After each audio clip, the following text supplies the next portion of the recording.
Good morning, ladies and gentlemen, and welcome to the grand finale for the 2024 Lime Rock Historics. We have got a full day of activities planned for you, so we want to thank you for making us part of your Labor Day weekend. By now, those of you who have been with us since the beginning of the weekend are well acquainted with the lay of the land here, but for those of you just arriving, we want to say welcome. One of the first things you should do is look around for one of the placards that has a QR code on it that will enable you to download the Daily Rev. That is our souvenir program for this weekend's event, and that way you will have a complete entry list, schedule of all of the day's activities, along with a helpful map pointing out many of the highlights of the facility here at Lime Rock Park. So be sure to get your copy of the virtual Daily Rev. We want to remind you that the Paddock area will be open throughout the day today. Your opportunity to come down and have a look around at all of the great cars. We've got over 200 entries for this year's Lime Rock Historics in both the A Paddock and the B Paddock, which is the area adjacent to the downhill turn here at Lime Rock Park. So we invite you to come on down and stroll around the Paddock area, get a good look at the cars, talk with the proud owners who have brought them to be part of this great festival of speed. While you're in the Paddock area, we want to remind you about a couple of simple safety regulations. Please stay to the sides of the traffic lanes, as we will have vehicle traffic going in a one-way traffic flow through the Paddock area. And while you're welcome to look at the cars, we ask that you please don't touch them, especially when they come off of the racetrack. They may have a component that has gotten up to a high temperature or has a sharp edge on it, and we would not want to have you incur a minor injury and have to visit our infield care center. So by following those two simple safety rules, stay to the sides of the traffic lanes and look but do not touch. You will be welcome in the Paddock area throughout the day today. Speaking of our infield care center, it is a single-story gray building located at the far end of pit lane towards the Lakeville Bridge. Should you need to avail yourself of its services for any reason, simply contact a member of the Lime Rock Park guest services or security staff, and they will assist you in every way possible. Getting back to the Paddock area for just a moment, if you would like to take a guided tour of the Paddock area with the experts from the Vintage Sports Car Club of America, we have 2 Paddock tours today. They are available free of charge, so be up at the Lime Rock Park information booth, which is located at the entrance to our infield midway area just a little bit before 11 a.m. this morning for the first of our Paddock tours, and then the second and final Paddock tour will come up this afternoon at 2 o'clock. It is a great way to get a behind-the-scenes look at the world of vintage and historic racing. We'd like to salute our partners for the 2024 season, including FCP Euro, Delamar Hotels, NBT Bank, Miller Motor Cars, Mazda of Milford, Sports Car Driving Association, Connecticut Business Systems, a Xerox company, VP Racing Fuels, Pelote, Spectro Performance Oils, Hummel Brothers Hot Dogs, Pepsi, the Great Falls Brewing Company, Brewers of Lime Rock Lager, Haggerty, Thule, Road and Track Magazine, B-Works, Sotheby's, iHeartRadio, Connecticut Seal Coating, A. Verde Storage and Office Solutions, the Skip Barber Racing School, Toyo Tires, MoheganSunCasino.com, Hemmings.com, and Marsh McLennan.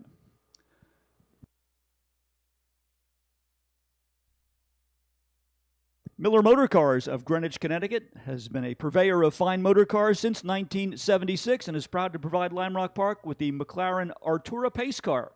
Miller Motor Cars is the official dealer for Aston Martin, Ferrari, Bentley, Rolls-Royce, McLaren, Bugatti, Pagani, Maserati, and Alfa Romeo. To view their full lineup of brands and available inventory, visit them online at millermotorcars.com. FCP Euro is the official auto parts supplier of Lime Rock Park and has offered genuine OE, OEM, and aftermarket parts for European vehicles since 2001. But did you know that they offer much more than that? Head over to fcpeuro.com to find buyer's guides, DIYs, chassis breakdowns, and much more to keep your European ride running right.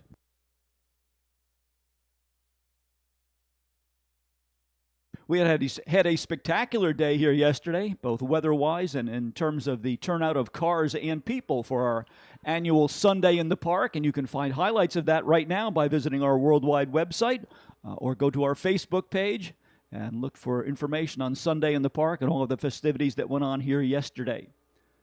We'd like to send our greetings to those of you joining us from around the world in sound and vision for our live stream coverage of the final day of the Lime Rock Historics. Thank you for joining us. You can see the camera, which is located at the base of the Liqui Bridge, projecting up the Sam Posey Strait. So you'll get a look at the cars as they head into turn number 1 on your screen here at Lime Rock Park. Also up in the right-hand corner of that screen, there is a QR code, and that will enable you to download the Daily Rev, our souvenir program for this weekend, and it will give you the full entry list as well as informative and entertaining articles about the honored collector for this weekend. That is Mr. Ross Myers from his Three Dog Garage in Pennsylvania, and also highlights of the turn of the century World Challenge cars, which are joining us as our featured class this weekend, thanks to the folks from Toyo Tires.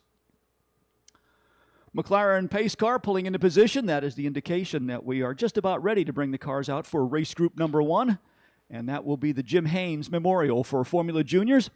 This race weekend for the Formula Juniors named in honor of Jim Haynes, longtime Lime Rock track owner and promoter, as well as the 1963 Sports Car Club of America Formula Junior National Champion. Starting lineup for race group number 1 should look like this. From 20th starting position, driving a front-engined Huffaker BMC, car number 91 will be Richard Spritz. Jim Ewell's Elva 100, another of our front-engine style Formula Juniors, will start 19th on the field, car number 59. Spencer Patterson's Lotus 18 Formula Junior, number 577, will start in 18th position. Tom O'Grady with the Elva 300, number 34, goes out of the number 17 slot.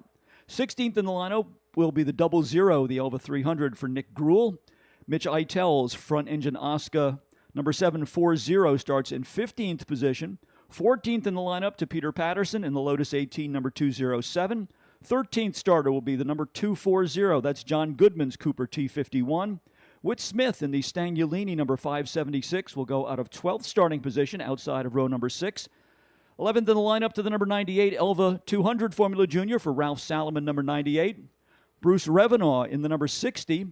The ex-Fred Stevenson Lotus 18 starts in 10th position. 9th in the starting lineup to Joe Fuller's Lotus 18, number 612. Tom Grudovich with his Elva Formula Junior, number 94, lines up in 8th position. 7th in the starting lineup to Joe Colasaco and the front-engine Oscar, number 23, out of the Oriana Racing stable. 6th in the starting lineup will be the Lotus 18, number 800 for Joshua Mitchell. In 5th starting spot will be the number 18 Kelly Collins Lotus 18, done up in the racing colors of Rob Walker, the longtime Formula One privateer entrant. Second-generation racer Dominic Colasaco puts the Ram Formula Junior, number 3, into 4th starting position. Alongside of him will be the number 3 for Robert Homke, car number 4. Front row to the outside, the number 8 for Art Hebert, a 1962 Cooper Type 59. And pole position to the number 08 for Robert Mirabile, and that is a 1962 Cooper.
If you're not familiar with the history of Formula Junior, it was a category created by an Italian nobleman by the name of Count Giovanni Loreni in 1959. He was looking for a way to train future Formula One Italian race drivers. There wasn't a real formal progression for drivers to move into the top levels of racing in those days. And so what Count Loreni came up with was the idea of using a purpose-built racing car chassis with a production-based engine.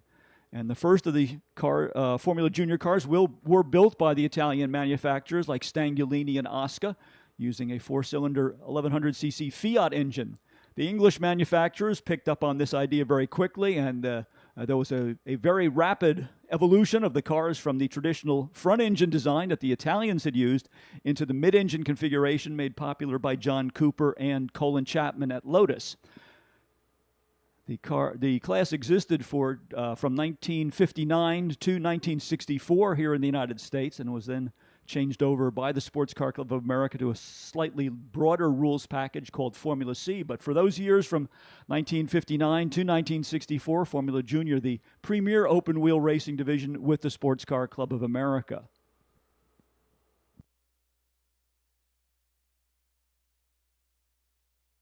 If you are a follower of the annual vintage and historic races in Goodwood, England, you may be familiar with the name Joe Colasacco. He has competed there for a number of years, driving cars out of Lawrence Oriana's racing stable. And Joe is racing with us this weekend, along with his son Dominic. Joe will be in the number 23, the front-engine Italian Oscar, and he starts in 7th position. 4th in the starting field is the younger member of the Colasacco clan, that is Dominic Colasacco, and he is in car number 3. Cars presenting themselves on the starting line along the Sam Posey straightaway now and headed towards turn number 1 behind the McLaren Artura pace car provided by our good friends at Miller Motor Car Company. Sun just coming up over the foothills of the Berkshires here. It is a gorgeous day. It has been a spectacular weekend weather-wise. Early last week, there was a lot of concern about the weather forecast because they were predicting rain for Saturday and for Sunday. Well, none of that proved to be true, and we had fine weather yesterday, a little bit of rain overnight in some places, but certainly a beautiful morning, and we are ready to bring you a grand finale to the 2024 Lime Rock Historics.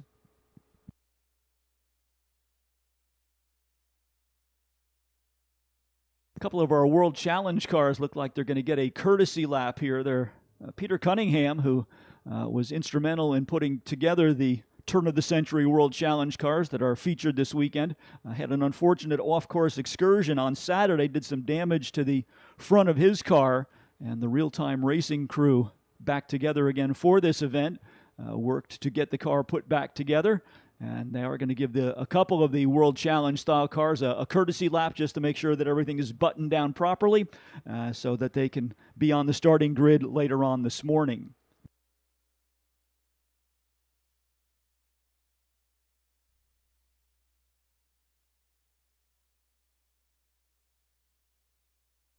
Those of you watching from home, as part of our worldwide audience, will notice in the lower right-hand corner of the screen, you can actually get a glimpse of the flag station going down into turn number 1 right under the Lakeville Bridge. And this is our good time for us to salute all of our hardworking corner workers, our safety marshals around the track, who provide us with a safe and secure racing environment. And we certainly could not go racing here at Lime Rock Park without them. So we want to thank all of them for their continued dedication to the Lime Rock Historics.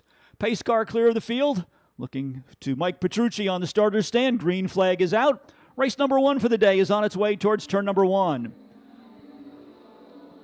Dominic Colasacco side by side with Art Hebert down into the first turn. It looks as though a couple of cars on our original starting grid did not answer the call for race group number 1, one of them being Robert Mirabli's number 08. So we will have a little bit of a different look at the front of the field, as Mirabli was a double winner here on Saturday. As our Formula Junior field streams through the S's right in front of the infield spectator hillside area. Bit of a shadow there right at the exit to the corner that will take them out of the S's and onto the Paul Newman Straight along the back part of the circuit, where they will climb the hill and then race across the plateau, that little kink at West Bend, underneath the Toyota infield bridge, and then the diving turn that will bring them back onto the Sam Posey Straight.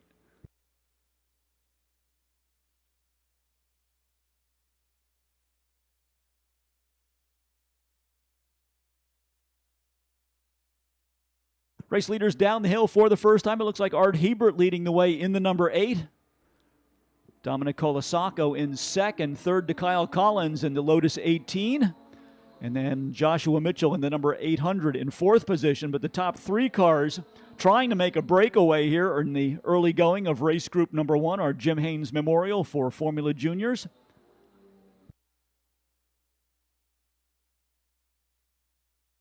Kyle Collins had an impressive run on Saturday.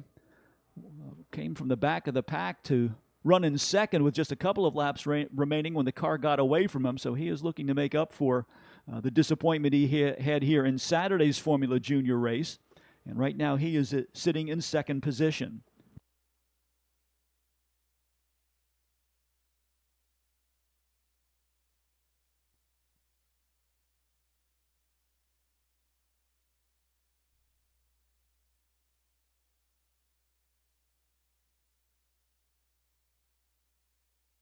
think I misspoke about the race leader. It is Robert Homke in the number 4 who leads the way. Kyle Collins now up to second in the 18. Joshua Mitchell in the 800 shown in 4th position. For those of you following along on live timing and scoring, it looks like there's a problem with the transponder on the Kyle Collins car. Collins' laps not being electronically recorded here, so they're going to have to do manual scoring on that particular automobile. So the order should be Homke number 4, Kyle Collins in the 18, then Dominic Colasacco in 3rd in car number 3, followed by the 800 of Joshua Mitchell, then the first of the front engine cars, and that is the Oriana Racing Oscar for Joe Colasacco, number 23.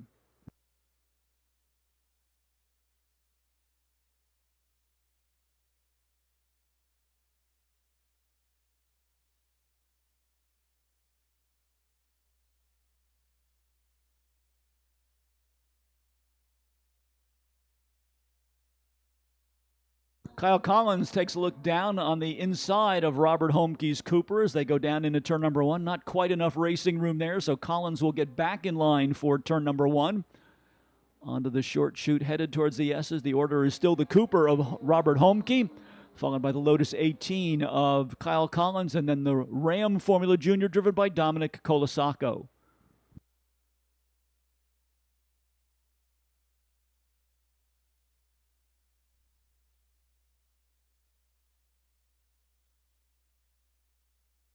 It's quite a treat to see the turnout of the front engine Formula Juniors. We have had the Formula Juniors on our vintage and historic program in years past, but the front engine cars, the original cars designed for Formula Junior, kind of scarce on the ground, but we think we started the weekend with a half a dozen of them, and I think that we still have 4 or 5 of them still running, so that is an extra treat for us here in this Jim Haynes Memorial for Formula Juniors, our lead-off event for the final day of the Lime Rock Historics.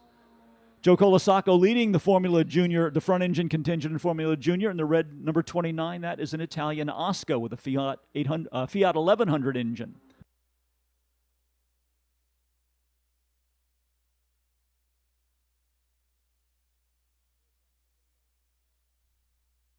With Smith and another of our front engine cars, the Italian Stangulini, having a good race. He is just now headed under the Liqui Bridge.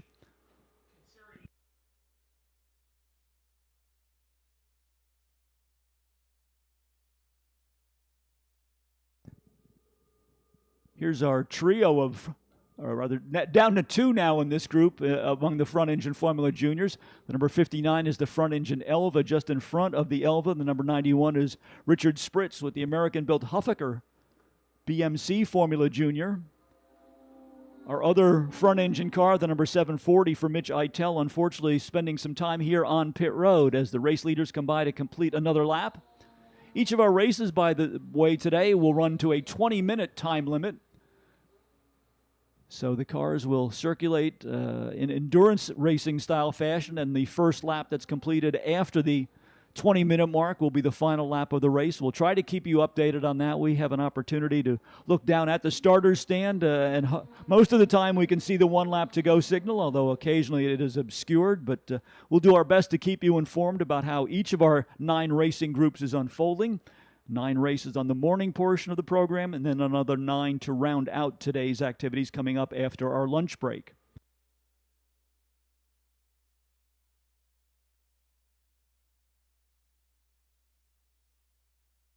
Race leaders looking at some lap traffic up ahead as they come around to complete this lap. Still Robert Homke in the number 4. Oh no, Kyle Collins through to the lead now, the number 18 for Kyle Collins.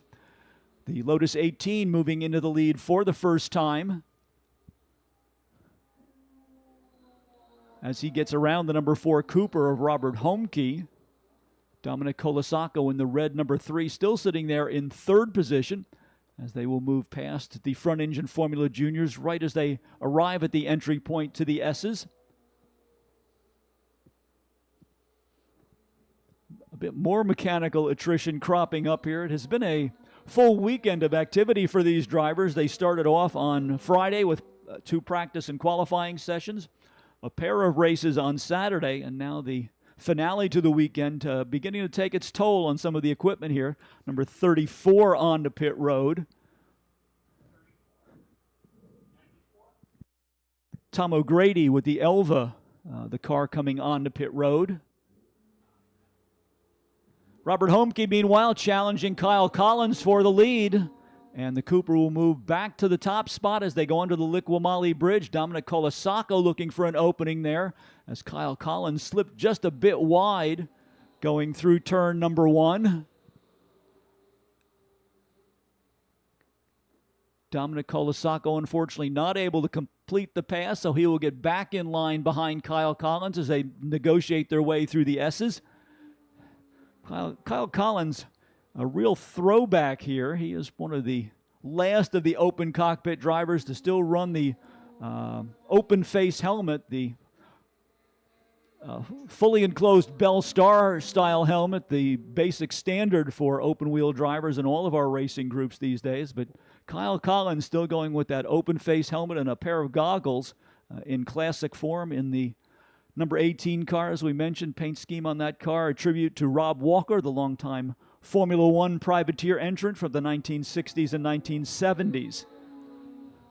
Dominic Colasaco able to make the pass on Collins, so move the red number 3 momentarily into second spot. Then it was Colasaco who drifted wide at the entry to Big Bend, and that opened the door for Kyle Collins to move back into second place.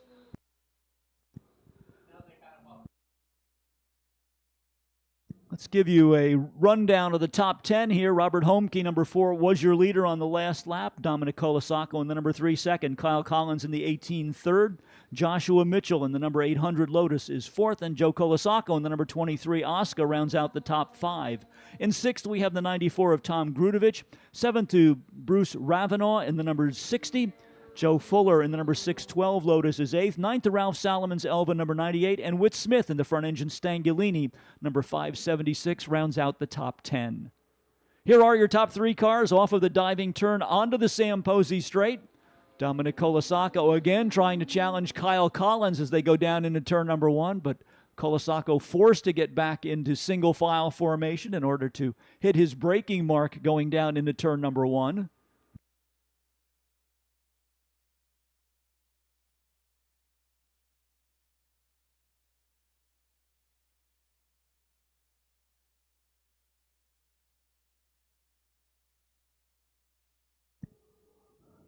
Still a good battle deeper in the field between our front engine Huffaker. That is Richard Spritz in the number 91 and the number 59 front engine Elva Formula Junior for Jim Yulee, number 59.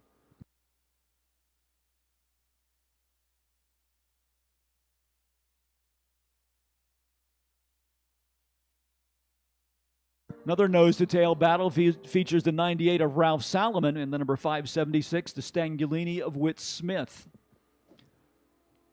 Race leaders click off another lap. Robert Homke extending the margin a little bit now over Kyle Collins and Dominic Colasaco. He's got about 2 or 3 car lengths between himself and the Collins car, number 18 in second.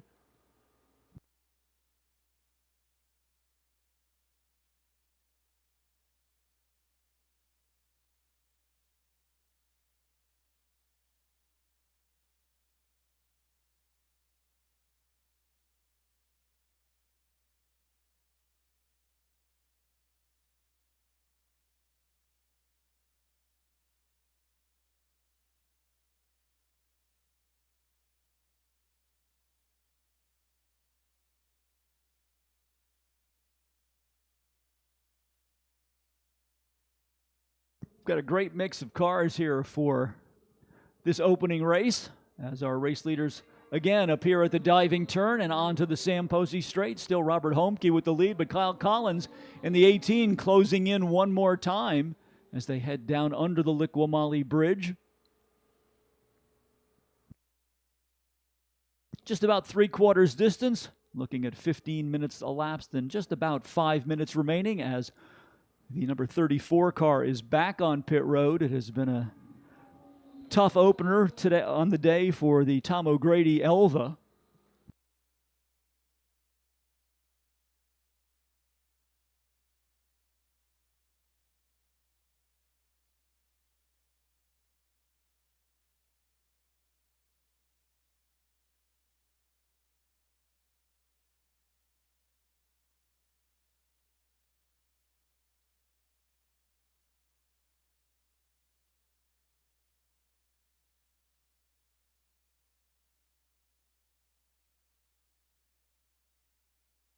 Real knot of cars as the leaders come up on lap traffic as they came off of the diving turn, just going around the Witt-Smith-Stangulini. Somebody a little bit too deep under braking in turn number 1. Some tire smoke down there. I think that was either the Spritz Huffaker or the Elva. See if the car can get turned around or whether that might be the end of the day for... it looked like tire smoke, but it might have been an engine problem on one of our front-engine Formula Juniors that went right down the safety road down in turn number 1. Oh, good sign that the car's coming back out. So apparently it was just a momentary tire lockup and that driver able to rejoin the race, though I think that's going to break up the battle between Jim Yulee in the 59 and Richard Spritz in the 91.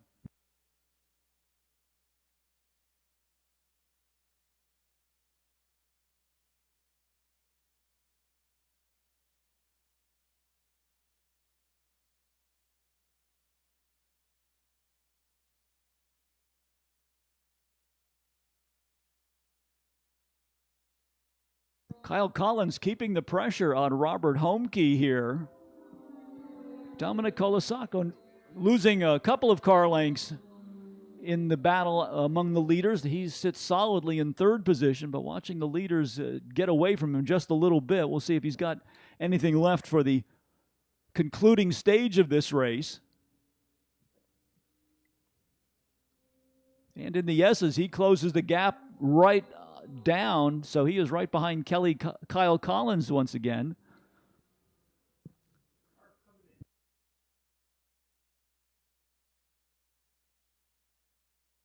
Looks like the number 59 Elva is on pit road. That was the car that had the long ride through turn number 1, and so the 59 of Jim Yulee now makes a quick stop and go visit through pit lane and will rejoin the field, though no longer in close company with the number 91 of Richard Spritz. Here's our leading trio. Still Homke, Collins, and Colasacco, 4, 18, and 3. And more lap traffic up ahead for those drivers as they come to the S's. Latest car to encounter a problem, as we've really seen a lot of attrition here. That is the Stangulini for Witt Smith, the car that had been running in 10th position. He is slowly on the pit road, and the car not sounding like it's under power as he comes across the scoring stripe. So a short day for Witt Smith and the number 576 Stangulini.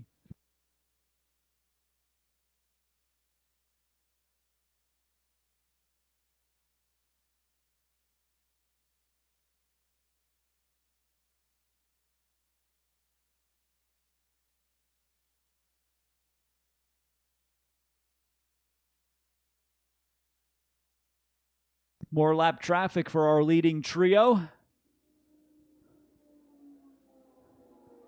Robert Homke using that to a little bit of an advantage as he gets a couple of car lengths now over Kyle Collins. Let's see if Collins can close it up as all 3 of our leaders are momentarily pinned behind the slower cars as they all make their way through Big Bend. Drivers going a lap down, trying to be courteous and leave an opening, but you can't just pull over and stop. So there is a kind of give and take that goes on here as the race leaders move through lap traffic. Let's reset the top 10 for you with a couple of those retirements from the race. Robert Homke, number 4, is your leader. 18, Kyle Collins, 2nd.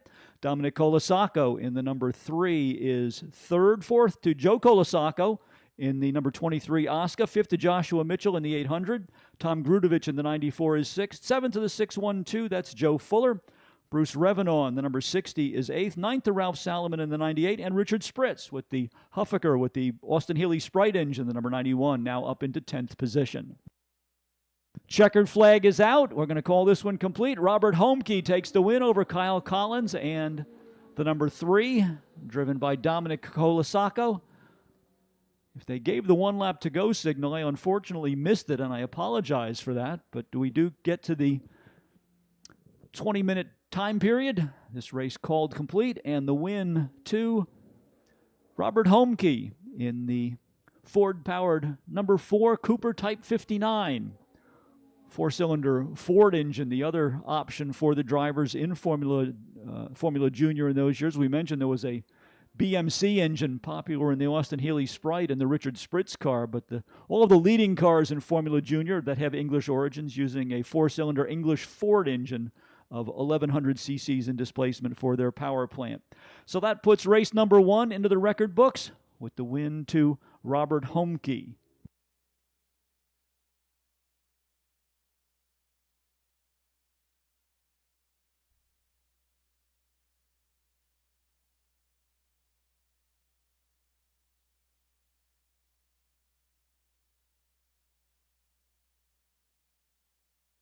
Delamar Hotels and Spas are pleased to sponsor Lime Rock Park and Historic Festival 42. As Connecticut's premier destination for unparalleled hospitality, we know a thing or two about elegance, history, and tradition. Spend a day relaxing at the spa, indulge in a decadent meal at our award-winning restaurants, or simply relax in the comfort of your well-appointed guest room. We look forward to welcoming you soon in Greenwich, Southport, West Hartford, or Traverse City, Michigan.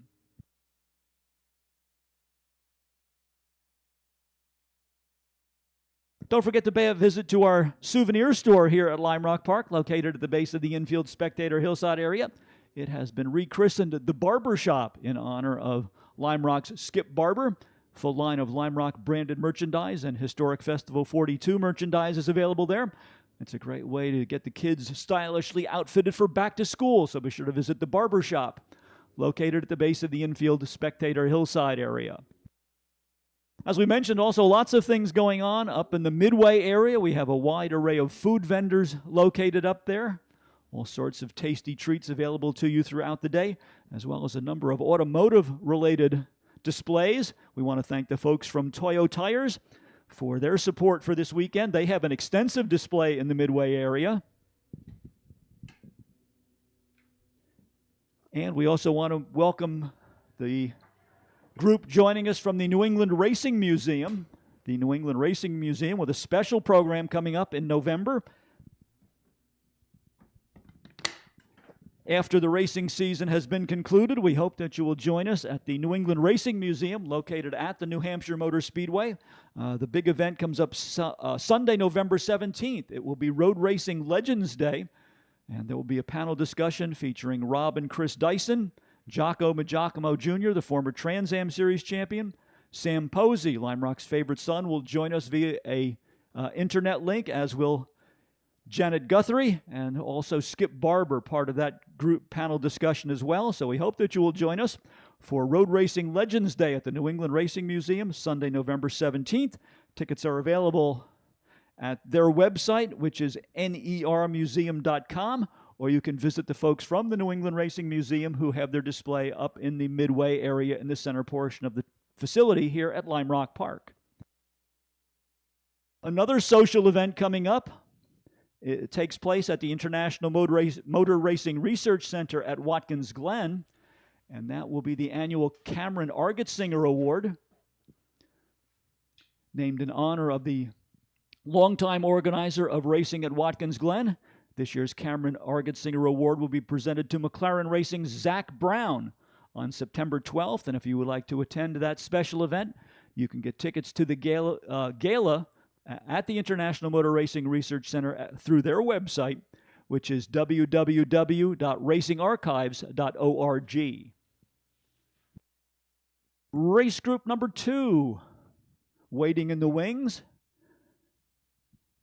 This will be air-cooled Porsche 911s from the 1960s and 1970s. The projected starting grid looks like this. Michael Armilio scheduled to start in 16th position. The car is a 1965 Porsche 911. Scott Bresnahan will go out of 15th starting spot, another Porsche 911, this one from 1988. David Dean's Porsche number 153 starts 14th on the field. The lone interloper in the field, Nader Fotowi, in the Porsche 914-6, number 661, will start 13th on the field, 12th in the starting lineup to the number 666 of Ben Wallace. Seamus Brown, whose Porsche 911 is in ST configuration, will be number 83, and he will start 11th. 10th on the field to David Lee in the Porsche RSR clone, number 500. John Coster's number 573 goes out of 9th starting position. 8th in the lineup to the number 249 of Jeff Nyblum. Hans Warner with the 1973 Porsche 911 RSR number 77, scheduled to start 7th. 6th in the field to the Porsche 911S from Mike Jacobellis, number 711. Del Ore in the Porsche 911 SC, 1979 model of that car. The number 521 starts 5th. 4th to David Hutchings in another of the Porsche RSR specification entries. He's car 310. 3rd in the starting lineup to the International Race of Champions Tribute car. This is the number 44 for Mike Piera. Your front row, the number 74, Porsche 911 for Chris Turner. Pole position to Jim Hamlin, the red and white, number 18. The car is a 1968 Porsche 911 ST.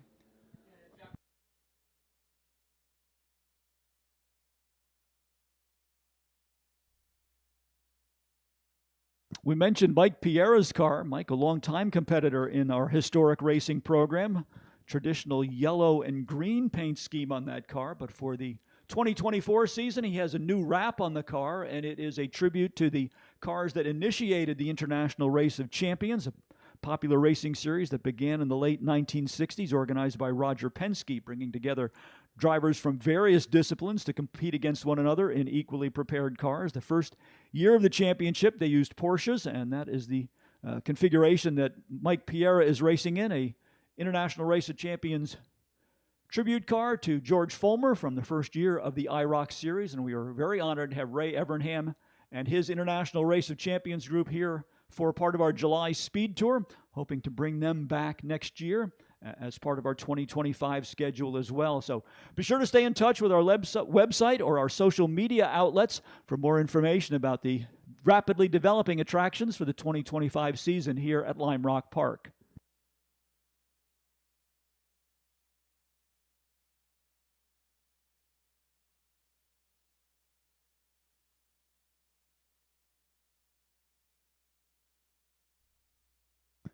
Good-looking 2x2 lineup for our field of Porsche 911s and that one Porsche 914-6 as they come onto the Sam Posey Straight. The McLaren Artura will pull clear of the starting grid. Green flag is ready. Green flag is out. And the field is on its way towards turn number 1. Chris Turner staying even with Jim Hamlin as they get down to turn number 1, but now Hamlin with the preferred line through Big Bend, able to get the red and white number 18 into the lead. Turner in the green and white number 74 will lose a spot as Mike Piera takes an advantageous move with the number 44 to move into second position. So it will be Hamlin, Piera, Turner, and David Hutchings, your top 4 as they exit the S's and move along the Paul Newman Straight to the climbing turn at the back part of the circuit.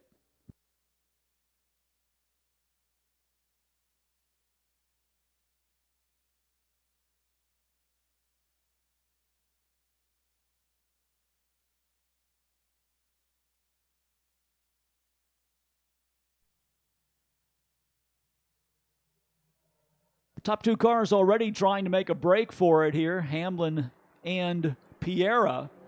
Then a gap back to Chris Turner in the 74 and David Hutchings in the 310.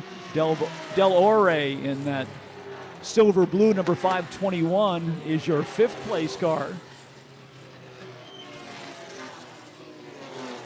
If you are a real long-time racing fan here at Lime Rock Park, the Ore name may be familiar to you. Del Ore's uncle, Don Ore, was a longtime racer in our Sports Car Club of America program back in the early 1960s and was a Sports Car Club of America national champion in the open wheel Formula 3 category with the 500cc Norton motorcycle engine. So Del Ore continuing the family tradition of racing at Lime Rock Park, currently sitting in 5th position in the number 521. Jim Hamlin looks like he wants to put this one away early. He has now opened up a gap over Mike Piera in the 44. Chris Turner in the 74 still in 3rd, and then Dave Hutchings, who got to the winner's circle in our Porsche group here on Saturday, currently riding in 4th position.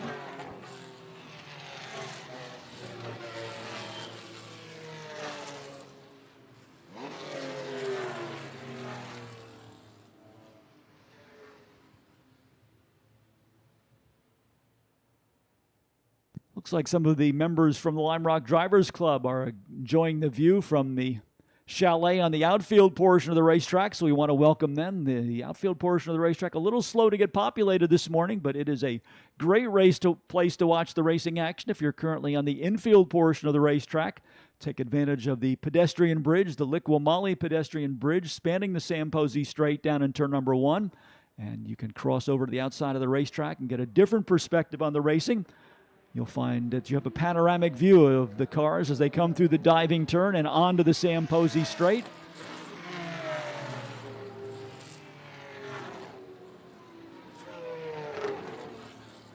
The Lakeville pedestrian bridge, one more feature we have introduced here at Lime Rock Park to make your visit with us a more enjoyable outing. Jim Hamlin with the fast lap of the race, and that has allowed him to move away from Mike Piera, build a gap of almost 2 seconds here in the early going. Hamlin just turned a lap at 59.405 with the 1968 Porsche 911 ST model, and that is the quickest lap of the race. He is the only driver thus far to get below the 1 minute mark.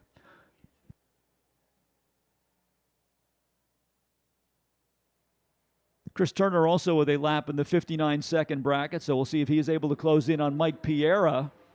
And that gap is coming down, so the fight seems to be shaping up for second as Jim Hamlin starts to move off into the distance. The battle now for second between the 44 of Mike Piera and the 74 of Chris Turner.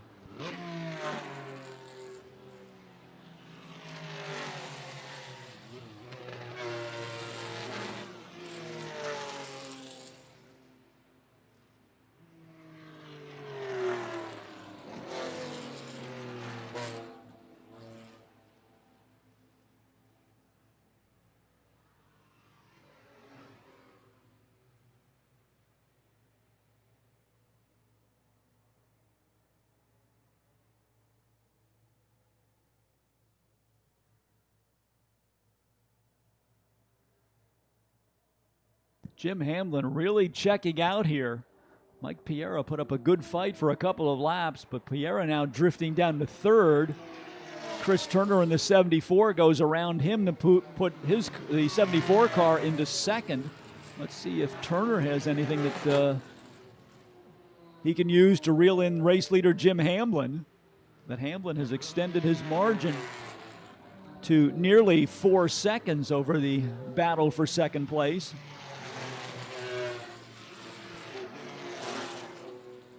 Top 5 looks like this. Jim Hamlin is your race leader.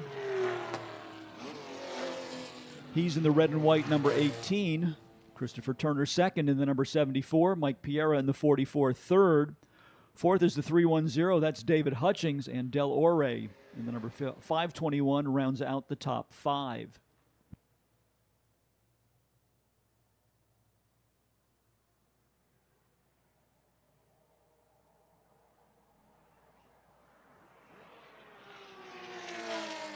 Del Ore moving up to challenge Dave Hutchings for 4th position. Hutchings in the 310, Ore in the 521. They are just about bumper to bumper through turn number 1.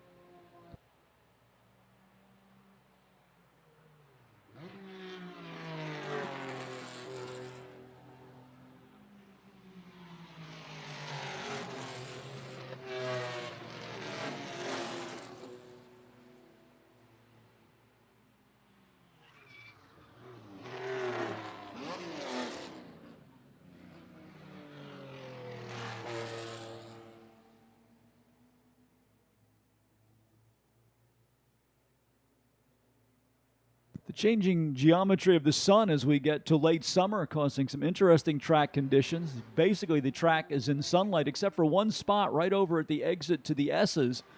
As the cars make the right-hand turn that brings them onto the Paul Newman Straight, still a bit of a shadow there, posing both a visual and traction problem for the drivers. That portion of the racetrack just a little bit cooler without having the sunlight on it, and that does give them a little bit of a different feel in the grip of the tires.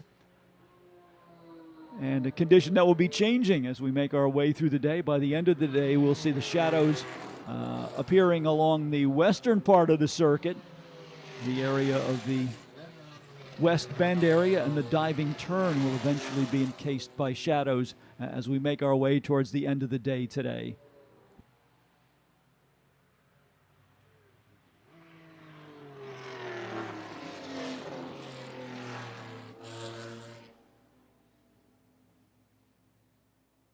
Here is Jim Hamlin clicking off another lap as he crosses the start-finish line on the Sam Posey Straight. Chris Turner in second, but not making any significant inroads on the margin that Hamlin enjoys at this juncture of the race. Mike Piera in the 44 still in third. Del Ore gets around David Hutchings, so the 5-2-1 is now your fourth place car. And then David Hutchings rounding out the top five in car 310.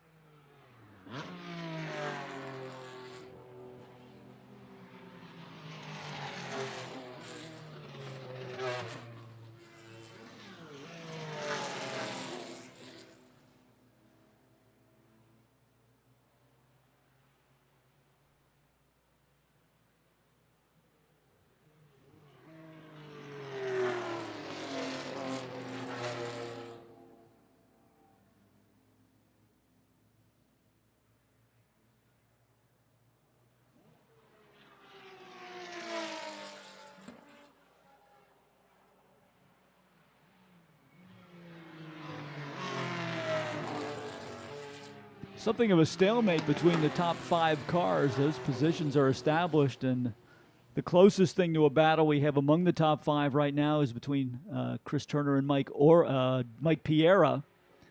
They are separated by a little bit less than half a second. Jim Hamlin has stretched his margin now to almost 7 seconds over the second place car of Chris Turner.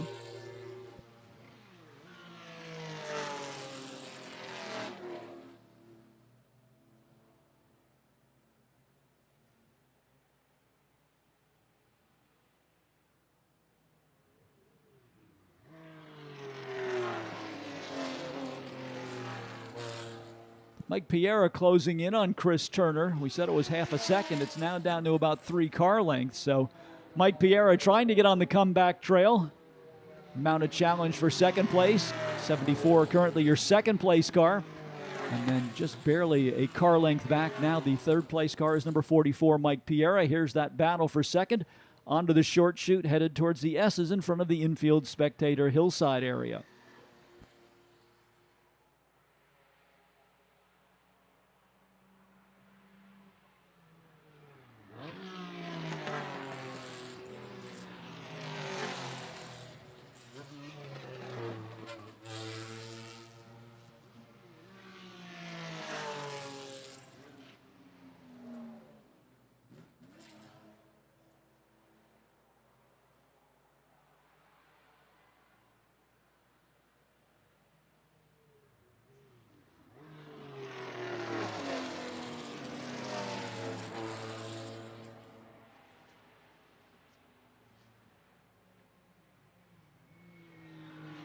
Every time Mike Piera closes in on Chris Turner, Turner must look in his mirrors and get a little extra inspiration as he is able to stretch the gap once again. And the margin now between second and third, that would be 74 and then 44, growing to just about 1 second. So Mike Piera putting up a good fight in third, but every time he challenges, Chris Turner able to respond with the number 74 and reestablish himself in second position.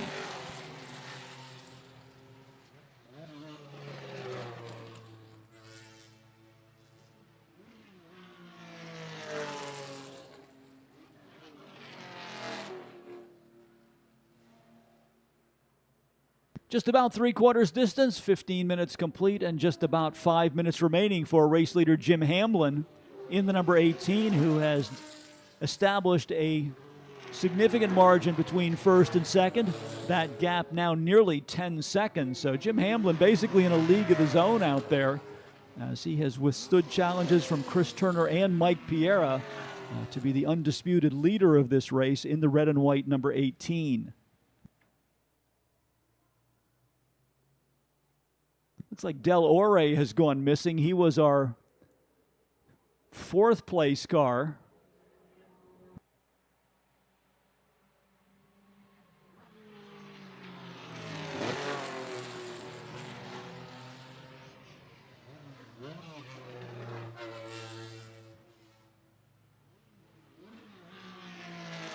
Taking a look around our field division, no sign of the Del Ore number 521, but we do continue under full green flag racing conditions.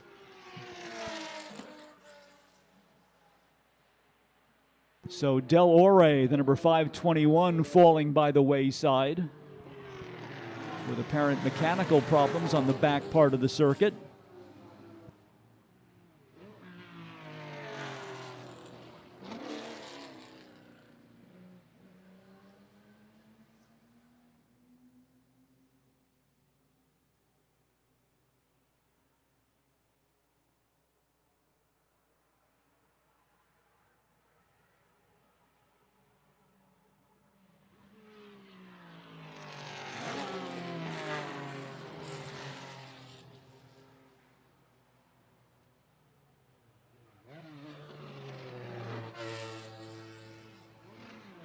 Number 18, Jim Hamlin, clicking off another lap in the lead.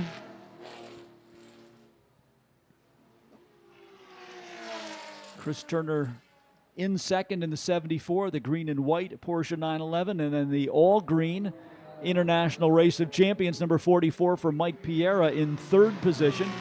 Fourth now to David Hutchings in the 310, and now up into the top five for the first time, Hans Warner in car number 77.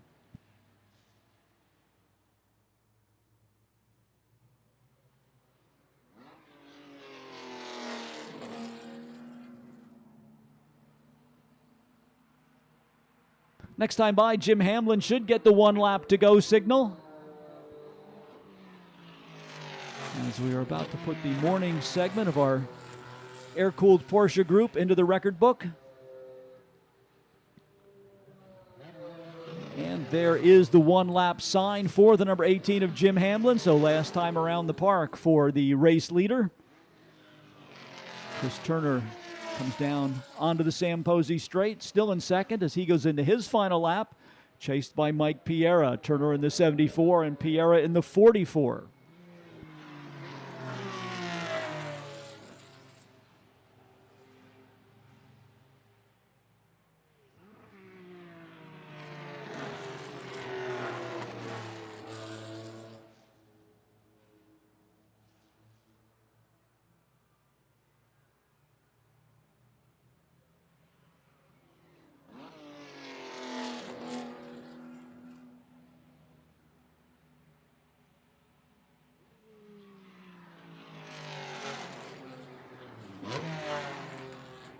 Mike Petrucci up on the starter's stand, reaching for the checkered flag.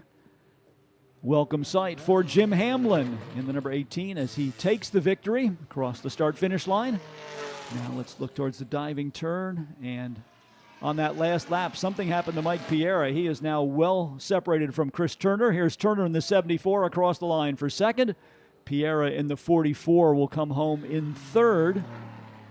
David Hutchings in the multicolored number 310 takes fourth.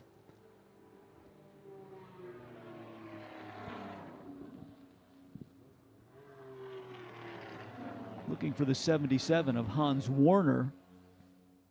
He was actually a lap down, so Hutchings, the final car on the lead lap. Hans Warner finishes in fifth in the 77. Sixth to Jeff Nybloom in the number 249. Seventh to the 500, that's David Lee. John Coster, number 573, is eighth. Seamus Brown in the 83 is ninth.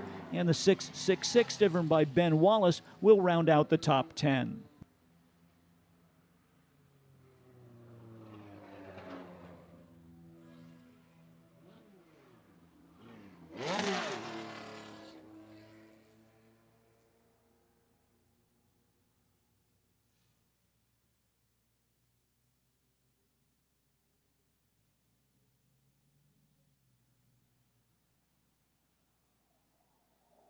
At Lime Rock Park, the V stands for victory. VP Racing Fuels is the world leader in racing fuel technology and is the official racing fuel of Lime Rock Park. The VP fueling station is located in Lime Rock's B Paddock, providing 100-octane unleaded fuel, 110-octane leaded, as well as C12 for racing competitors. The V stands for Victory. VP Racing Fuels, the official racing fuel of Lime Rock Park.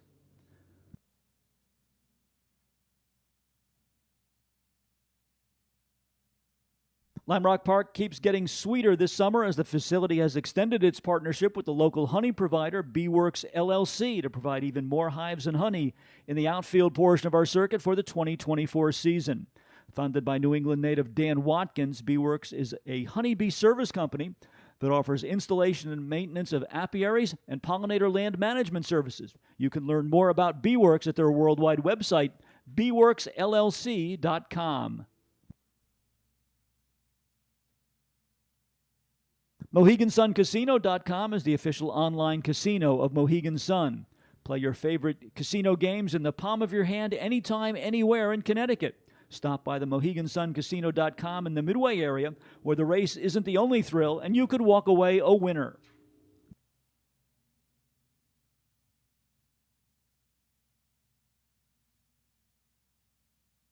Most of our Porsche competitors in race group number 2 making a quick visit to pit lane so that the crews can get some tire temperature and pressure information. Then they will head back to the paddock area, and we will bring out the cars for race group number 3, kind of an eclectic mix of machinery for race group number 3. Pre-1940s era cars, late 1940s, early 1950s MGs and Morgans, as well as a mix of oval track base cars from both before and after 1940, blended in for race group number 3. Scheduled to start from 18th position, driving a 1954 MGTF, is George Pardee in car number 66. Tom Walco in the 1965 NSU Prinz sedan, scheduled to start 17th. That would be car number 88. Richard Campbell, who has organized the H-Modified group for this event, cars built to the Sports Car Club of America H-Modified specifications from the 1960s, part of our attraction in race group number 3 with their 750cc Crossley engines. And Richard Campbell with the Voigt Crossley H-Modified number 91, scheduled to line up 16th on the field. The Ford-powered Windy City Special, a dirt track car from the 1930s for Doug Fisher, scheduled to start in 15th position. That will be car number 10. Another of our Crossley H-Modifieds, the Jabro number 675 for Kevin Clemens, scheduled to line up 14th in the field. Richard Odgers in his 1957 Morgan Plus 4, number 659, is slotted for 13th position. George Holman in the big 1929 Stutz Special, number 87, will start 12th in the lineup.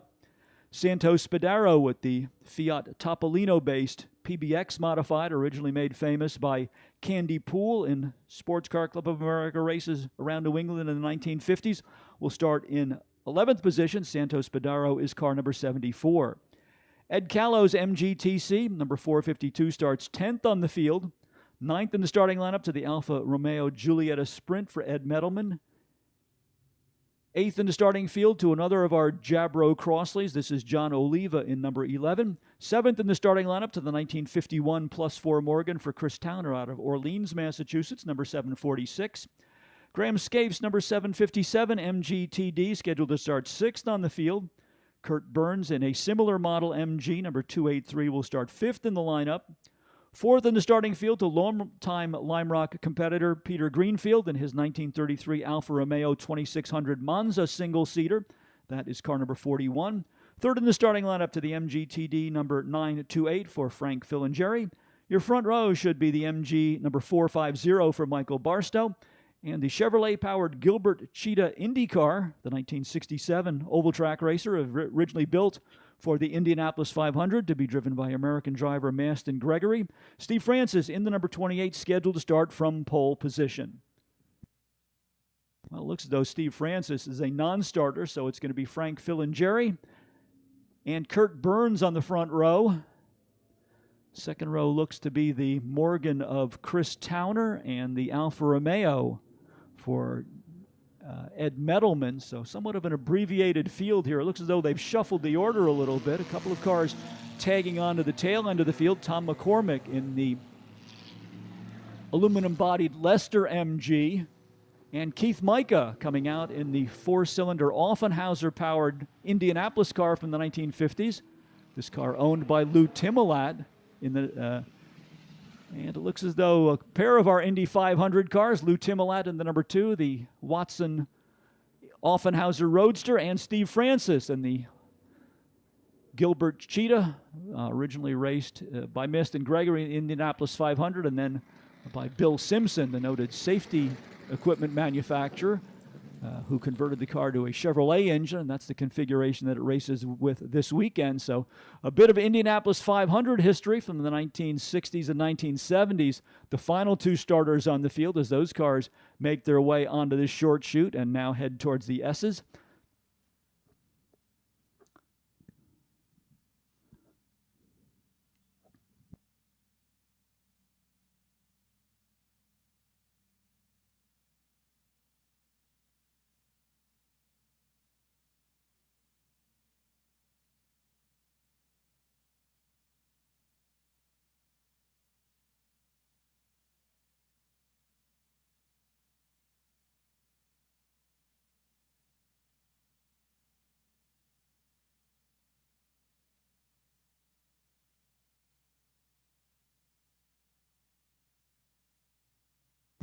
Frank Filingeri in the 928 and Kurt Burns in the 283 paced the field behind our McLaren Artura pace car. Bob Green brings the McLaren onto pit road. Green flag at the ready. Race group number 3 on its way towards turn number 1. A little bit more sedate pace at the start than we saw from our previous racing group, but Frank Filingeri with a good jump on the field as they head down into turn number 1. Our 3 Indianapolis cars lining up at the back to have a race of their own out there. Keith Micah in the 38, the upright roadster, the A.J. Watson design with the Offenhauser engine. Then the offset roadster, the number 2 car. And you can see the difference in chassis design there, where Keith Micah sits right up over the drivetrain on the car, while in the roadster-style car, the engine is on the left side of the car, and the driver sits on the right for better weight distribution at the Indianapolis Motor Speedway. And then the next level of technology with Steve Francis in the mid-engine Gilbert Cheetah. So our 3 representatives of different eras of Indy 500 racing at the back of the field, having a contest of their own here in race group number 3.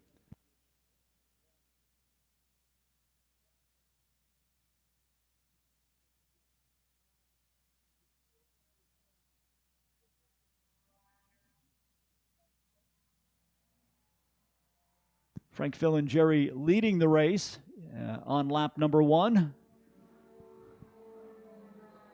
Chris Towner's Morgan second, but under challenge from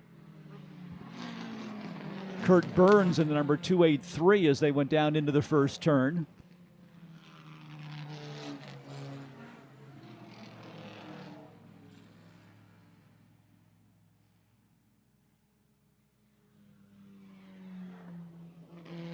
Some great sounds from those 3 Indy cars as they head down into turn number 1 in 3 wide formation right before they get to the Liqui-Moly Bridge.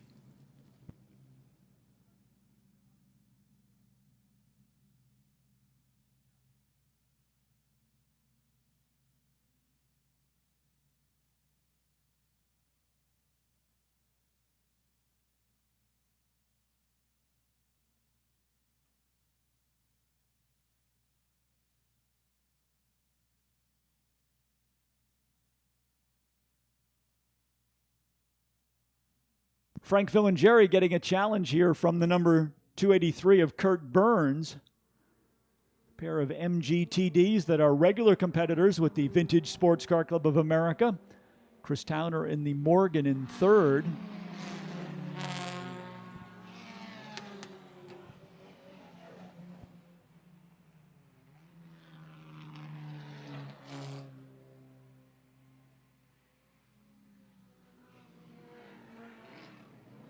Ed Callow in the red MGTC, late 1940s car, is riding there in 4th position.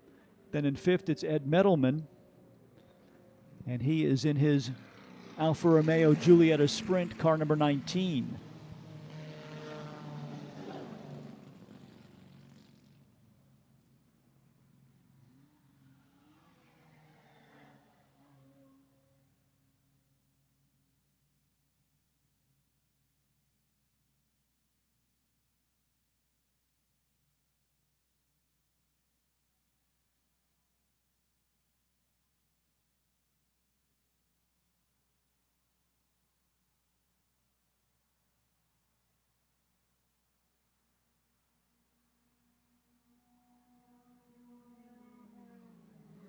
Ed Callow's car in fourth place with an interesting history. This was the family car purchased by his father in 1954.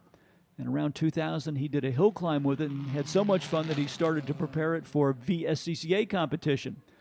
But Ed's mother took exception to that and said that they weren't going to ruin a family car for 50 that had been in the family for 50 years by racing it.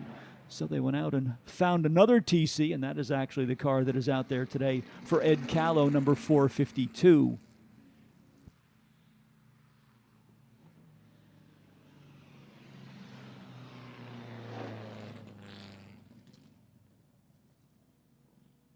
Little four-cylinder Crossley-powered H-Modifieds having their own contest down the Sam Posey Straight. This was basically a home builders category in the 1950s and 1960s. The Crossley Company, which was actually a home appliance manufacturer, tried to get into the automotive market with what we would now call a subcompact car in the years following World War II, when there was a shortage of modern automobiles. Unfortunately, the market was not ready at a subcompact for that time, so the Crossley didn't last for very long, but its four-cylinder 750cc engine found a second life as the power plant for cars in the Sports Car Club of America H-Modified class.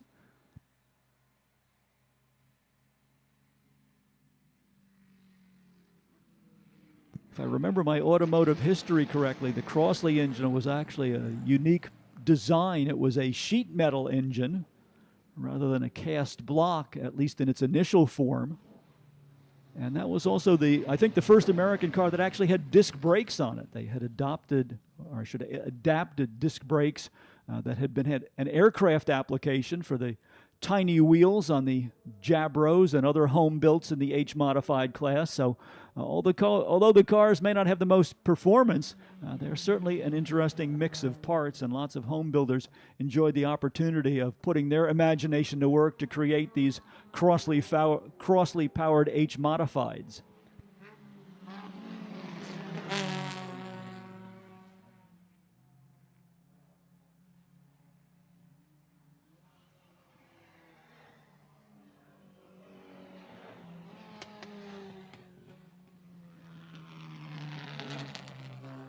Chris Towner, who is running in third position right now in the 746, a real diehard Morgan enthusiast from Orleans out in the Cape Cod area.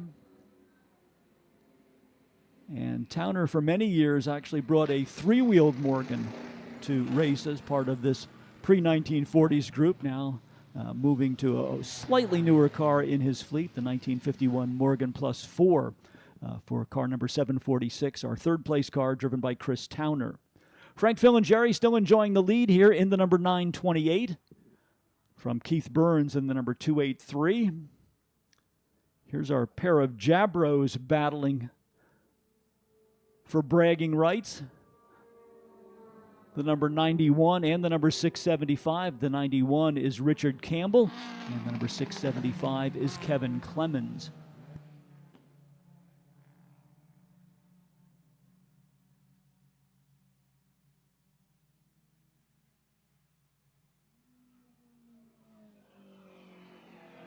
The other H-Modified that we have competing in this group this morning is Santos Spadaro, well-known import car specialist from the New York metropolitan area. Spadaro in the number 74.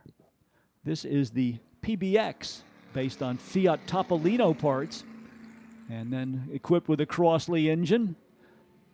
Originally designed and raced by a New England racing legend by the name of Candy Poole. This car was a Sports Car Club of America National Championship winner for several years in the in the H-Modified category, and it has been lovingly attended to by a series of owners since then. Santos Spadaro, the latest curator of that car, enjoying some track time here in race group number 3 in the Candy Poole PBX. That is the green number 74.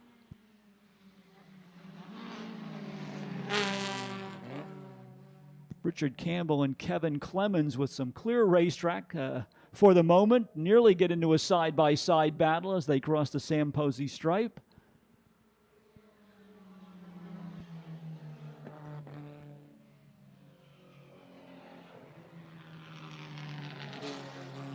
Steve Francis in the Chevrolet-powered Gilbert Cheetah, finding himself with a clear bit of racetrack as well. History of this car is that it was constructed for American Maston Gregory to drive in the Indianapolis 500 in 1968, then purchased by safety equipment manufacturer Bill Simpson. The car was converted to a Chevrolet power plant and raced in both United States Auto Club and Sports Car Club of America competition in the early 1970s.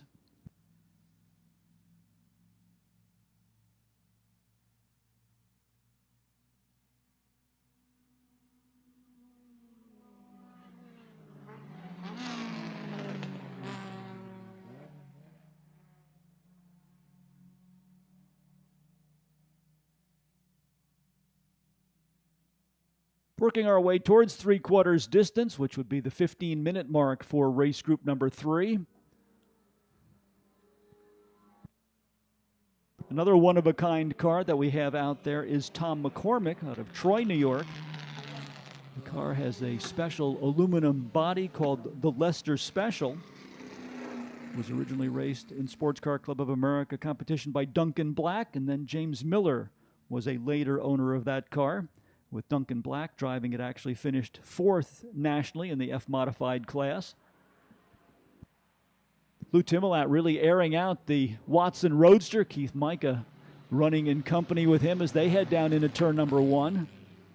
And then just behind them now is the Lester Special that we were just talking about, with its polished aluminum body, hand-formed for the MGTC chassis. Race leaders across the stripe. Once again, it is Frank, Phil, and Jerry leading, but now getting some pressure from the number 283, driven by Kurt Burns. So this one not locked up yet. Some close competition there as Phil and Jerry, Burns, and Chris Towner in the Morgan all come across the MGTF of George Pardee as they make their way through the S's. Ed Callow in the 1949 MGTC just headed down into turn number 1 with its very distinctive tall wire wheels. That would be the TC model of the post-war MG.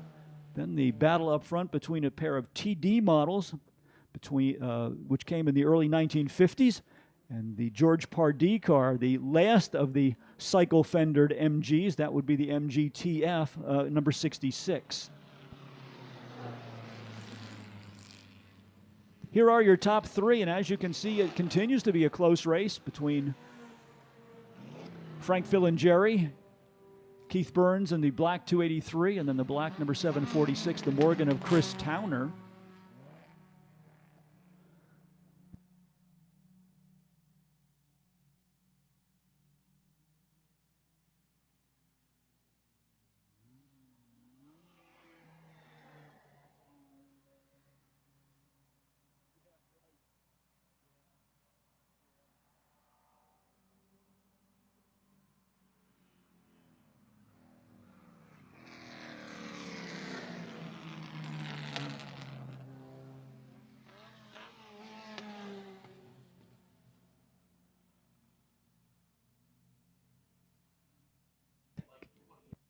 Kevin Clemens and Richard Campbell still motoring along there in their Crossley powered H-Modifieds, both in bright red paint schemes.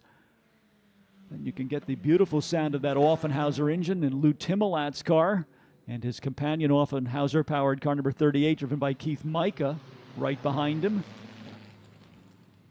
Frank, Phil, and Jerry just going around the big Stutz Special for George Holman. And that lapping situation creates an opportunity for Chris Towner to move by Keith Burns. So now the Morgan Plus 4 is up into second place. The number 283 for Keith Burns dropping down to third, at least momentarily, as they went by the big Stutz Special of George Holman. So let's see if Chris Towner has anything now to go after race leader Frank, Phil, and Jerry.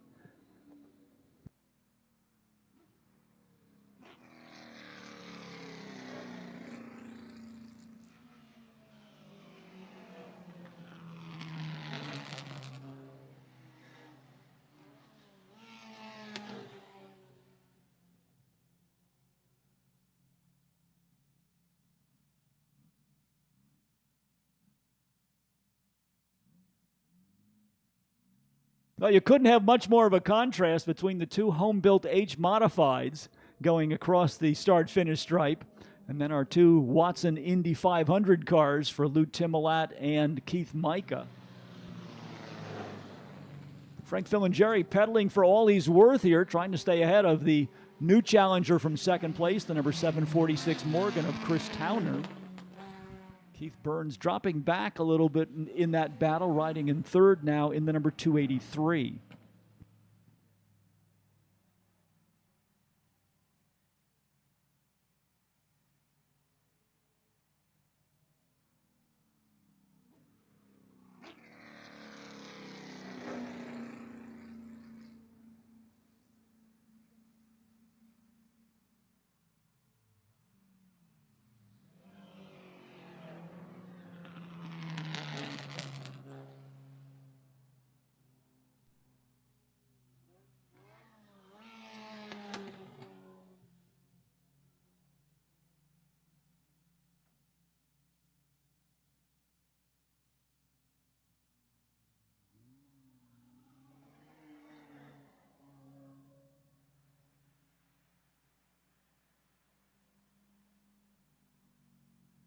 Well, Frank Filingeri capitalizing on the lapping situation when they came across the two Crossley-powered H-Modifieds to find the fastest way through traffic, and that has now given him a more substantial lead over Chris Towner.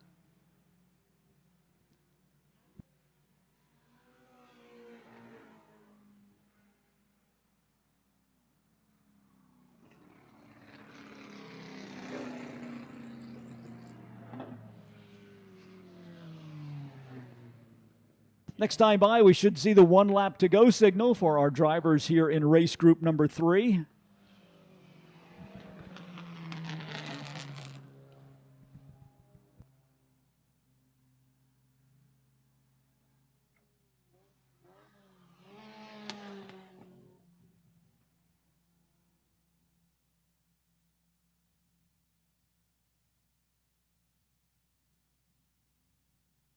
Here is Frank Filingeri off the diving turn.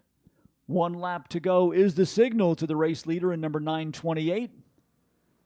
Chris Towner somewhat removed from the battle. Well, 283 now second, so Towner has run into a problem as Keith Burns is back in second spot. I did not see what happened to the Morgan of Chris Towner. The number 746 had been in second spot, but has now not come around to complete that lap, so he apparently has encountered a mechanical problem as well.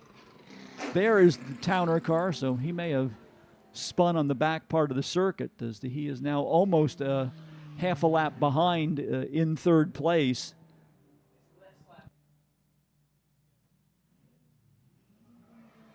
His previous lap was a 1:37 and then a 1-minute 11-second lap as he came around this time. So Towner apparently with a problem took a ride off course, had to get the car gathered up, and still holding on to third, but an unfortunate off-course excursion taking him out of second place. But Chris Towner still in the running here as Frank Filingeri comes off of the diving turn onto the Samposi Straight for the final time in this third race of the day.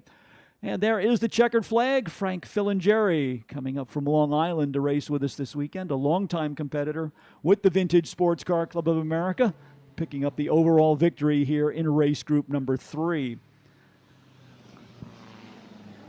For Filingeri, it makes up a little bit of disappointment from Saturday when he was the first car across the finish line, but then was assessed a penalty because of a driving violation. So a bit of justice served here as a clean win for Frank Filingeri in the morning segment of the final day racing here for the 2024 Lime Rock Historics. Your race winner, Frank Filingeri, in the MGTD number 928.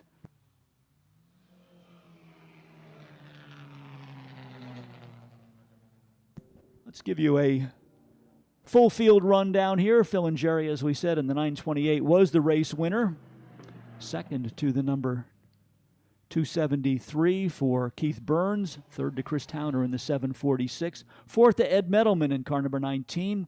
Richard Odgers in the number 659 was 5th. 6th to the number 452, that was the red MGTC for Ed Callow. Santos Spadaro in the PBX H-Modified, number 74 was 7th. 8th to George Holman in the 1929 Stutz Special, number 87. Kevin Clevens in the Jabro, number 675 was 9th. Richard Campbell in the Voigt Crossley, number 91 was 10th. And we rounded out the field with George Pardee in the number 66.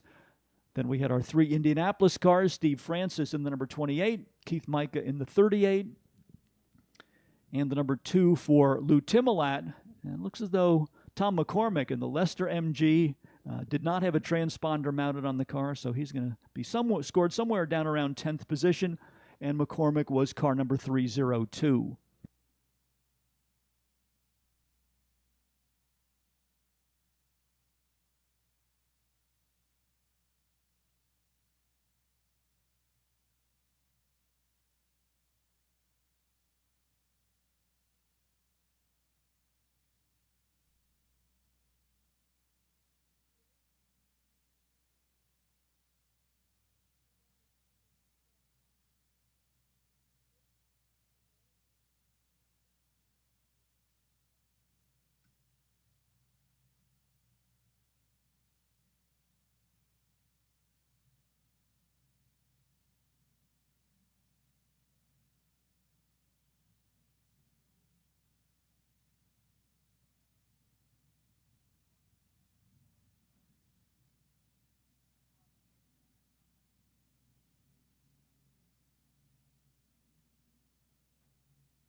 Cars for race group number 4 presenting themselves on the racetrack. This will be the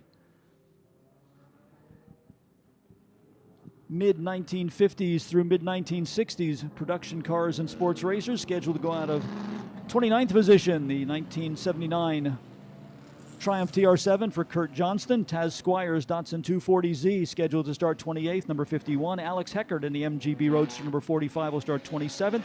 26th on the field to the number 25, the Aston Martin for Michael Rowan. Steve Milton in the Mazda Miata number 40 starts 25th.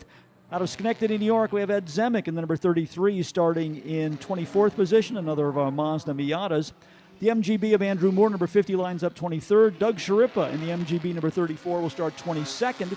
21st in the lineup to Henry Fry's Triumph 250, number 29. Cosme Fume in the Lotus 7, number 150, will be 20th. Patrick Daly's Mazda number 53 is 19th. 18th starter will be Mark Gregory's Mazda number 23. Charles Borden in the one-of-a-kind Ford Falcon-powered Filson Special, number 123, starts 17th. 16th to the red and white Austin Healey 104 for Rich Malumi in number 347. Stuart Hawkins in the Special Olympics Connecticut Mazda Miata number 6 starts 15th. 14th to Dan Chapman in the former Skip Barber Brabham BT8 Sports Racer, that is number 52 out of New Braunfels, Texas. Laurent Fume in the G16 Ginetta number 4 starts 13th. 12th in the starting lineup to the Lotus 7 of James Goodson number 110. Laurent Fume in the number 15 Lotus 7 starts 11th. 10th to Phil Meany's Lotus 7 007. Our visitor from England, Jack Rawls, in the Austin Healey hardtop, number 12, starts 9th. 8th to Paul Stinson in the Lotus 7, number 7. Joe Bezzetta's Lotus 23 is the 77. He'll start 7th. 6th to the Porsche 944 of John Gilliland. 5th, the Ginetta G4 for Hervé Park, number 111. Second row will be Chris Domingo in the number 11 Lotus and Kurt Uzbey in the number 42 Lotus. Wide-bodied V8-powered Devon for Martin Hosek and Craig Chima's Lotus 7 on the pole position. Green flag at the ready. Look for Martin Hosek to accelerate away in that V8-powered wide-body Devon. But Craig Chima, again, timing the start pretty well, will be alongside of Hosek as they go down in turn number 1. Kind of a David and Goliath battle there. The little Lotus 7, then the big V8-powered wide-body Devon. For the moment, Chima and the Lotus 7 will take the front runner's position. Hosek in second, Kurt Uzbey third. Oh, big mix-up over in the S's. Everybody's scrambling around. A couple of cars that have gotten turned around. See if we can keep everybody rolling and get back on track here. One car still stuck over there, one of the Lotus 7s. That car rolling as well. So it looks as though everybody's going to get clear of that big scrum over in the S's, and we will stay under green flag conditions.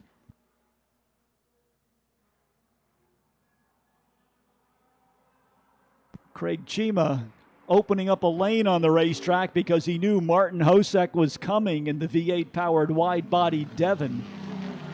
Clear horsepower advantage off the diving turn for the number 39. Chima will slot into second position. Third to Kurt Uzbey in the 42. Chris Domingo in the 11.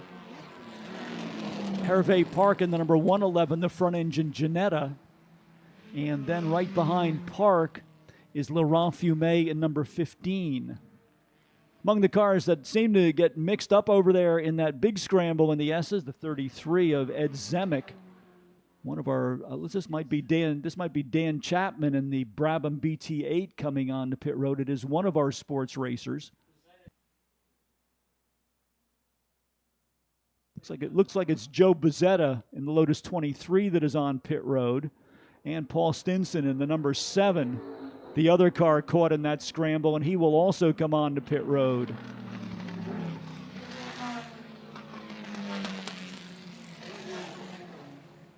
Seems like it's been feast or famine for Stinson this weekend. Got caught in a mix-up on Saturday and did some damage to the back end of the number 7 Lotus. Then in an interesting bit of numerology in our races on Saturday, the Lotus 7, number 7, finished 7th in both races. But that will not be the story here for Paul Stimson first thing here on Monday morning. Meanwhile, up front, it is Martin Hosek with the lead. Craig Chima in the Lotus 7, number 5, is second. Kurt Uzbey's Lotus 23, car number 42, is third. The Lotus 7 of Chris Domingo, number 11, fourth. Hervé Park in the yellow Ginetta, number 111, is fifth. Sixth to Laurent Fumet, number 15, in the Lotus 7. Porsche 944 for John Gilliland, car number 36, is seventh. Dan Chapman in the BT8 Brabham, number 52, is eighth. Ninth to Rich Malumian, longtime competitor in the Lime Rock Historics out of Pennsylvania with the 1956 Austin Healey 104, the red and white number 347. And Cosme Fumet in the Lotus 7, number 150, rounds out the top 10.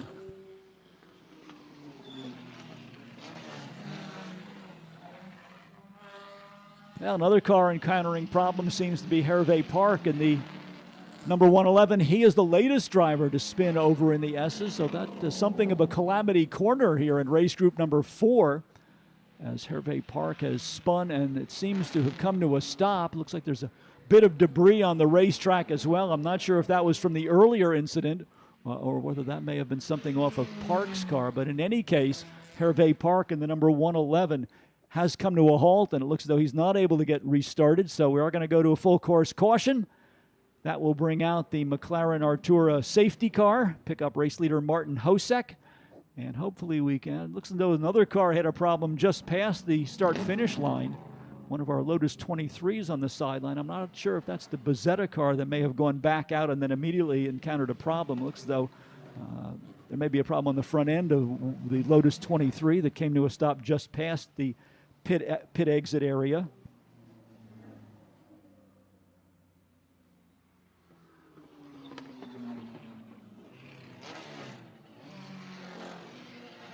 And it looks as though that was Kurt Uzbey who ran into the problem. The number 42 Lotus coming to a halt. So,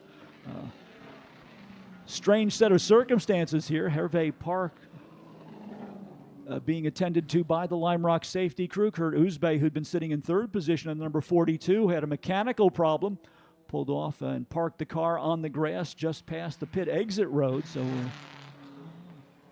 between the scrum on lap number 1 and then the attrition here with Hervey Park and Kurt Uzbey, the order getting shaken up considerably. Let's get a look at the Jensen Healy. Meanwhile, at Jim Riley, the latest car on the pit road. That's the number 43.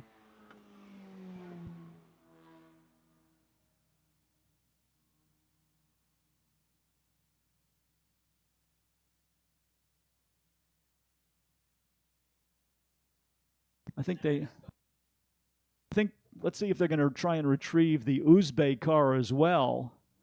Car is in what would normally be a relatively safe position, but we'll see if they can get that car back to the safety of the pit lane. We don't often see cars going off course down on the grass. Nonetheless, we don't want to leave Kurt Uzbey or the Lotus 23 sitting there, so I think they're going to try and do a rope tow on that car as well if they can. So we stay under full course caution. Let's take you through the top 10. Trying to get a look at Laurent Fumet here. The Fumet family bringing several cars this weekend. They ran their Ginetta earlier, but I think they have a pair of Lotus 7s out there now. And that is what's showing up on the scoring monitor for Laurent Fumet. So he puts his Ginetta back on the trailer and gets into a Lotus 7 for Monday's racing here at Lime Rock Park. Once again, your race leader is Martin Hosek in the V8-powered wide-body Devon Special. Craig Chima's Lotus 7, number 5 is second. Third to Chris Domingo in the number 11 Lotus 7. John Gilliland in the Porsche 944, now shown in fourth position. That is car number 36. Laurent Fumet's Lotus 7, number 15 is fifth. Sixth to the former Skip Barber Brabham BT8 sports racer for Dan Chapman, number 52. The red and white, number 347, the four-cylinder Austin Healy for Rich Malumian is seventh. Eighth to Cosme Fumet in the Lotus 7, number 150. Henry Fry in the very rare Triumph TR250 racer, number 29 is ninth. And Doug Sharippa's MGB rounds out the top 10. He is in car number 34.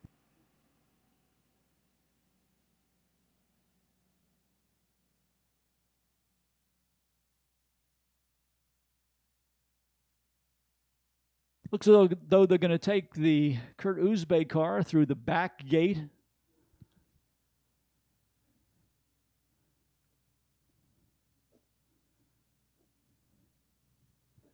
And still trying to find a way to retrieve the Hervey Park number 111. Apparently some suspension damage on that car, so they are not going to be able to tow it back in, so they've now brought the flatbed out for that car. Meanwhile, they'll get the Kurt Uzbey car through the back gate to the safety of the paddock area. So it looks as though we're going to have an extended period of yellow flag lapping behind the McLaren safety car. Once again, our thanks to the folks from Miller Motor Cars for providing us with the McLaren Artura as our 2024 pace car.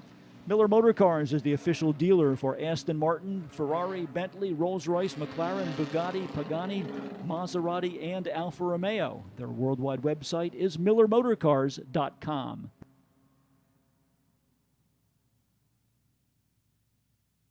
This is day 5 for many of us as part of the 2024 edition of the Lime Rock Historics. We began things on Thursday evening with a parade of vehicles from the track here at Lime Rock Park to the Village Green in Falls Village for a festive evening of food and music. Then we had practice and qualifying for all of our competitors on Friday. First day of racing for these cars was Saturday. Yesterday, of course, Sunday in the park, our giant car show and Concours d'Elegance. And now day number 5 to wrap things up for 2024. And already the discussions and planning for the 2025 edition of the Lime Rock Historics are underway with race chairman Skip Barber. Spectro Performance Oil is Lime Rock's preferred choice for motor oil. Spectro Oil provides unsurpassed strength and endurance to protect your engine against wear and tear with the highest levels of performance. Getting back to Thursday for just a moment, we want to thank NBT Bank for their support of the Thursday evening parade, and also the folks from the Falls Village Inn who were such fine hosts for all of us on that Thursday evening occasion.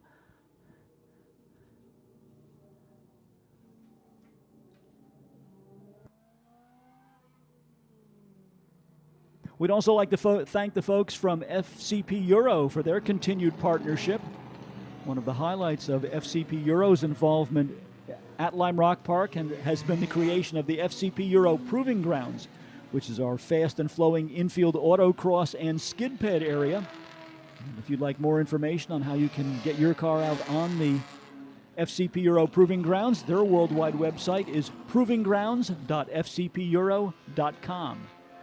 And that is also the location of our Liqui-Moly Summer Autocross Series, which is moving towards its conclusion. If you would like to get involved in high-performance driving, the FCP Euro Autocross Series is a great introduction, and you can get more information about our Summer Autocross Series and how you can enter for both lapping days and competition by visiting our worldwide website, www.limerock.com. Let's also take a moment to thank all of the volunteers from the Lime Rock Right-Handers Club who come from far and wide to assist us in presenting all of our major spectator events during the racing season. We couldn't do it without all of those folks who work so hard behind the scenes to help us organize the racing events and make all of you feel welcomed here at Lime Rock Park. So our thanks to the members of the Lime Rock Park Right-Handers Club.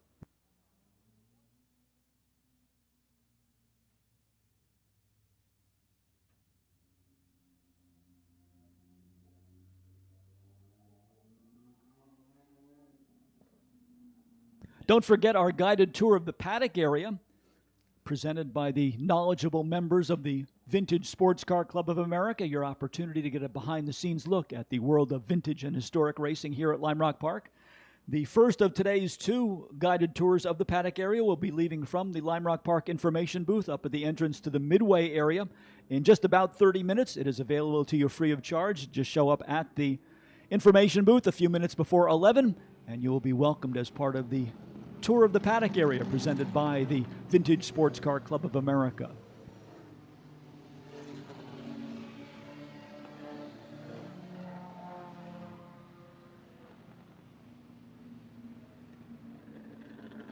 Looks as though they have completed the careful loading of the front engine Ginetta for Hervé Park. Unfortunately, sidelined with some damage over in the S's. We'll get our safety vehicles back in the ready position, and within the next lap or so, we should be ready to get back to green flag racing here for race group number 4. It's going to be a short sprint to the finish, as we are already at 3/4 distance. Time for probably another 2 or 3 laps for these cars before we see the checkered flag. So the format of the race somewhat changing because of that extended period to retrieve the number 111, but we will get some more green flag laps in for our cars in race group number 4, and then continue to roll along on the program. Cars in race group number 5 already moving into their positions in the staging area.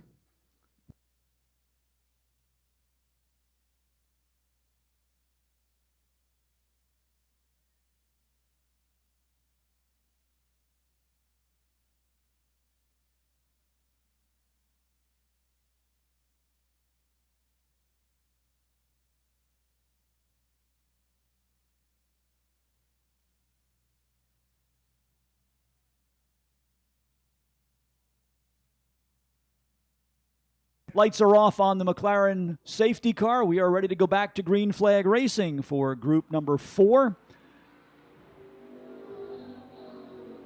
Hefty rumble of the V8 engine in the wide-body Devon propels Martin Hosek to turn number 1. Craig Chima still in second. Then in third is Chris Domingo. Domingo making a return to Lime Rock Park for the historic festival this year in a Lotus 7. For many years, he had a English-built Malik Sports Racer, but now turning his attentions back to the Lotus 7, of which he has several. He actually has one of the prototype model Lotus 6s in his collection out in the central New York area. And Chris Domingo right now in third position in car number 11.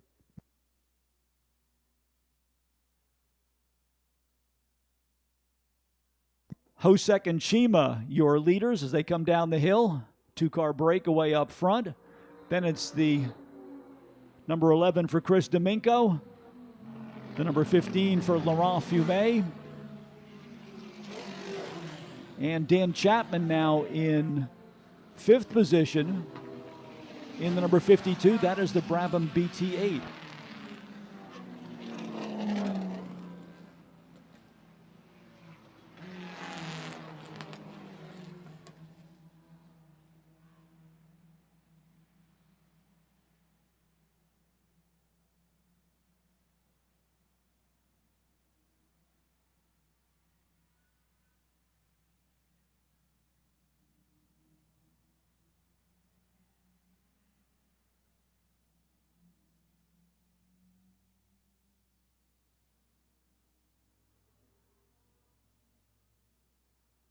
Still Hosek and Chima up front, first and second.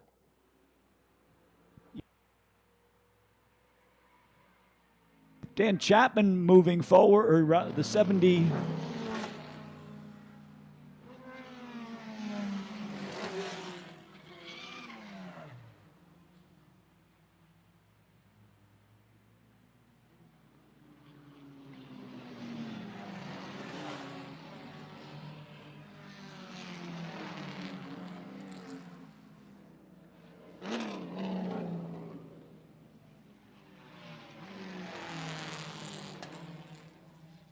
Checking to verify our scoring information, as it looks like we may have a car in the second pack that is missing a transponder. Clearly it's Martin Hosek in the 39 leading from Craig Chima in the number 5.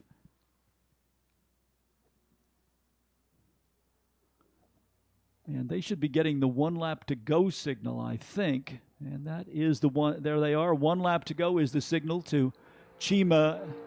The car that is moving along is the number 711. 711 isn't even on our entry list. So, surprise car running in fourth position.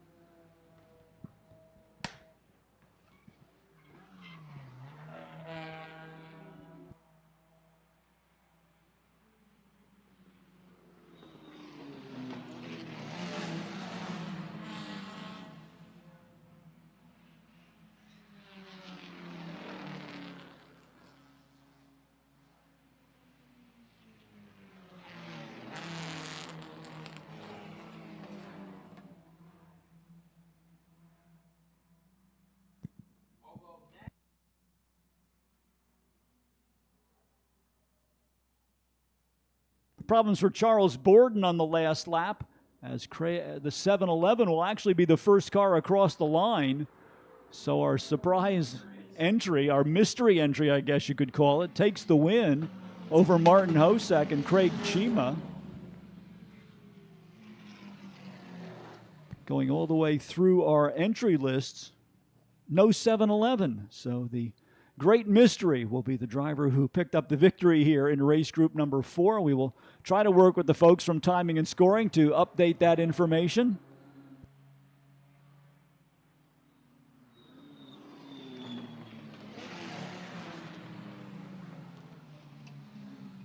But as I said, that car not only does not appear on the grid sheet, it doesn't appear anywhere in the entry list. There is no car number 711 for any of our 9 races, so that car apparently arrived this morning, made a late registration for the races, and then turned in a very successful performance, and we will try and give proper credit to that driver as soon as we can get in touch with the folks in Timing and Scoring for an update on the official finish for race group number 4.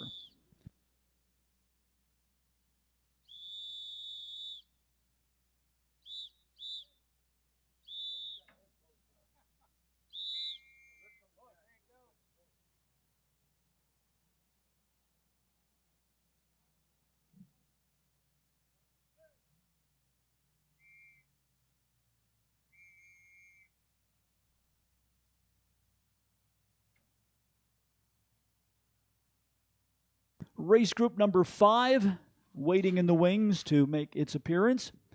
This is our tin top group, racing sedans from the 1960s and 70s. Sports Car Club of America B, C, and D sedans, IMSA RS category cars, and cars from the 2.5 liter championship for the Trans Am Championship, all coming out for our next group, scheduled to start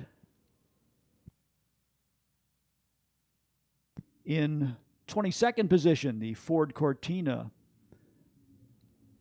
car number 83 for Chris Mosera. 20th in the starting lineup, to the voice of NASCAR on Fox, this is Mike Joy, debuting his number 48 Datsun 510 this weekend in 20th position.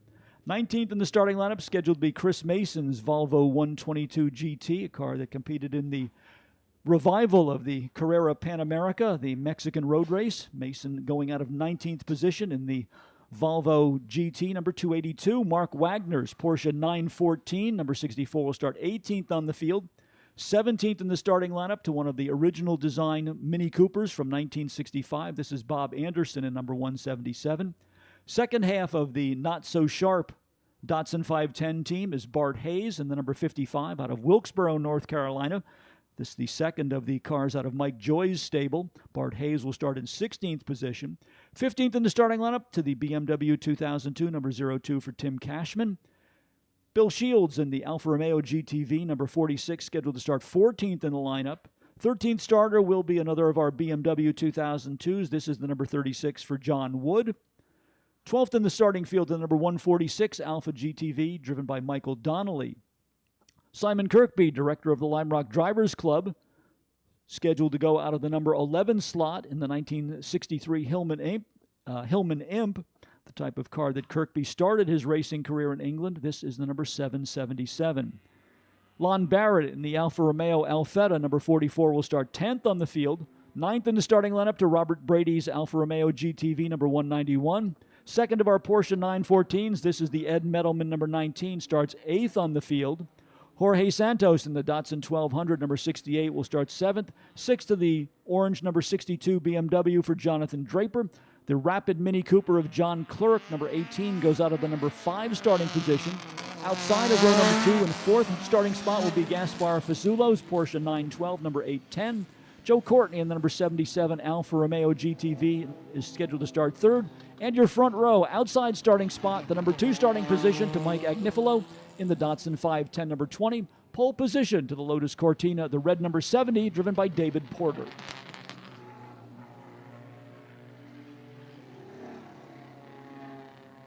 The Porter car, really the first of the performance sedans introduced in the 1960s, a fairly standard English Ford Cortina sedan that was then sent to Colin Chapman at the Lotus Works in England. Suspension upgraded for improved handling, and for more power under the hood, they put in a double overhead cam Lotus racing engine to create the car known as the Lotus Cortina. First of the high-performance sedans that eventually spawned the imitators from Alfa Romeo, Datsun, and BMW. David Porter in the number 70 on the outside of the front row, the Datsun 510, made famous here at Lime Rock Park for many years by Connecticut's Bob Sharp. And Mike Agnifilo with the first of the Datsun 510s in the field, car number 20 starting on the outside of the front row. The very stylish-looking Alfa Romeo GTV number 77 for Joe Courtney from number 3, starting position. And the Porsche 911 style body with the 4-cylinder Porsche engine, as opposed to the more well-recognized 6-cylinder engine, is the configuration for the Porsche 912 of Gaspar Fasulo, car number 810, and he starts in 4th position.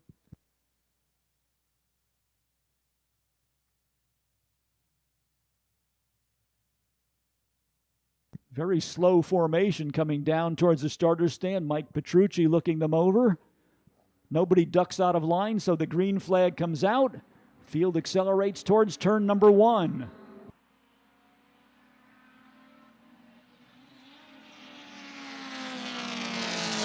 Mike Agnifilo from the outside of the front row, again able to nose the Datsun 510 into the lead. The Stonebridge Racing entry. David Porter in second, Gaspar Fasulo third as they go to the S's for the first time, followed by Jonathan Draper in the number 62. Then a good side-by-side battle between the Datsun 1200 of Jorge Santos and the Mini Cooper of John Clerk, number 18.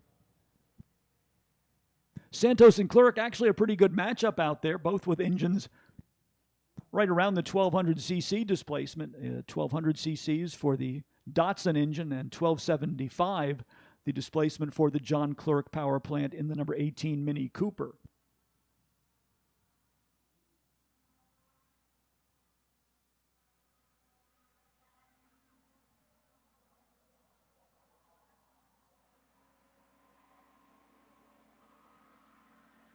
Coming around to complete lap number one, it is Mike Agnifilo with the lead. David Porter second, Gaspar Fasulo third. Joe Courtney in the red Alfa GTV is fourth. Fifth to the pumpkin-colored BMW, number 62 for Jonathan Draper. Then it's the yellow Mini Cooper, the number 18, with the advantage over the white, red, and yellow number 68, the Datsun 1200, driven by Jorge Santos. Behind Santos, we have Simon Kirkby in the Hillman Imp, number 777. I think that's probably the car with the smallest displacement engine, being 1,000 cc's in the rear-mounted Hillman engine, based on the Coventry Climax power plant.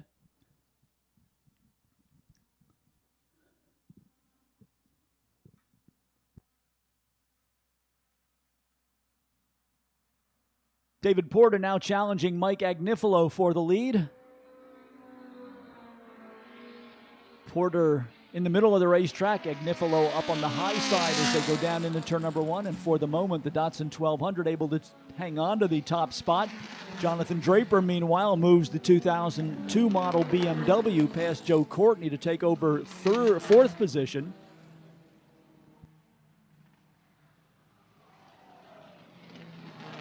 Courtney now actually getting a little bit of pressure from John Clerk of the little number 18 Mini Cooper, as Clerk has been able to pull away from Jorge Santos in the number 68 Datsun 1200.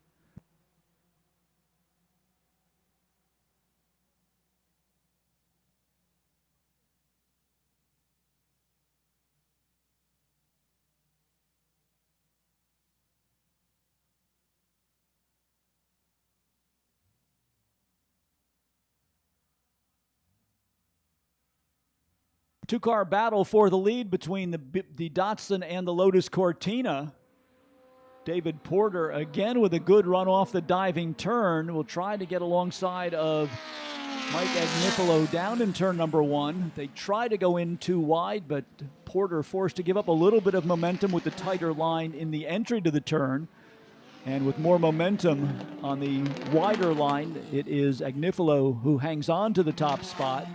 Gaspar Fasulo with a ringside seat for all of that, watching from third position in the Porsche 912. Jonathan Draper now starting to pull clear in fourth position in the number 62. And the number 18 of John Clerk picking up another spot. It looks as though Joe Courtney in the 77 had some problems as he is on pit road. So the car that had been running in fourth position, unfortunately falling by the wayside. So an early exit for the 77 Alfa Romeo of Joe Courtney.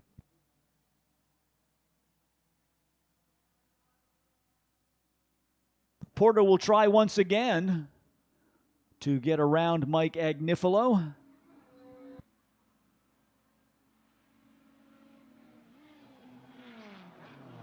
A little bit of a twitch under braking as again Porter tries that low line down in turn number one. He and Agnifilo went in door handle to door handle, but Agnifilo able to keep the momentum on the wider line as Porter continues to work on finding a way past the race-leading Datsun 510 in his Lotus Cortina.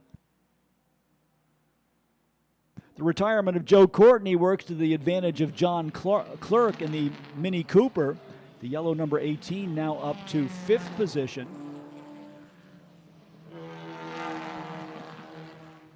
Sixth is Jorge Santos in the 68. Seventh to Robert Brady's Alfa number 191. Eighth to the 777. That's the Hillman Imp for Simon Kirkby.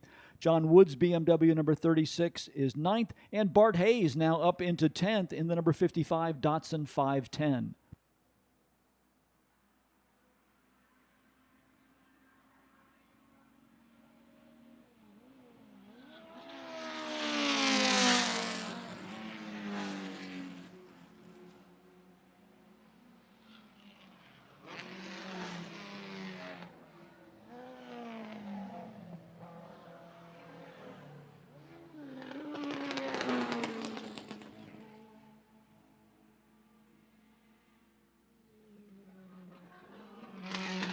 While the battle goes on for the race lead, the fastest lap of the race actually now goes to the Mini Cooper of John Clerk, 1 minute 4.956, while Agnifilo and Porter are lapping in the 1 minute 5, 1 minute 6 second range. So that little Mini Cooper certainly showing its performance potential out there, running in 5th position, but with fast lap of the race, the only car in the 1 minute 4 second range for John Clerk.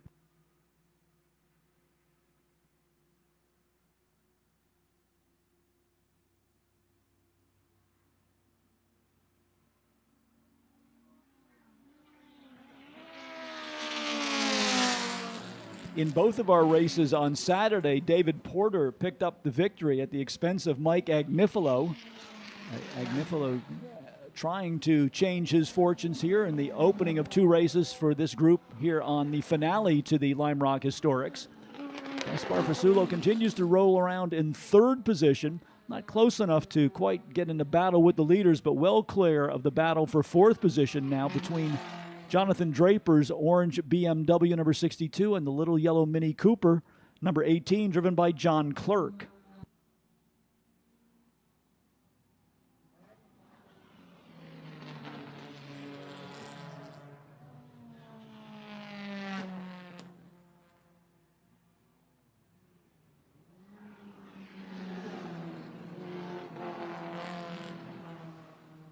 Agnifilo this time trying to do a little bit of NASCAR-style drafting as they come off of the downhill turn. He was right up on the back bumper of Agnifilo, then pulled out into some clean air. But not able to make the draft work. He will get back in line. And both of the leading cars twitching around a little bit under braking going into turn number 1 as they take it in as deep as they dare. And that has worked to the advantage of Gaspar Fasulo. All of a sudden, the Porsche 914 finds himself getting closer to that leading duo, potentially setting up a 3-car race for the number 1 position.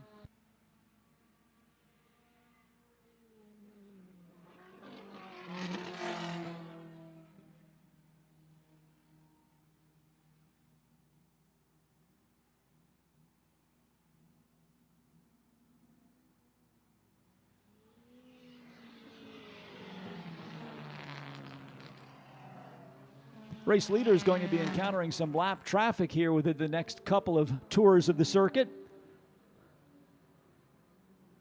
Porter out of the slipstream again, trying to get alongside of Agnifilo as they go down into turn number 1. Porter really taking it in deep there as he is in the middle of the racetrack and getting on the brakes to go under the Liqui Bridge, and you can see the back end of the car twitching around as the weight comes off of the rear tires and onto the front wheels. Agnifilo with a little bit different line, a little bit later entry to the corner, and a wider line, not quite with the same intensity on the brakes, but he nonetheless able to hang on to the lead in the number 20.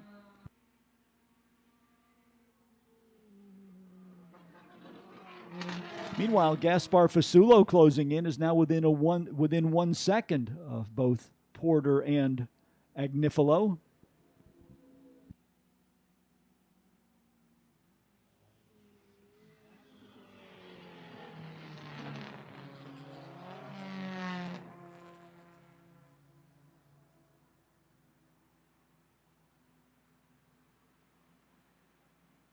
Lap traffic up ahead. Agnifilo trying to find a gap there. He and Porter both come up on one of the other Mini Coopers in the race right as they got to the turn-in point for turn number 1. Big Bend here at Lime Rock Park. And both of them able to negotiate that traffic, but you could see that Gaspar Fasulo takes advantage of that and continues to narrow the gap in from his third position. Here's Jonathan Draper in the BMW trying to hold off John Clerk in the number 18 Mini Cooper.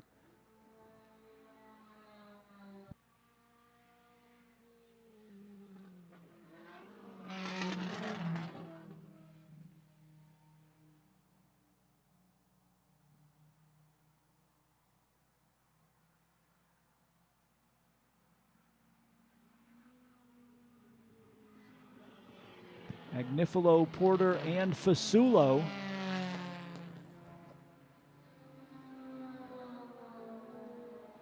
Porter gets a little bit better run off the diving turn. Is able to close ground, but not enough to complete the pass down in turn number 1. Fasulo's car seems to be strongest on the back part of the circuit. He is the slowest of the 3 cars off of the diving turn onto the Samposi straightaway, but then makes up ground once they get under brakes and start turning the car left and right as they go through the S's and move to the back part of the racetrack. So differently configured cars with different strengths and weak points. And right now, Mike Agnifilo with the fewest weak points and the most strengths as he continues to keep the number 20 car out in front.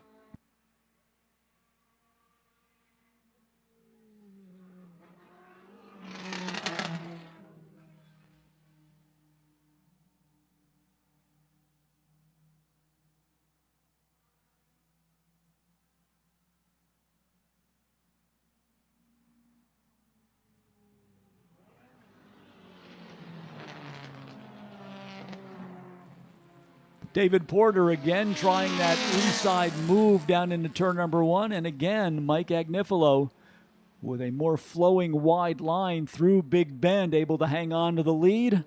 Gaspar Fasulo in the Porsche 912, now less than a car length away from David Porter. And now through the S's, Fasulo loses a little bit of ground there.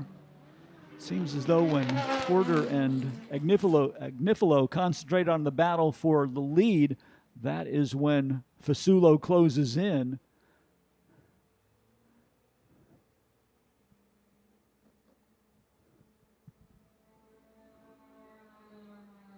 When Porter and Agnifilo work together, that's when they're able to pull away from the number 820 Porsche. More lap traffic up ahead for our leaders as they come onto the Samposi straight.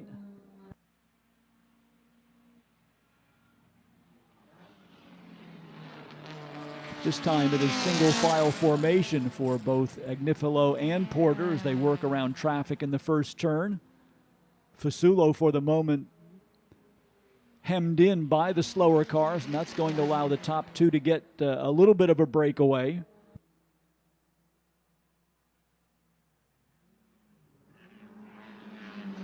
Let's take you through the top 10. Mike Agnifilo is your leader in the 20. David Porter in the 72nd. Gaspar Fasulo in the 810 is third. The BMW for Jonathan Draper. The orange number 62 is fourth. The yellow number 18 Mini Cooper, John Clerk, is fifth. Sixth to Jorge Santos in the number 68 Datsun. Robert Brady in the Alfa Romeo number 191 is seventh. The number 777 for Simon Kirkby is eighth. Ninth to John Woods BMW number 36. And the number 55 Datsun 510 of Bart Hayes rounds out the top 10.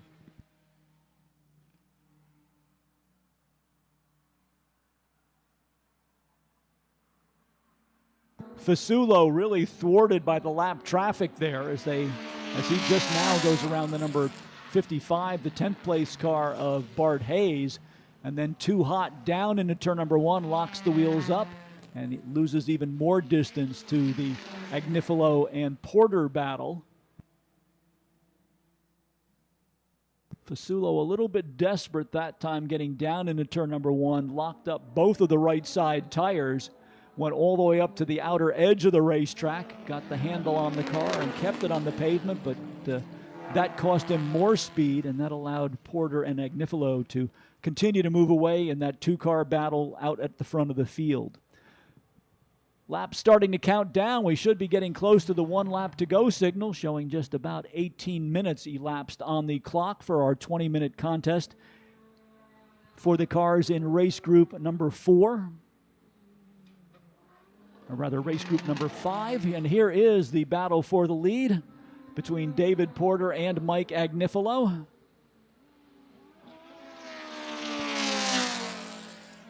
Porter this time trying to get right up on the back bumper of Agnifilo through turn number 1. See if he can put together a good run out onto the short chute. But Agnifilo with that move covered, and the number 20 continues to motor in the lead. David Porter right there in second to the number 70. And now a significant gap back to the third place car of Gaspar Fasulo. That is the number 810.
One lap to go should be the signal for Mike Agnifilo and David Porter the next time they come off of the diving turn.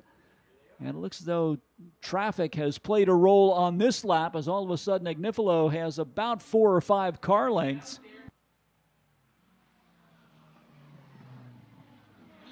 Looks like they will get at least this lap and one more, as they are just under the 20-minute mark when they came across the start-finish line. So the format for the race is the next lap after 20 minutes are complete. So Agnifilo will continue for this lap and then at least one more, and that gives a couple of more chances to David Porter as he continues to run in second position.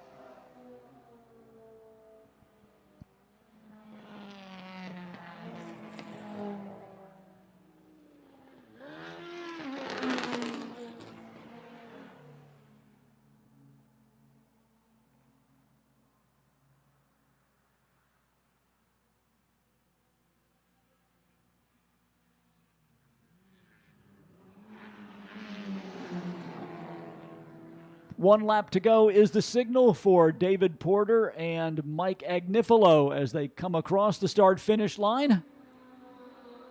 Porter this time not close enough to challenge under braking going into turn number 1. Agnifilo still with the lead. Porter closes the gap down to less than a car length as they negotiate Big Bend for the final time. Agnifilo onto the short chute, headed towards the S's in front of the infield spectator hillside area. Porter getting closer, has got it down, got the Lotus Cortina just about on the back bumper of the Datsun 510 as they head onto the Paul Newman straight. Gaspar Fasulo solidly in third, but no longer in touch with the race leaders. So Agnifilo and Porter will climb the hill on the back part of the racetrack, race across the plateau through the little kink at West Bend, and then come underneath the Toyo Tire Bridge that should bring them down the hill and onto the Samposi Straight for the final time. Mike Agnifilo will come down the hill with the advantage over the number 70. Datsun 510 number 20 on the race to the stripe. Porter not with the oomph he needs. So making up for Saturday's disappointment, the win goes to Mike Agnifilo in the number 20 Datsun over the number 70 Lotus Cortina of David Porter. Third to Gaspar Fasulo in the Porsche 912. Fourth to Jonathan Draper in the pumpkin-colored number 61 BMW. Another fine fifth-place finish to the little Mini Cooper for John Clerk, number 18.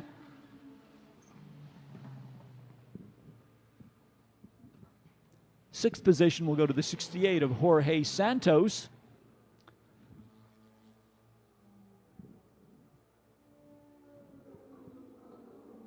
Simon Kirkby will take seventh in the Hillman Imp number 777, 191, or rather 36. Let me go back. 191, Robert Brady will take eighth. Ninth to the 36 of John Wood. Bart Hayes in the 55 comes home in 10th position. 11th to Tim Cashman's BMW number 02. Bill Shields in the Alpha GTV number 46 is 12th. 13th to the Volvo of Chris Mason number 282. And rounding out the top 15 is the Mini Cooper number 177 for Bob Anderson. Well, we mentioned that Simon Kirkby is the director of the Lime Rock Drivers Club, and if you would like to get a intense introduction to performance driving, why not sign up for the Member for a Day program offered by the Lime Rock Drivers Club? You can drive your own car around Lime Rock Park with expert coaching from the staff of the Lime Rock Drivers Club, including Simon Kirkby. And the fee for the Member for a Day program not only includes professional in-car coaching for each track session, but also hospitality for yourself and a guest. If you'd like more information on the Member for a Day program from the Lime Rock Drivers Club, their worldwide website is www.limerockclub.com. And every racing driver will tell you that seatbelts save lives, but only if you use them. Always buckle up and drive sober on Connecticut roadways. We want you to arrive alive. This message brought to you by the Arrive Alive Coalition.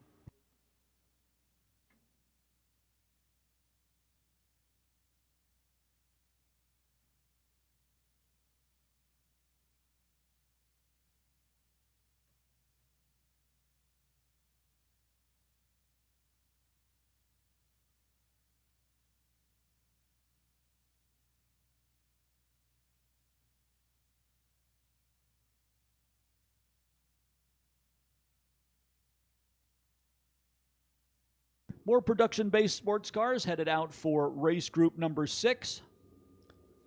This will be what we would typically call the D, E, and F production race under the Sports Car Club of America nomenclature of the 1960s and 1970s.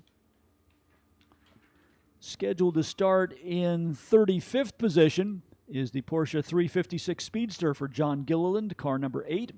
Alain Raymond from Quebec, Canada, in the Fiat Abarth 1000 TC sedan, number 14, scheduled for 34th on the field. 33rd in the lineup to the number 51 Datsun Z car for John Horn. John Einhorn in the former Glory Racing Austin Healey 3000, number 26, scheduled to start 32nd. 31st to Anthony Thompson in the Mark I Lotus 7, number 181. The MGA Coupe of James Juhas, number 311, will go out of 30th starting position. 29th will be David DeCesar in the MGB GT, number 193. The MGA number 180, driven by James Goodson, lines up in 28th position. 27th in the starting lineup to the Austin Healey Sprite for Tim Morgan, number 13. Cobus Reinecke in another of our Porsche 912 starts in 27th position. This is 26th position, rather. This is car number 912. The Austin Healey for Andy Ingalls, number 12, starts 25th. 24th in the starting lineup to the Elva Courier, number 411 for Robert White. Jackie Amoroso in her Triumph TR3, number 41, scheduled for 23rd on the field. 22nd in the lineup to the Triumph TR3 of Rick McCurdy, car number 132. Butch O'Connor out of Sparta, New Jersey with the number 218 MGA will start 21st on the field. 20th in the lineup goes to Richard Brown's Triumph Spitfire, number 36. Ed Boyajian in the Alfa Romeo Giulietta, number 69, will start 19th. 18th to James Trudeau. He is driving a Triumph Spitfire, number 49. Steve Lehrman with the Alfa Romeo Giulietta, number 246, starts 17th. Brad Price with the number 227 Alfa Giulietta Spider will start in 16th position. 15th in the starting lineup to the Renault Sports Racer for Ralph Salomon, number 63.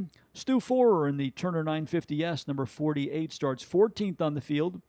Dirk Burrows in the Alpha Giulietta, number 59, starts 13th. 12th to the second of our Sports Renaults, the original spec racer from the Sports Car Club of America, introduced in the 1984 racing season with John Dunnock behind the wheel now of this car. The number 61 starts 12th. 11th, a longtime VSCCA competitor Jim Bach in the number 65. Ed Medelman in the Porsche 914, number 19, scheduled to start 10th. 9th on the field to the Alfa Romeo Spider, number 4. This is the Alfa Duetto for Mike Lawton. 8th will be the Lotus Mark 9 for Carl Whitney, the former Dave Belden car. The Roger Casson Alpha Giulietta Spider, number 256, starts 7th. 6th to the Alpha Spider Veloce, number 55 for Ed Sanson. Kevin Goslin in the number 901 Triumph Spitfire starts 5th. Rick Nevis in the Austin Healey 104, number 102, will start 4th. Peter Krause, who picked up a pair of victories in the debut of his Fiat X19 here on Saturday, the number 35, starts 3rd. Front row outside starting spot to Tom Brown in the Triumph Spitfire number 18. And pole position to the Elva Courier number 6 for Norm Burke.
McLaren pace car about to come down onto pit road. Norm Burke and Tom Brown pace the field.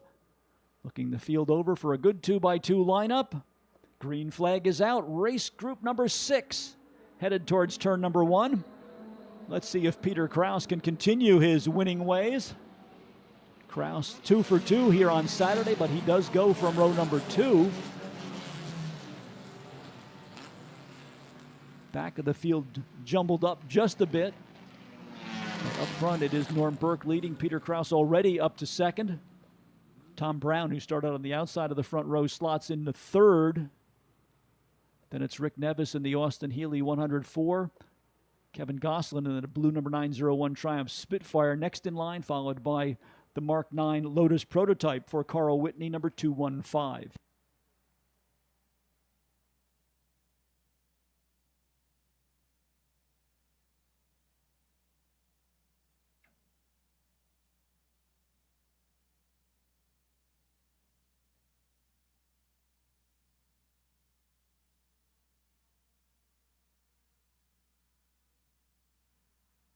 Peter Krause quickly into the lead with the Fiat X19, looking to continue his winning ways here on Monday. Krause, a longtime competitor in the historics and a well-known driver coach, raced here in Sports 2000 for many years, but actually started his racing career in a Fiat 850, so this is something of a return to familiar ground for him as he now races a Fiat, but this is the X19 model, and Peter Krause has been very high on the potential of this car, and he is certainly demonstrating it here this weekend. As we said, a pair of victories for the number 35 on Saturday, and from row number 2, he has already put the blue and yellow car into the lead here in the first race of the day for the cars in Group 6.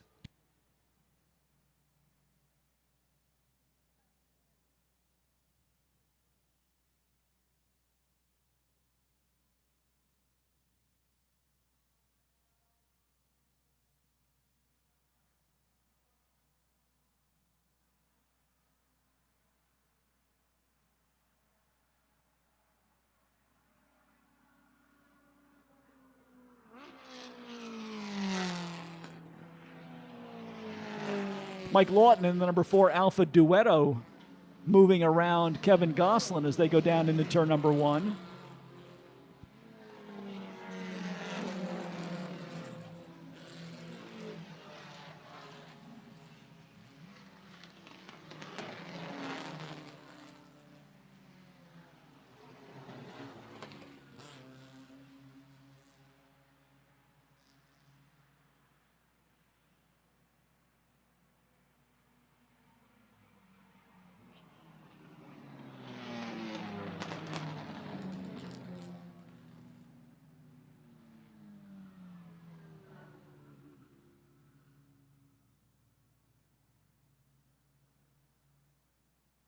Peter Kraus basically in a league of his own here with the number 35, well clear of Norm Burke and Tom Brown.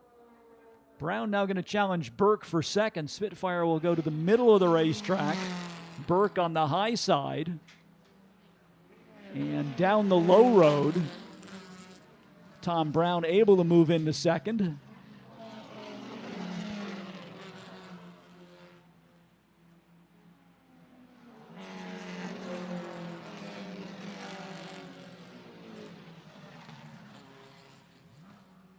A pair of the original sports Renaults down in turn number 1. John Dunnock in the number 61 and Ralph Salomon in the 63. This was a concept that the Sports Car Club of America expanded on in the mid-1980s. They were looking for a car that would be a real driver's class rather than an exercise in engineering. And so they came up with a blueprint for a car that was a purpose-built racing chassis with a production-based engine that was sealed at the factory, so you couldn't open the engine up and put any performance parts in it.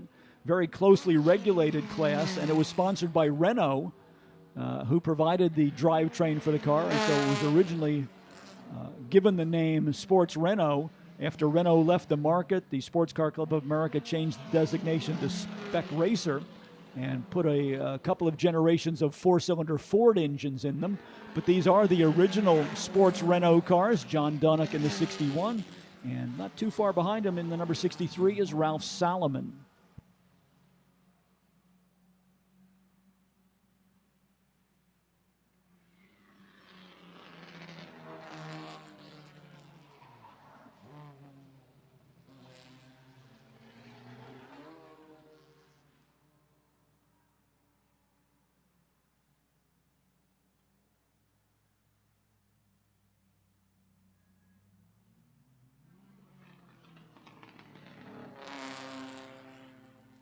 Peter Kraus already in the lap traffic with the blue number 35 Fiat X19.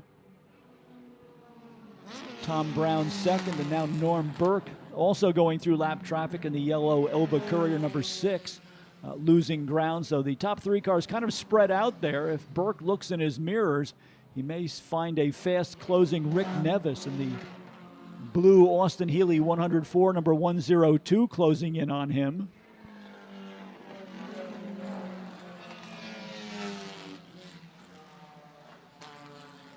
Well, it'll be interesting to see the battle that goes on between Dunnock in the 61 and Salomon in the 63.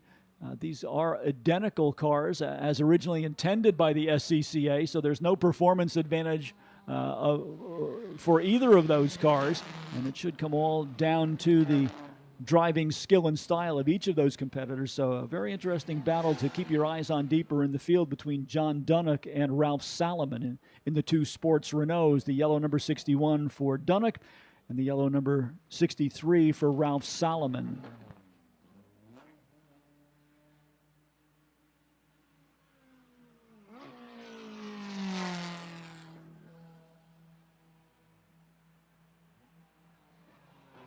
Tom Burke once again closing in on Tom Brown. So apparently in traffic, Brown in the Spitfire lost ground as Norm Burke is now right back on his back bumper in the yellow number 6 Elva Courier.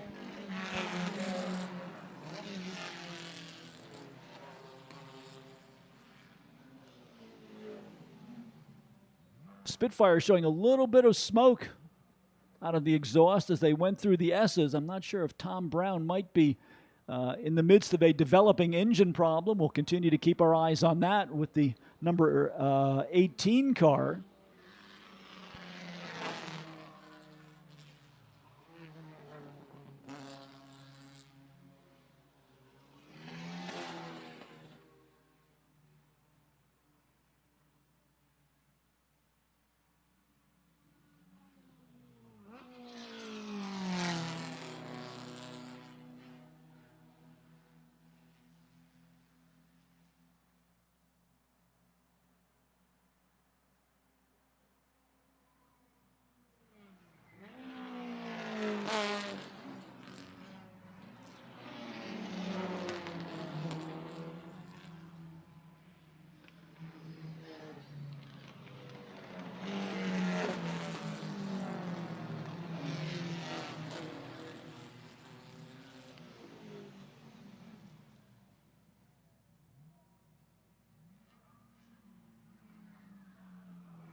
Peter Kraus making quick work of the field here as he has come to dominate race group number 6.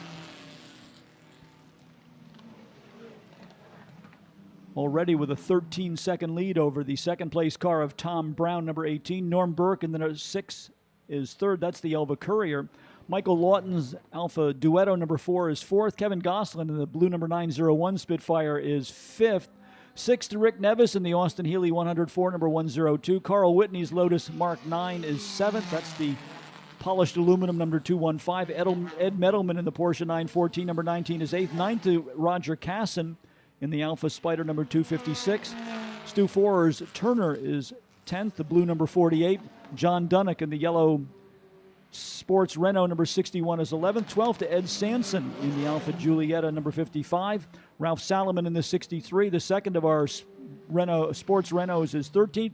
14th, another Alfa. That is the 69 for Ed Boyasian. And Brad Price in the number 227 rounds out the top 15. He is in car number 227.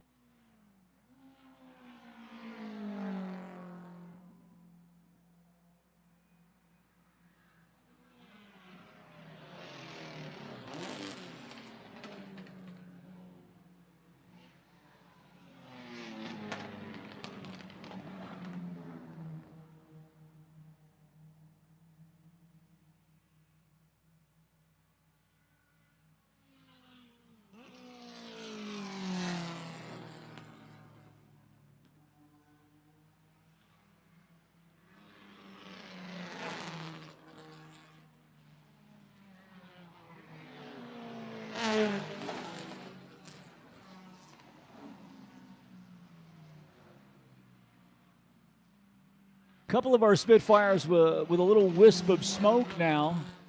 Tom Brown's car, the number 18, at the entry point to the S's with a little bit of a haze coming from the back of the car. And then the 901 of Kevin Goslin. Similarly, smoking just a bit there. Potentially oil leak from the valve cover coming down onto the hot exhaust system at the only left-hand corner on the racetrack. Not a major problem for the cars unless they start to leak more and more oil and that plume gets more pronounced. But certainly at this point, not a race-ending problem for either Brown or Goslin. But everybody trying to figure out how to stay with the Peter Kraus Fiat X19 as he is basically in a league of his own here. Here is Brown, the second-place car across the line now. Norm Burke once again getting separated from the lead battle, and he is just now going under the Liqui Bridge as the second-place Spitfire of Tom Brown makes his exit from turn number 1 and goes onto the short chute headed towards the S's.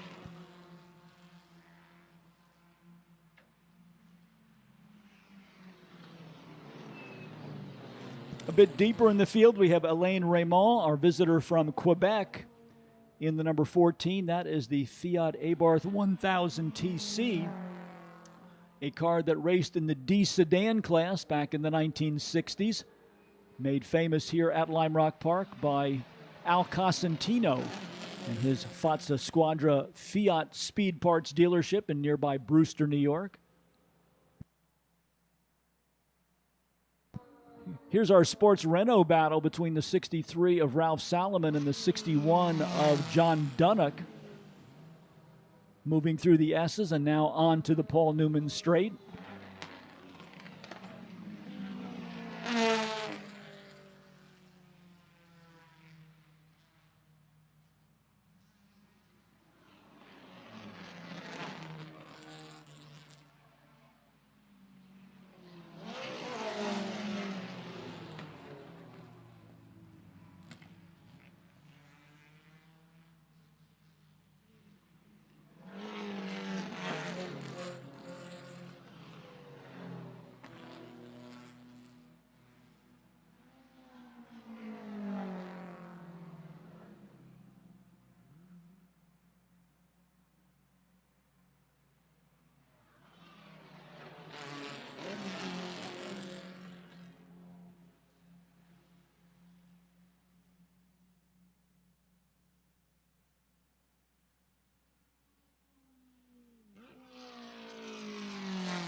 Peter Kraus just might be thinking about how many laps he has left before the finish of this race, as nobody has mounted a serious challenge to him since he took the lead on lap number 1 in the number 35 Fiat X19, showing less than 2 minutes remaining now for our 20-minute time limit here on race group number 6.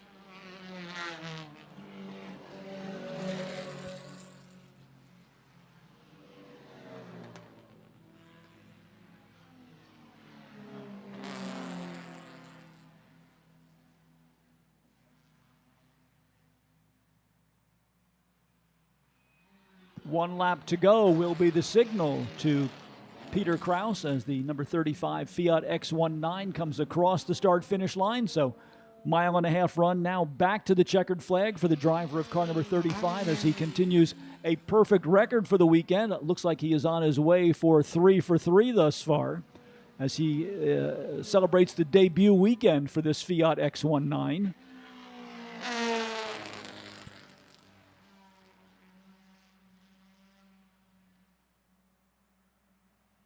Kraus through the S's and onto the Paul Newman straight.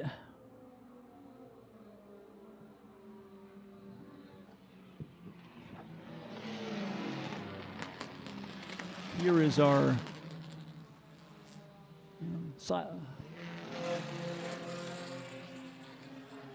here's our battle among the sports Renaults between John Dunnock in 61 and the 63 of Ralph Salomon. Salomon getting the advantages as they go into their final lap, waiting for Kim for Peter Kraus to come through the diving turn. Checkered flag is out. Successful weekend continues for the well-known driving coach out of Raleigh, North Carolina. Peter Kraus picking up the victory in the Fiat X19. Second, in spite of a bit of smoke from the engine, will be Tom Brown in the Triumph Spitfire number 18. Third to the yellow Elva Courier of Norm Burke. That is car number 6. Here is Burke across the start-finish line. Fourth should go to the number 4. That's the Alfa Duetto for Mike Lawton. He is followed across the line by another of our smoking Triumph Spitfires. That's the number 901 for Kevin Goslin. Then it will be the Porsche 914 Roadster for Ed Metalman, number 19, in 6th. 7th to Rick Nevis in the number 102, the Austin Healey 104. Carl Whitney in the Mark 9 Lotus will take 8th position, car 215. 9th to Roger Caston in the Alfa Romeo number 256. Ralph Salomon takes 10th in the Sports Renault number 63, getting the better of the similar car of John Dunnock, number 61, who finishes 11th. 12th to the Alfa Giulietta for Ed Sanson, number 55. Stu Forer in the number 48 will come home in 13th. That was the blue Turner 950S. Ed Boyasian in the Alfa Giulietta number 69 was 14th, and 15th to Brad Price in the Alfa Giulietta Spider number 227. That's going to bring out our feature group of the weekend, the Turn of the Century World Challenge presented by Toyo Tires, scheduled to be our next race group, and joining us as our expert commentator is former World Challenge competitor Kim Baker. Kim, welcome back. Thank you very much. It looks like it's going to be an exciting race. Beautiful day.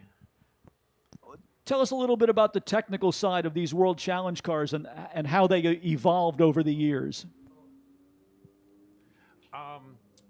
Well, they basically started off as almost showroom stock. They were prototype cars. They had heavy-duty parts and off-road parts. And every year they got faster because they were allowed more and more modifications. And in this whole endurance thing started in 1985, where they were pretty stock, with the exception of brakes and tires and shock absorbers. Then, by the time they finished, they were regular race cars, similar to that Viper that's out there. They had wings and slicks and lightweight body parts and twice as much horsepower. The factories really got interested in this type of racing pretty quickly. They did, because they used it for car development. What we found was, and this is pretty funny, exactly 24 hours of racing was the same amount of wear and tear on most parts as 100,000 miles on the road. So they were able to use it to develop the cars pretty effectively, fast, and inexpensively. You were most well known for racing with Corvettes, but what kind of car did you start your career in? Well, I started my career at age 5 with a quarter midget. I still have the picture on my phone. Then go-karts, and then I think I got a Lotus 7, which was a really cool car at the time. I was not 18 or 19 years old. I didn't even appreciate how good it was, because I altered it to my own 18-year-old likings, and it went from a 1.5 liter to a 1.6 liter to a 2 liter.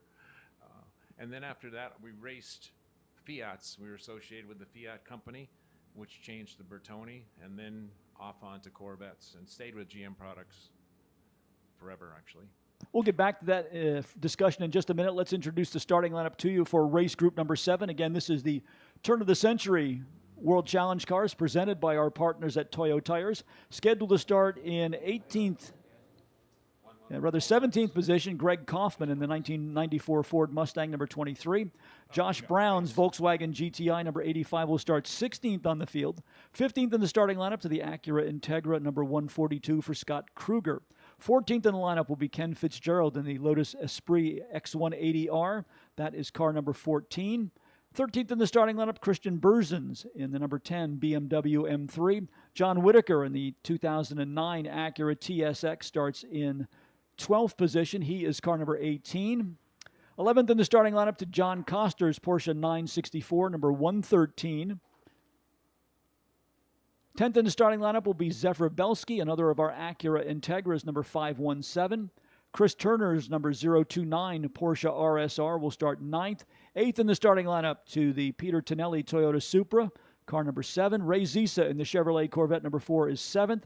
6th, Travis Washay in the Volkswagen GTI, the former Touring Car A champion in the Pirelli World Challenge Series, car number 30. Chip Hare in the Audi A4, number 1, starts in 5th position.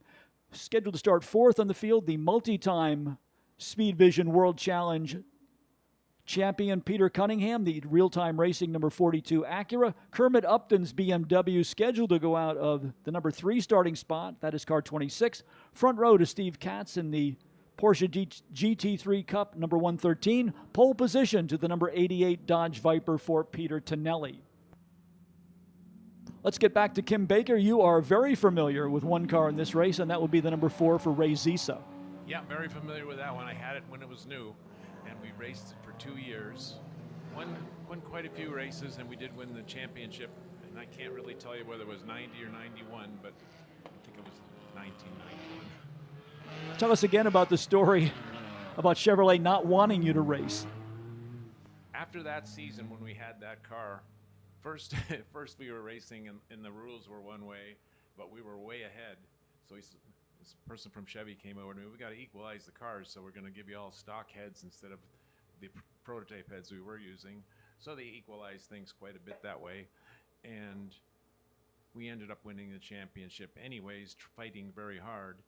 And let's see, that was, no, actually, I mixed up years, I'm sorry. 1987, we won that championship, and easily. In 1988, they asked us not to run the series because we might affect a number of entries, and they asked us to be the technical head of the racers, where I would set up the cars for all the racers. It was a really time-consuming job. I had to talk to every one of them and give them the camber, the caster, the alignment, the weight balance, everything. Tire pressure.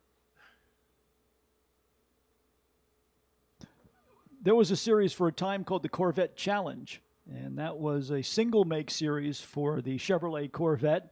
And one of the urban legends was that all of the ECUs were not exactly created equally. Well, the ECU was created equally, except the chip inside may not be totally. That was the equalization process. They did have some super duper drivers like Juan Fangio Jr., and they did have some other drivers they had to equalize a little bit. Ready to go green here for race group number 7, the Turn of the Century World Challenge presented by Toyo Tires. All of that torque and horsepower pays off for Peter Tonelli in the Dodge Viper, number 88, to move into the lead. Second to Steve Katz in the Porsche. Then it's Chip Hare in the number 1. Kermit Upton in the Mountain Motorsports, number 26. Unfortunately, it looks as though we were not able to get Peter Cunningham back in the race. They did have some damage on that car and on the right front corner as a result of an off-course excursion on Saturday. So the number 42 Acura TSX for Peter Cunningham.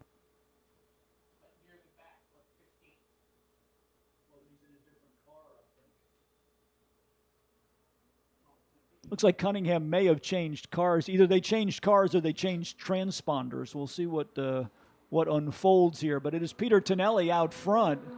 Steve Katz second. Chip Hare in the number 1 Audi third. Kermit Upton in the number 26 BMW fourth. Then Travis Washay in the number 30 Volkswagen GTI in 5th position.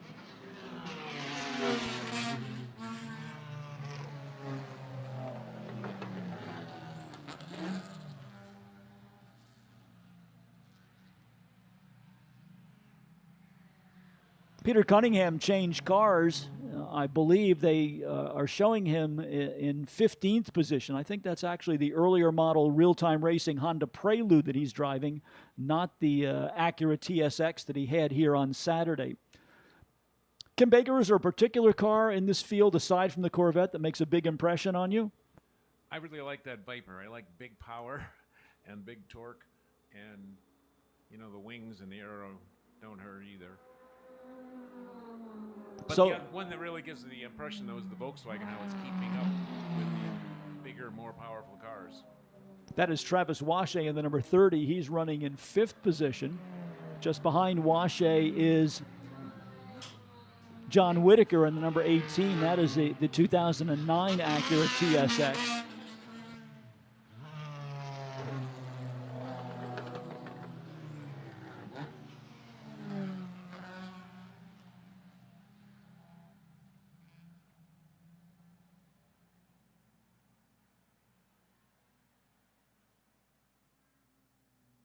And we can confirm now that the Honda Prelude going across the start-finish line, the number 42, is Peter Cunningham. So unfortunately, they weren't able to get the Acura repaired. But Peter's staying in action here by bringing out the Honda Prelude that he raced earlier in the World Challenge Series. That is car number 42. Up front, Peter Tonelli continues to hold the advantage over the Steve Katz Porsche as they head down into turn number 1. Kim Baker, really a kind of a technological evolution out there as represented by that Porsche in second position, a fair number of electronic driver aids on that car. How do you feel about those features? Well, I'd say less of those, like a Trans Am car doesn't have too many of those driver aids, and they work out pretty well. Makes it very expensive. You've got to have an electrical engineer usually, a data engineer, so it's adds a lot of expense and time. Race leaders beginning to look at some lap traffic here. Tonelli and Katz coming off of the diving turn onto the Sam Posey straight.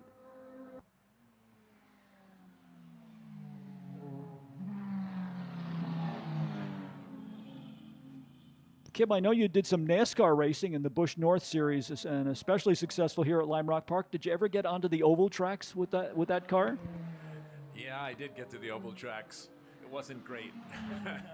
How was it different driving a road course and then going on to the oval? Oh, the oval, for us, road course drivers, is unbelievably hard. I struggled, and I was mid-pack at best.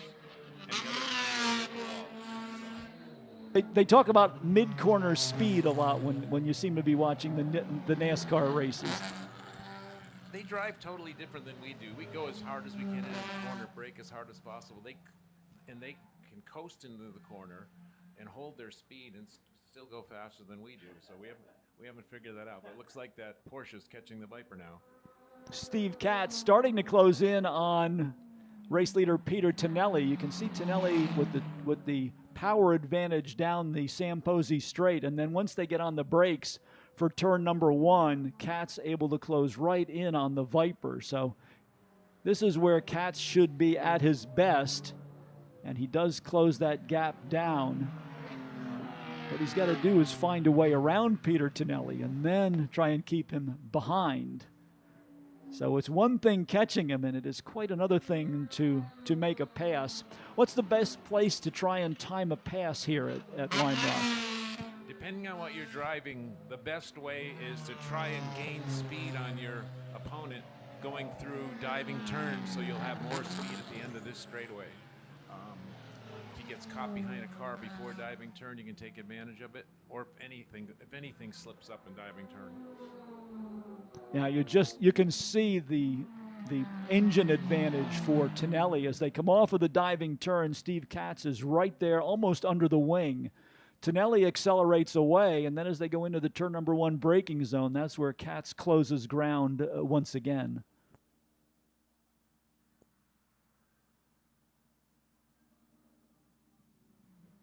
We want to thank the folks from Toyo Tires. They are our partners here at Lime Rock Park for the 2024 season. They are also the patrons now of the infield access bridge. You can see there's signage draped on the bridge that leads to the infield portion of the racetrack, and they have been instrumental in bringing the turn of the century World Challenge cars to us here for the 2020 edition of the Lime Rock Historics. Skip Barber, who is the chairman of the race for the Lime Rock Historics, has been very high on the World Challenge movement and thinks that it is an important way forward in vintage and historic racing, bringing a new generation of racers into the sport. How do you feel about that, Kim? Do you think that the World Challenge really has, the older World Challenge cars have a spot here at Lime Rock Park in the future events for the historics? I think they do have a really good spot. They're actually historic cars. A lot of them were driven by famous drivers. Even our car, during testing, we had an IndyCar driver drive it. We had a Formula One driver drive it. So they were pretty popular cars back then. The Formula One driver actually wanted to drive for us. Can you tell us who that was? That's a tantalizing story. His last name begins with L. He was actually incredibly fast. He couldn't. It was a 2-day test. He was incredibly fast, but he didn't have the practice we had, so he didn't know that you couldn't brake those cars with full braking force over and over again, and that kind of thing. And the IndyCar driver, I can say who it was Al Unser Jr. Oh, okay. And I'll tell you, he was incredible. He was probably the most consistent person that ever drove the car. That is quite and fast. That is quite a compliment coming from somebody who knows those cars so well.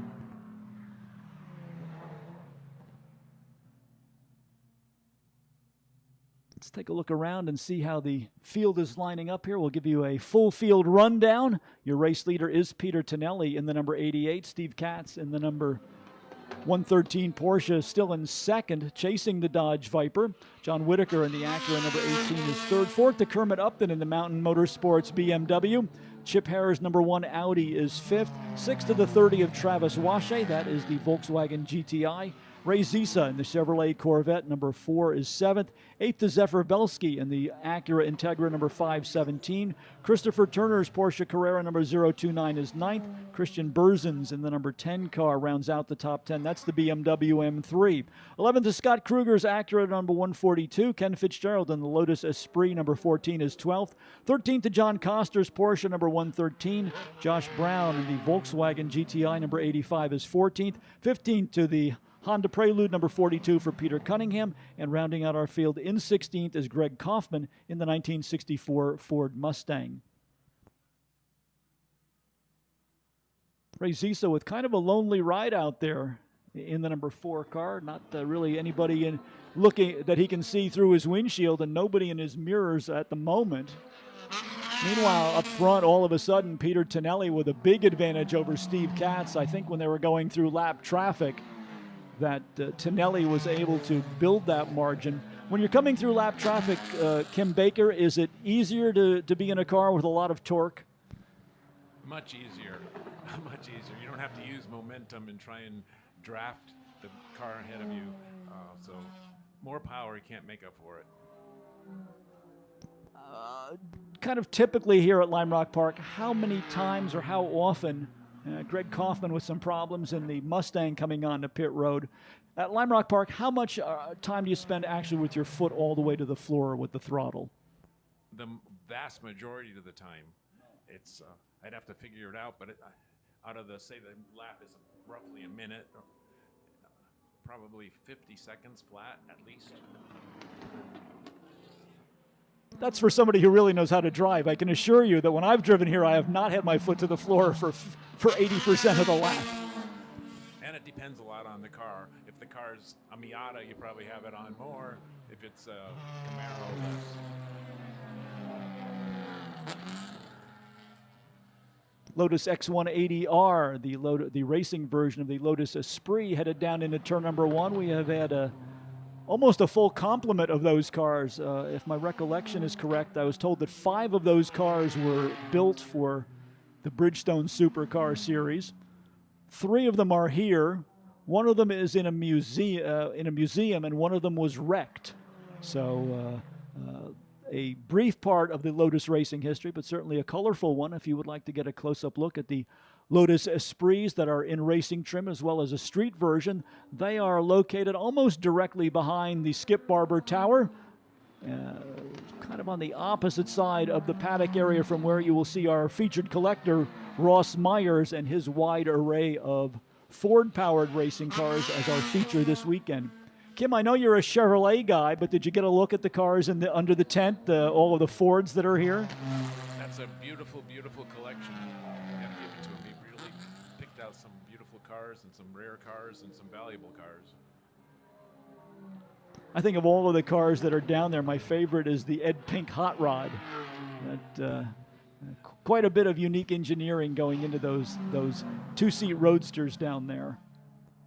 Lots of engineering, craftsmanship, art.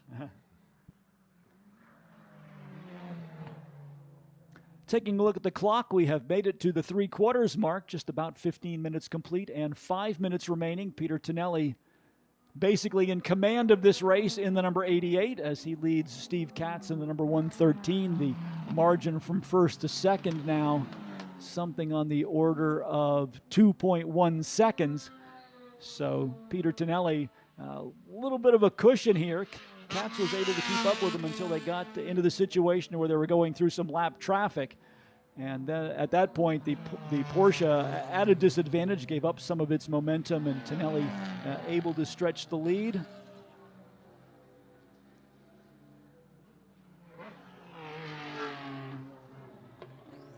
Kermit Upton in the number 26 BMW back in action here at Lime Rock Park. That car has a very successful record not only here but in the World Challenge Series. Upton with the Mountain Motorsports car out of the state of Vermont.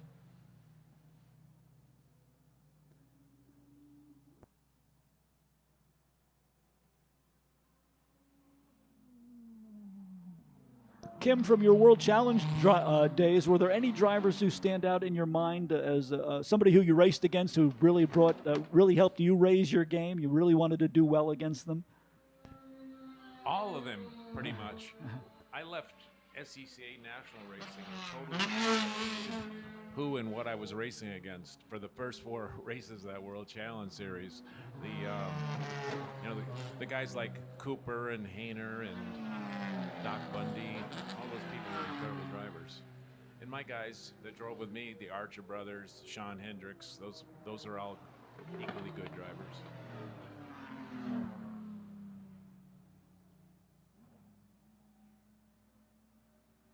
Chip Hare putting the pressure on Travis Washay down into turn number 1. Washay in the number 30 Volkswagen, probably the car that relies most on momentum here. Chip Hare in the front-wheel drive Audi right behind him, a car that was part of the Pirelli World Challenge Series in the early part of the 21st century, the white and red number 1.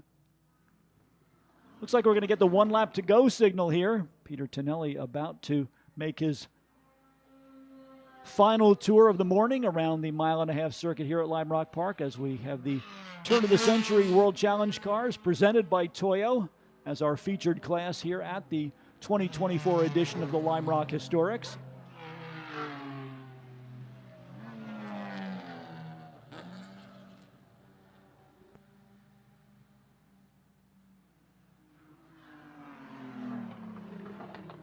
Washay and Hare here in a side-by-side battle across the start-finish line.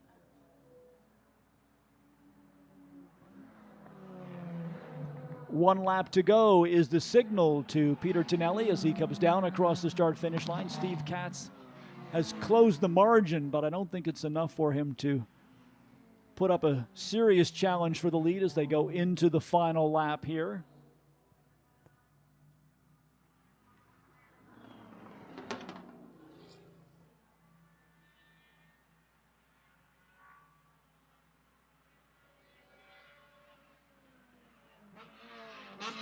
If you would like to get a look at the real-time racing Acuras, they are located in the lower portion of the main paddock area, and they will be back on station shortly once they complete this race. Your opportunity also to chat with multi-time World Challenge champion Peter Cunningham. Looking towards the diving turn, waiting for Peter Tonelli to come back into view. And there is Tonelli picking up a victory over Steve Katz. That battle between the Volkswagen and the Audi is going to continue for one more lap. We'll follow them around through Big Bend onto the short chute headed towards the S's. Chip Hare finally able to get around Travis Washay as they made the run towards the left-hander. Now let's see if Washay has anything to come back against the number 1 car. Brief side-by-side moment on the cool-down lap between Tonelli and Katz as they exchange greetings.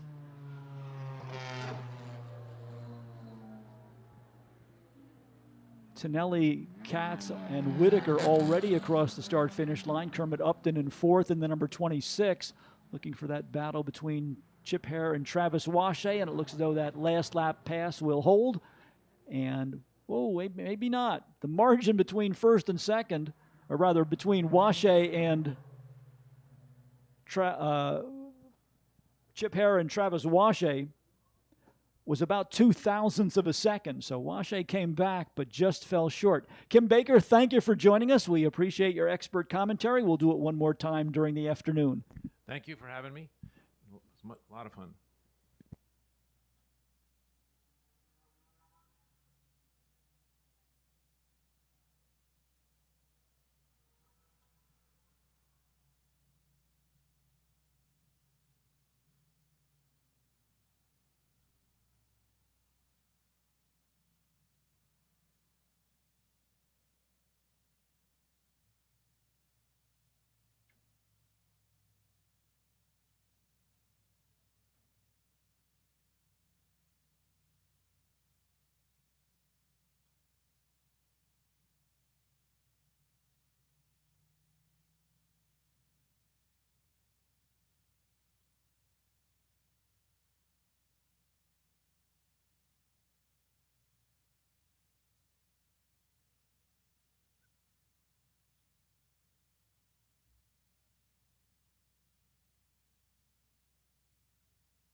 Fastest cars of the day due out next. This will be race group number 8, our sports racers and open wheel formula cars. Cars from the 1970s through the early 2000s, all making up this race group. In addition to the Winged Warriors, we will also have the open wheel Formula 1600 cars, a little bit smaller power plant, kind of a training ground class. As well as a class for mix of drivers, both newcomers to the sport as well as some of the seasoned veterans in the F1600 category. Scheduled to start from 23rd position in a Formula Ford Alexis is Sivan Dorr, car number 8. 22nd in the lineup, scheduled to be Gary Rutherford, another of our Formula Fords. This is a 1981 Van Diemen for Gary Rutherford. 21st on the field, the Hawk Formula Ford for John Hearn, number 7. Alan Tossler's Crossley 32F Formula Ford, number 01, scheduled to go out of 20th position. 19th in the starting lineup to Gianni Nunez in the Royale Formula Ford, car number 18. Longtime Formula Ford racer Frank Del Vecchio out of Trumbull, Connecticut. Del Vecchio, when I say long time, I am absolutely not exaggerating. Frank Del Vecchio was in the starting field for the first ever Formula Ford race held here at Lime Rock Park in May of 1969, and he has been actively racing ever since then. Frank Del Vecchio lining up in 18th position in the number 13 Van Diemen Formula Ford. Gordon Medenica in the ex-Gilles Villeneuve Ski Rule Formula Atlantic March 75B, number 69, starts 17th. Fastest qualifier among the Formula Fords is Jim McNichol in the number 17 Van Diemen. He will start 16th on the field. 15th in the starting lineup to the Formula 3 GRD. Number 3 is Matthew Christ. Mike Taradash in the Sports 2000 Taiga, number 1, scheduled for 14th on the field. 13th in the starting lineup to the Sports 2000 specification Lola T596 for Bob Mittman. That will be car number 2. Glenn Taylor, who we usually see in a Formula Ford, has a new ride for the weekend. This is a 1971 Formula 3 specification Ensign for Taylor in car number 10. Todd Sharon is in the Mazda-powered Mazda number 52 with the rotary engine. The Wankel-powered number 52 for Todd Sharon. Kurt Uzbe's beautiful red Chevron B16 Coupe, number 42, scheduled to start 10th. 9th on the field to another Chevron, this the open cockpit model of B19 from the European 2-liter Sports Car Championship for Joe Bezzetta, number 16. 8th in the starting lineup, another of our Chevrons. This is Tom Grudovich, number 5. Mitch Eitel's Chevron B31, number 62, lines up in 7th. Local favorite Rick Bell out of Salisbury, Connecticut, with his Ralt RT1 Formula Atlantic car, the same car that he raced here in the Labatt's Formula Atlantic Championship in 1978, lines up in 6th position. Nick Fonte in the Sports 2000 Lola number 11 starts 5th. 4th in the starting lineup to the 2-liter Chevron Sports Racer for Tony Delane, number 72. Chris Fagan out of Reading, Connecticut, with the Formula 2000 Championship Series Ford Z-Tech powered Van Diemen, number 39, starts in third position. Front row outside starting spot to the 2-liter Warsteiner liveried Toyge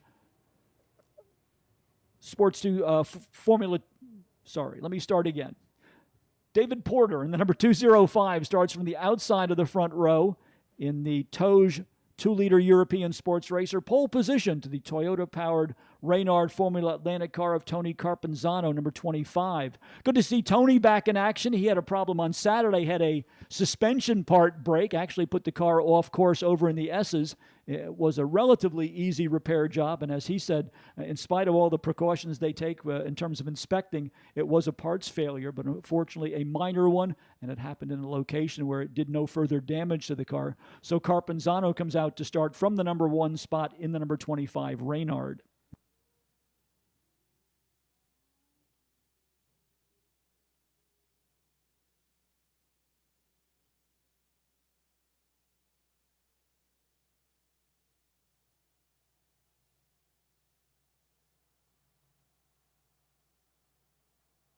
Bob Green brings the McLaren pace car onto pit road. Good-looking lineup for race group number 8. Good start by Rick Bell. Bell actually looking for an opening there, had enough momentum to get up with the race leaders, but then that gap closed and he had to lift just a bit with the number 78. So it's David Porter in the number 205, the black and gold Warsteiner liveried 2-liter sports car leading the way. Tony Carpenzano in second. Looked like Tony Delane in the 72 got through for third.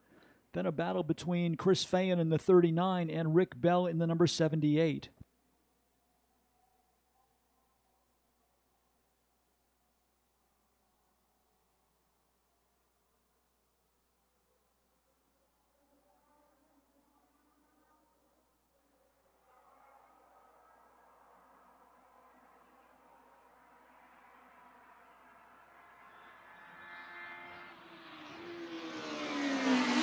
Porter, Carpenzano, and Delane, your top 3.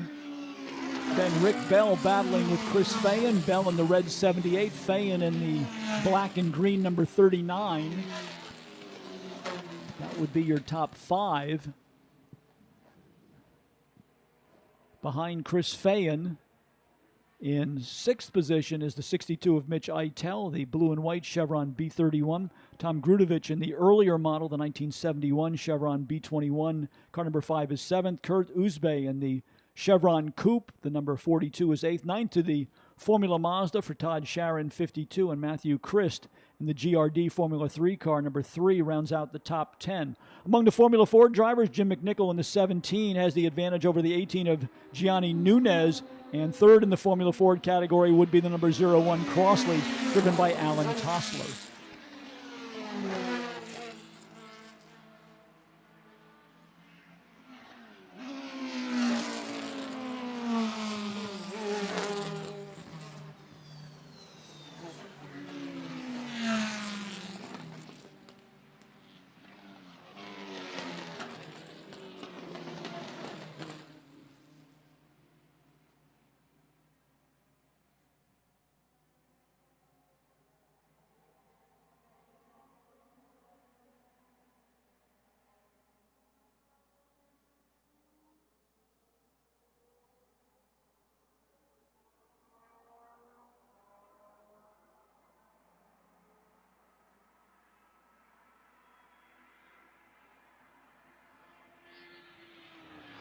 Tony Carpenzano with a little bit of heat in the tires on the Reynard Formula Atlantic car, now able to move around David Porter and put the number 25 into the lead.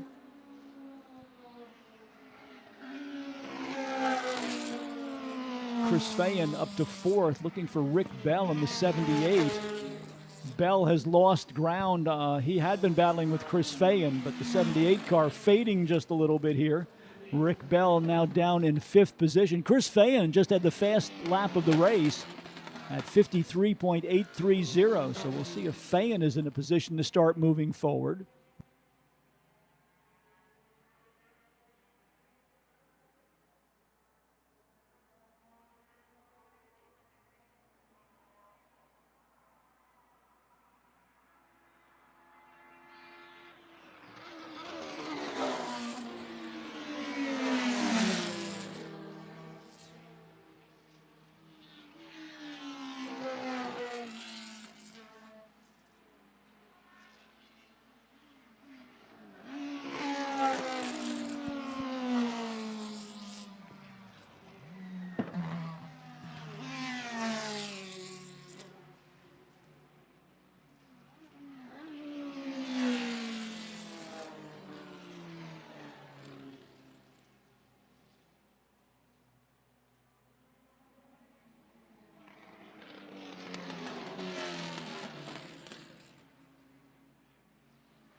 Tony Carpenzano now starting to pull away from the battle going on behind him. David Porter in the 205, the 72 of Tony Delane. And now Chris Fayen making it a three-car race for the runner-up position. Fayen right now, I think, just about the fastest car on the racetrack, perhaps even faster than Tony Carpenzano's number 25.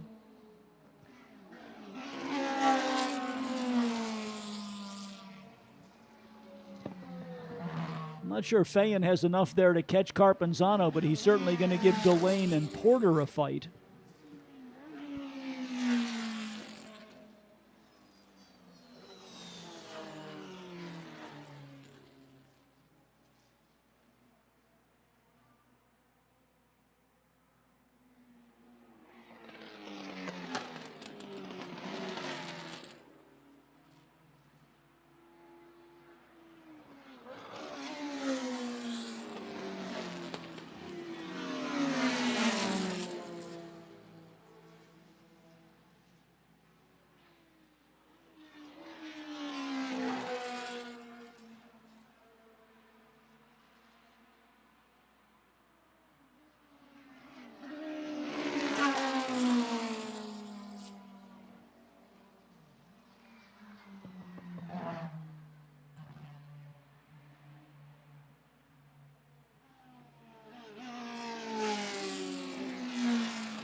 Like we saw with Peter Krause earlier, Tony Carpenzano checking out on the field here. David Porter able to match up with the Toyota Powder Reynard early in the race, but now the 2-liter Warsteiner car in a fight for second with Tony Delane in the Chevron and Chris Fayen in the Formula 2000 Championship Series Ford Z-Tech powered number 39.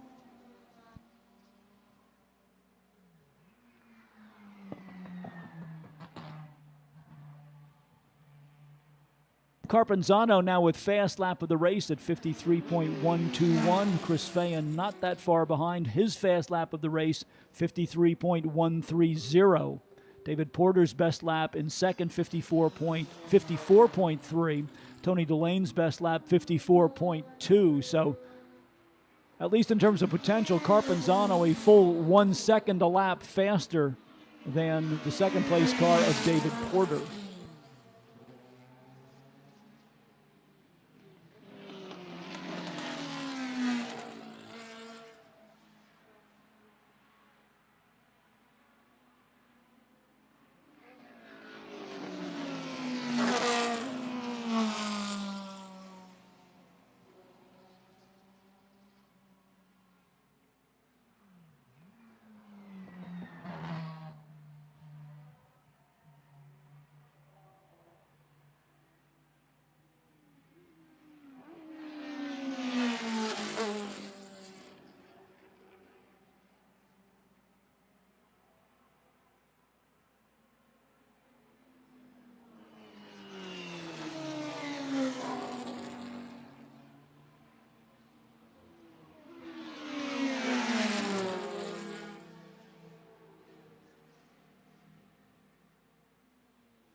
Porter, Delane, and Fayen staying right together as they move through lap traffic. Those are the cars sitting in second, third, and fourth positions. Let's go a bit deeper in the field and see what's happening among our Formula Ford competitors. Jim McNichol Leading the Formula Ford category in the number 17, Alan Tossler. In the number 01 at Crossley is second among the Formula Fords, and now John Hearn in his Hawk number 7 rounds out the top 3 among the Formula Ford competitors. Formula Ford style cars, easy to pick out in this field of Formula cars and sports racers. They are the only cars without any aerodynamic aids, built on a more traditional chassis design, powered by a 1600cc Ford four-cylinder engine. These are the exact type of cars that were originally used as instructional vehicles by the Skip Barber Racing School right here at Lime Rock Park. And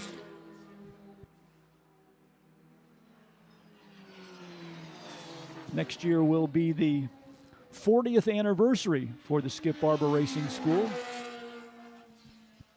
Rather, the 50th anniversary, I should say, for the Skip Barber Racing School, established here at Lime Rock Park in 1975. So a landmark year coming up next year with, I'm sure, some special presentations as part of our 2025 Lime Rock Historics, as we will commemorate a half century for the Skip Barber Racing School. Here's Tony Carpenzano leading the way. Looks as though David Porter has gone missing. That's going to move Tony Delane into second place in the number 72.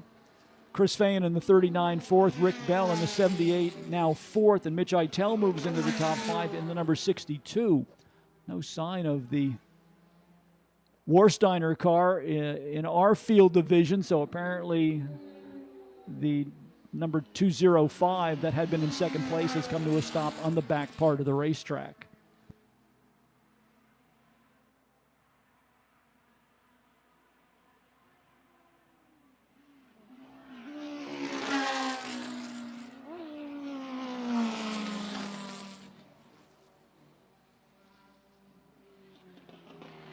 Coming up to three-quarters distance, just about 15 minutes complete here for the cars in race group number 8 of 9. So one more of our historic groups to go, and that will be the big bore production cars. They will be out next. And then we will move to the lunch break portion of our schedule with a number of different activities planned during the lunch break.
There's just no catching Tony Carpenzano at this point.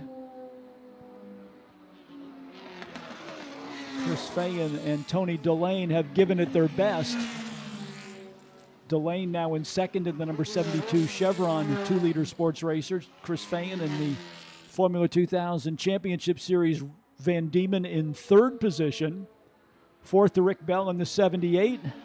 Fifth to Mitch Eitel in the number 62.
Our field of cars starting to get spread out around the mile-and-a-half circuit here at Lime Rock Park.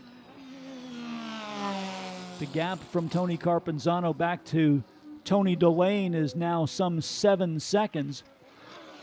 Delane just a couple of tenths behind Delane. Chris Fayen in the number 39 in third. So the battle really is for second between Delane and Fayen. And then Rick Bell further back in fourth in the number 78.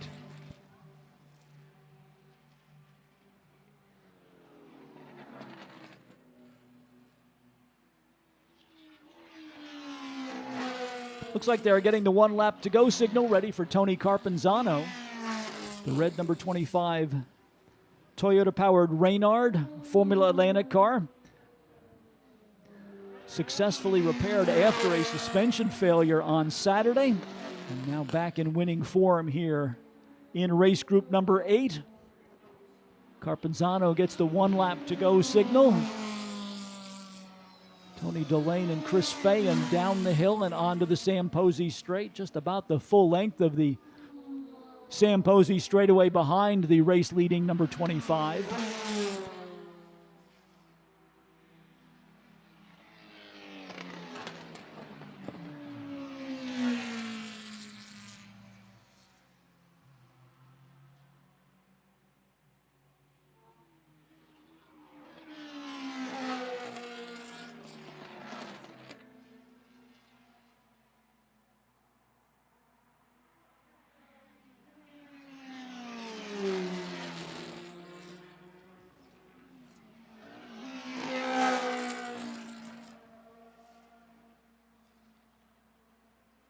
Checkered flag in the air. Tony Carpenzano, dominating performance to take race group number 8.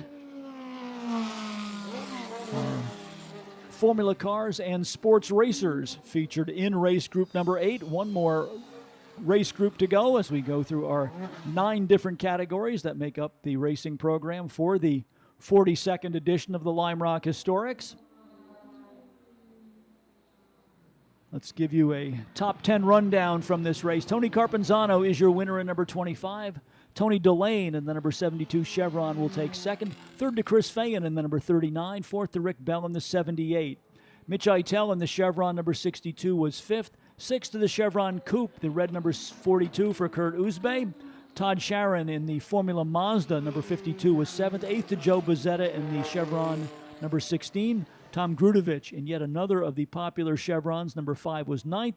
And Matthew Christ rounded out the top 10 in the 1972 Formula 3 GRD. Winner of the Formula 1600 category would be Jim McNichol in car number 17.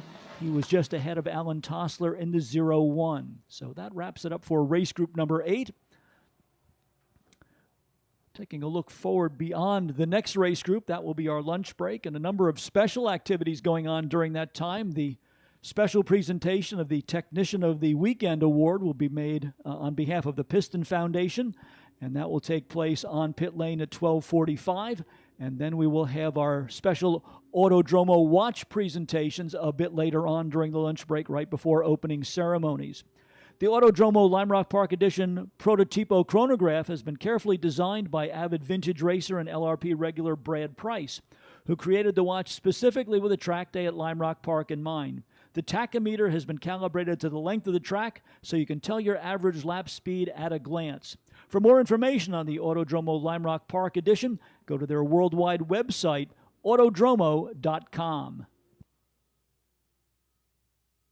Getting ready to bring the cars out for race group number 9. Before we do, we would like to pause for just a moment and pay tribute to one of the outstanding drivers over the years in the Lime Rock Historics. Bob Hebert began his racing career in a Formula B Lotus here at Lime Rock Park, and then later on in his racing career moved into the Brian Donovan team, driving the Jaguar Roadster to many successes. It really was the car and driver combination that put Donovan Motorsports on the map with their Jaguar. Unfortunately, Bob Hebert passed away earlier this week before the beginning of the Lime Rock Historics, but he is certainly in our hearts and in our thoughts this weekend. And Jack Bush driving the Bob Hebert tribute car this weekend in upcoming race group number 9. With that, we will hand it over to my partner, Craig Robertson, who is going to bring you the commentary for race group number 9, and then we will be back with you for the afternoon portion of our program. Thank you, Greg. Let's go over the grid for this race number, Group 9, for their third race of the day. On the pole will be Martin Hosek. Alongside him was supposed to be Joe Viola. Viola looked like he blew his engine up Saturday at about 5 laps from the end of the race while running second. Lou Yorio starts third. Alongside him, Jack Bush. Jim Scott in the number 85. Now, Scott says he's doing the same thing that Paul Newman used to do, and he changes his number every year, so it's now 85. John Ogle next in the number 62 Jaguar. Then the 222 of Mark Stilson is supposed to be there, but he didn't actually compete in the second race on Saturday. 8th, Jim Scott in the 755. No, that can't be right either. 9th, 51, Don Jacobs. Again, he didn't make it in the second race on Saturday. 10th, Michael Gershon, the 87. 11th, Jim Glass's Corvette, car number 11. 12th, the number 25 of Mike Carluzzi, another Datsun Z car. And 13th, Damon Joss. Joss again had mechanical problems in that second race on Saturday and dropped out on 5 laps from the end as well. Martin Hanshi, who didn't make race number 2. Then Alan Levy also did not make race number 2. Supposed to start 16th, the number 77 of Greg Mendel. And 18th, the number 93 of Peter Borman. Alongside him, George Ladyman's Corvette, car number 260. Then 19th, the Fred Boney. 20th, Chuck Lampe. Again, he did not make the second race on Saturday. Then Mark Larson, who had trouble with his car as well in the second race, only making 6 laps. And Paul Harrington, who did not have the Monza going for the second race. So let's see which cars we actually get out here.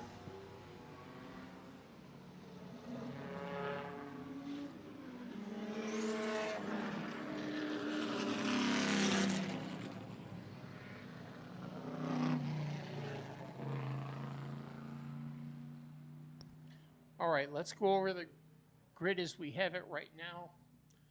Starting 15th, car number 12, Mark Larson. 14th, the 260 of Fred Buoni. 13th, the number 77 for Greg Mendel. 12th, Alan Levy's number 29 Porsche. 11th, the number 22 of Martin Hanshi. 9th, the number 87 of Michael Gershon. 8th, the number 51 of Don Jacobs. 7th, the number 222 of Mark Stilson. 6th, the number 62 of John Ogle. 5th, the number 85 for Jim Scott. 4th, the 61 of Jack Bush. 3rd, the number bright yellow 611 for Lou Yorio. On the front row, Joe Viola in the 262 and Martin Hosek in the number 39. And just coming out late from the pits is Mark Carluzzi in the number 25. He'll start 16th. That's your field for this third race for group number 9. Pace car bringing them down towards the starter.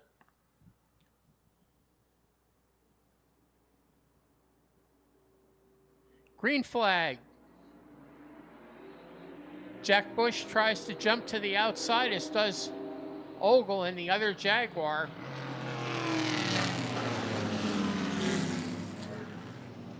It's Hosek on the outside and then a pair on the inside of Viola and Bush. Viola getting the advantage as they go to the left-hander. It'll be Hosek, Viola, Bush, Ogle.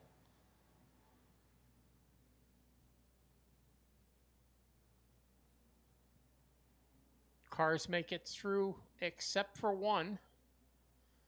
One car getting off in the dirt a little bit, running late, and that's Carluzzi in number 25.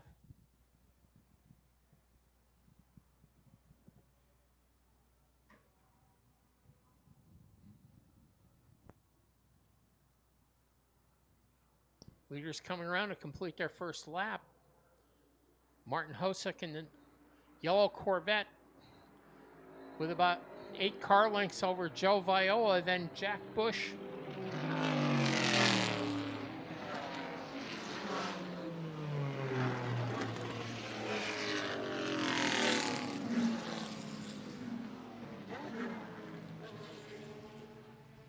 Behind Bush is the 85 of Jim Scott in 4th, and Lou Yorio in the 611. John Ogle now 6th. Greg Mendel in the 77. Ford Mustang is 7th. 8th, Damon Joss in the Porsche 930. 9th, Don Jacobs in another Porsche 914-6 this time. And Michael Gershon rounding out the top 10 in a Porsche 944, car number 87. Waiting to see if Hosek is going to stretch out his lead. No, actually, it's Joe Viola who's gotten by on the back of the course from Hosek. Then a gap back to Bush, Scott, and Yorio. Then Ogle, the other Jaguar in the 71 Mustang.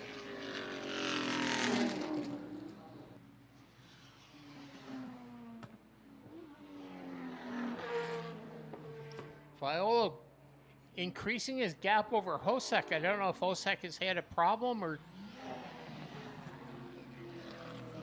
just had a problem on the last lap and hasn't been able to get it back together. Michael Gershon bringing the Martini number 87 Porsche in.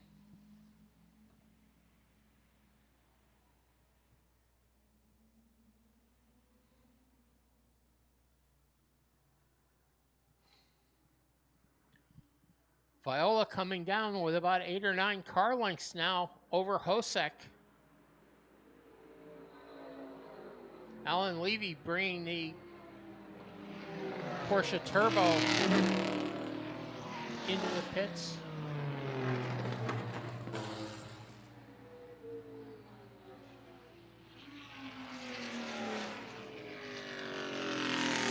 Third spot still Jack Bush as they go through the left-hander right now. Then Scott and Yorio rounding out the top 5.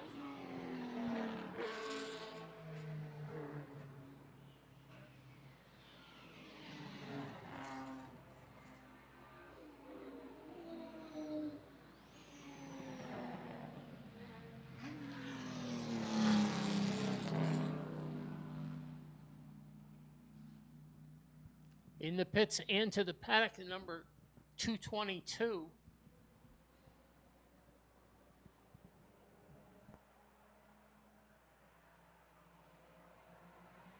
That's the Datsun of Mark Stilson, who had problems in the second race. Made 3 laps and has had a problem now in this one as well.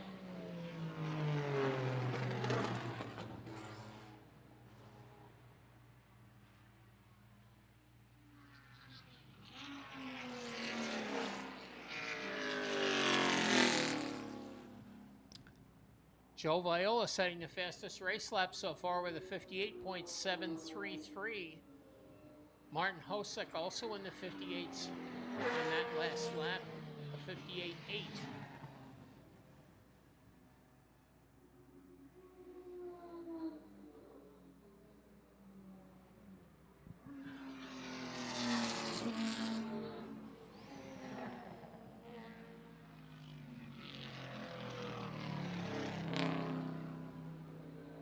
Hosek closing up on Viola this time as Hosek now turns the fastest lap at a 57.917 to the 58.5 of Joe Viola as Hosek begins to close it back up now to see if he can regain that lead. 61 of Jack Bush still third, followed by Jim Scott, Lou Yorio, John Ogle in the Jaguar in 6th, Greg Mendel in the Ford Mustang, Kenwood Acres Ford Mustang, car number 77 in 8th. The number 22 of Martin Hanshey, another Datsun 280Z. Alan Levy in the number 29, running 9th, and then Mark Carluzzi in 10th in the car number 25.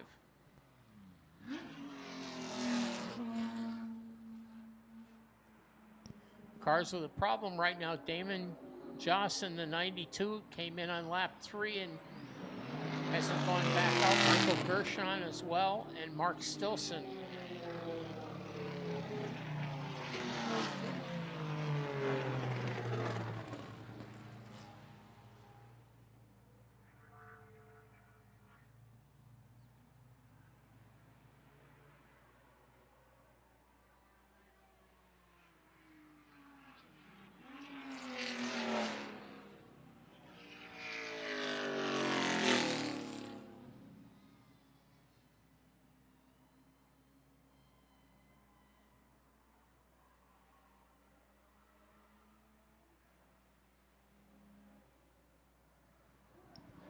Waiting to see how our leaders come through this time. There's Joe Viola now with only about 4 car lengths on Martin Hosek.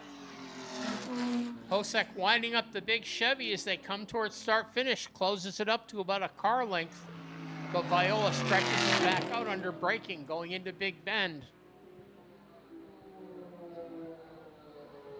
As they come out of Big Bend, Viola has about 5 car lengths now on Hosek.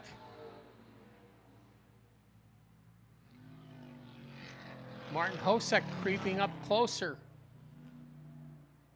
hoping he can use that horsepower of the Corvette to get by on the main straightaway sufficiently to hold on to it when they get to Big Bend. But Viola using the braking and handling of Datsun to keep that gap.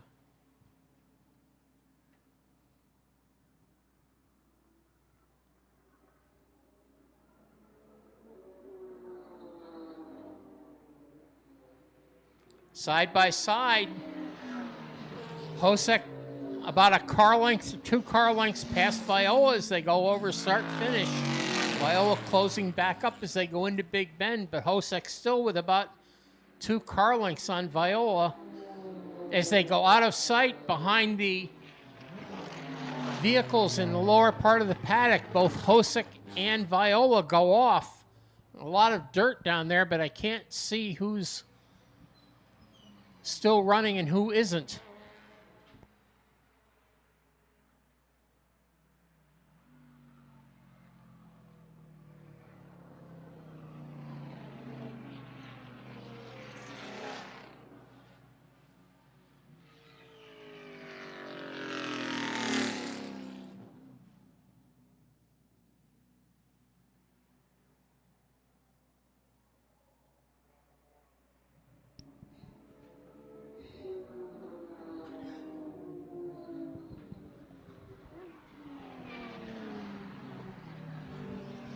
Nice 3-car battle further down in our field between the 22 of Martin Hanshey, Datsun 280, Mark Carlucci's number 25 Datsun 240Z, and Alan Levy's Porsche 944 Turbo, car number 29. That's the 8th, 9th, and 10th spot. Our current leader now, Jack Bush in the number 61 in first. Martin Hosek comes by and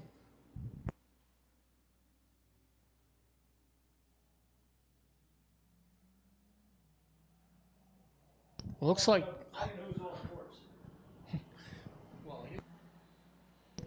Hosek and Viola still not coming around. Car headed for the pits. Here comes Martin Hosek coming by at a reduced pace.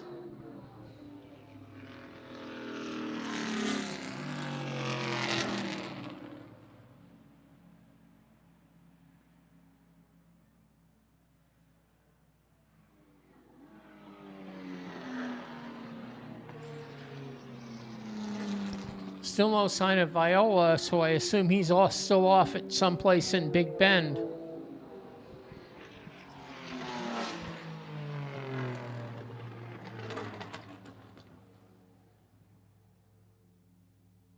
Yellow's still out as you're entering Big Bend, so that's for Viola's car. Double yellow going out at start finish, so the pace car should be going out on this one.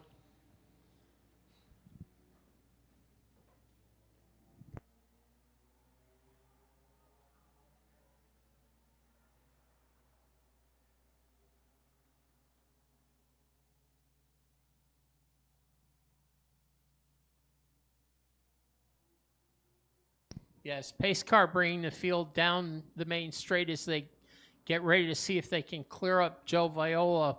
Martin Hosek headed for the pits. So both our leaders having problems after that spin or whatever happened in Big Bend that we couldn't see behind all the trailers. Hosek's crew looking at the car.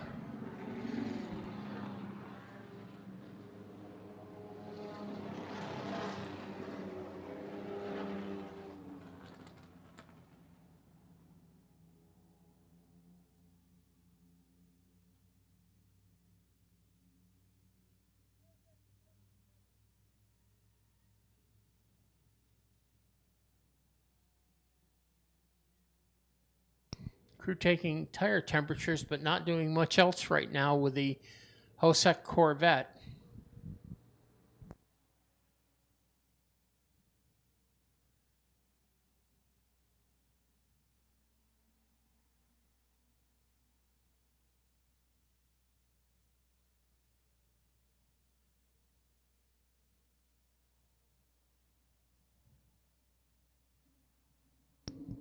Hosek fires the Corvette back up.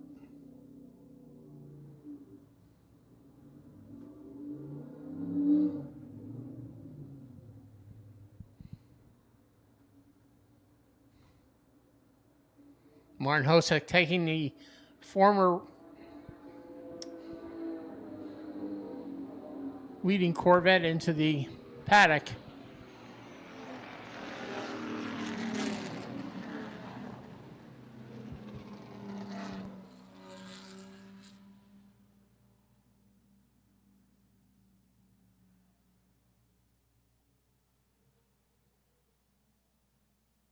Pace car now sent the other cars around to catch up with the field, so we just have our first three cars right now. That's Jack Bush, Jim Scott, and Lou Yorio.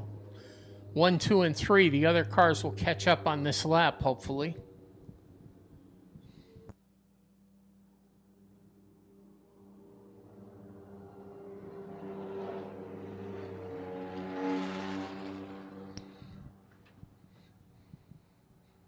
One of the Lime Rock safety vehicles slowly pulling in the Viola car headed for the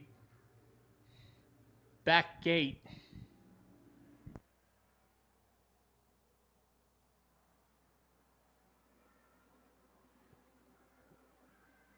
Starter checkering the race.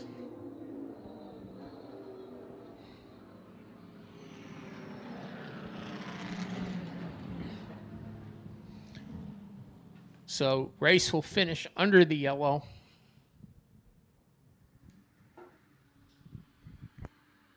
It looks like whoever was off course down in turn number 1, they're going to need to get the roll back out there. That means an extended cleanup, and so the officials deciding to call this one complete as we need to stay on schedule to move into the lunch break portion of our program.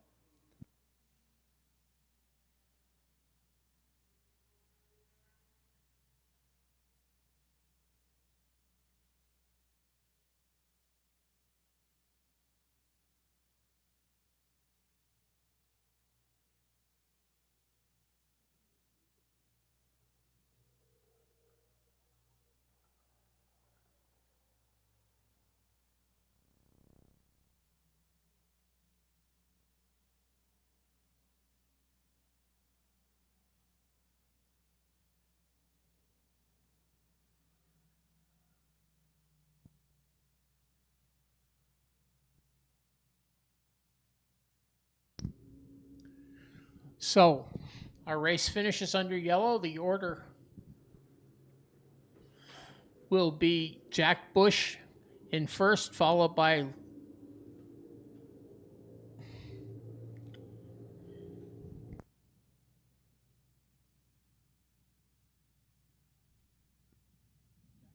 Jack Bush in first, second Lou Yorio in the 611, then Jim Scott, the number 85, John Ogle in the second Jaguar, car number 62, Greg Mindell in the Kenwood Acres Ford Mustang, car number 77 in fifth, sixth to the 22 of Martin Hanchey, followed by the 25 of Mark Carluzzi in 7th.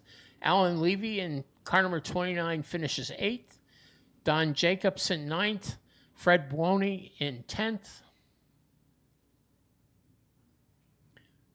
And then we have our cars that retired. Martin Hosek in 11th. Joe Viola in 12th. Mark Larson in 13th. Mark Stilson in 14th. Michael Gershon in 15th. And rounding out the field, Damon Joss in 92 and 16th. I'll turn it back over to you, Greg. Thanks very much, Greg Robertson. And so we are at the interlude in today's program, your opportunity to get up and stretch your legs. It is a great time to visit the Midway area. Lots of food vendors up there with a wide array of choices. Of course, the beer garden is open for business, overlooking the S's here at Lime Rock Park. Lime Rock Cafe in operation as well in the main portion of the Paddock area. And our temporary Pines location for the Park Provisions catering staff up at the top of the infield Spectator Hillside area, I believe, is also open with their full menu available now as well. So plenty of different dining opportunities during our lunch break. Also, while you're up in the Midway area, be sure to stop by and see the folks from the New England Racing Museum, learn more about their 7th Annual Legends Day featuring great road racing drivers from the New England states who will be honored on the 17th of November, including Chris Dyson, Rob Dyson, former Trans Am champion Jocko Magiacomo Jr., his father Jocko Magiacomo Sr., Sam Posey, Janet Guthrie, and Skip Barber. All of that coming up at the New England Racing Museum, located at the New Hampshire Motor Speedway. The event date is Saturday, the 17th of November, and you can learn much more about this at the New England Racing Museum display up in the infield Midway area. We have another number of special presentations scheduled to take place during the lunch break. First of those will be the Piston Foundation Award, and you'll be hearing more about that in just a few minutes. Lime Rock Park CEO Jeff Mason from the Piston Foundation and Joe Colasaco to make the presentation along pit lane. That will be followed by a series of parade laps by our various car club groups that are here. And then we'll begin the formalities for the final day of the Lime Rock Park Historic Festival for 2024, beginning at 1:30 this afternoon. So that is a quick rundown of the lineup for the midday break that we are taking. We will be back to racing action. First cars on the track following the completion of our midday interlude will be the Turn of the Century World Challenge cars presented by Toyo Tires. They will be getting the green flag at 1:50 this afternoon, and then we will go back to complete the remaining 8 race groups, starting with the Jim Haynes Memorial Formula Juniors at 2:15 this afternoon.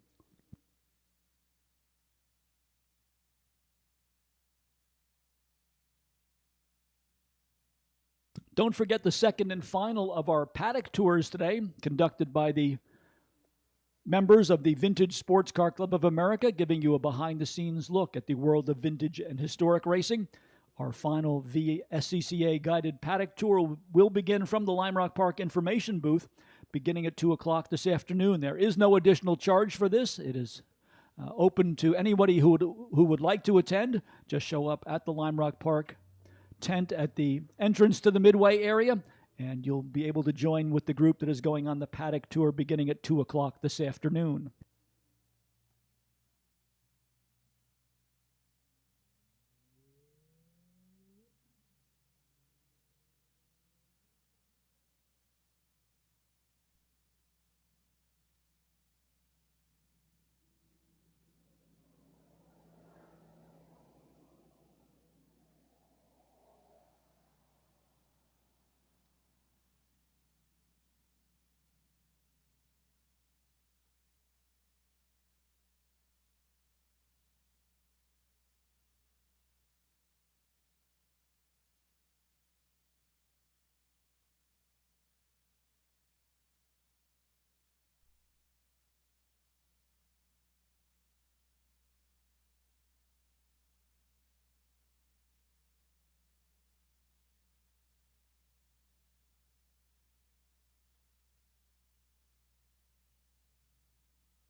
Check 1, 2.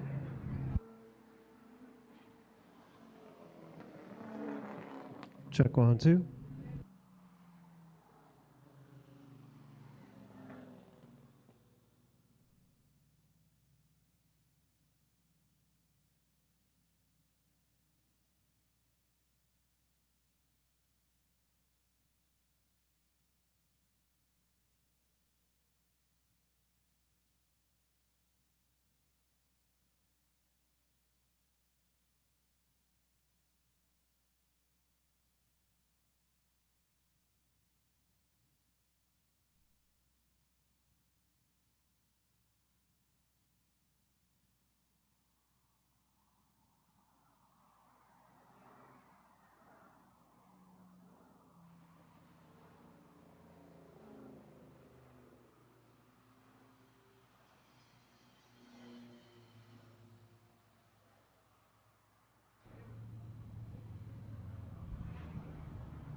Do you need me to introduce you?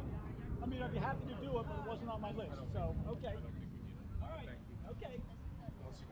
No, whatever you want. I'm here to answer.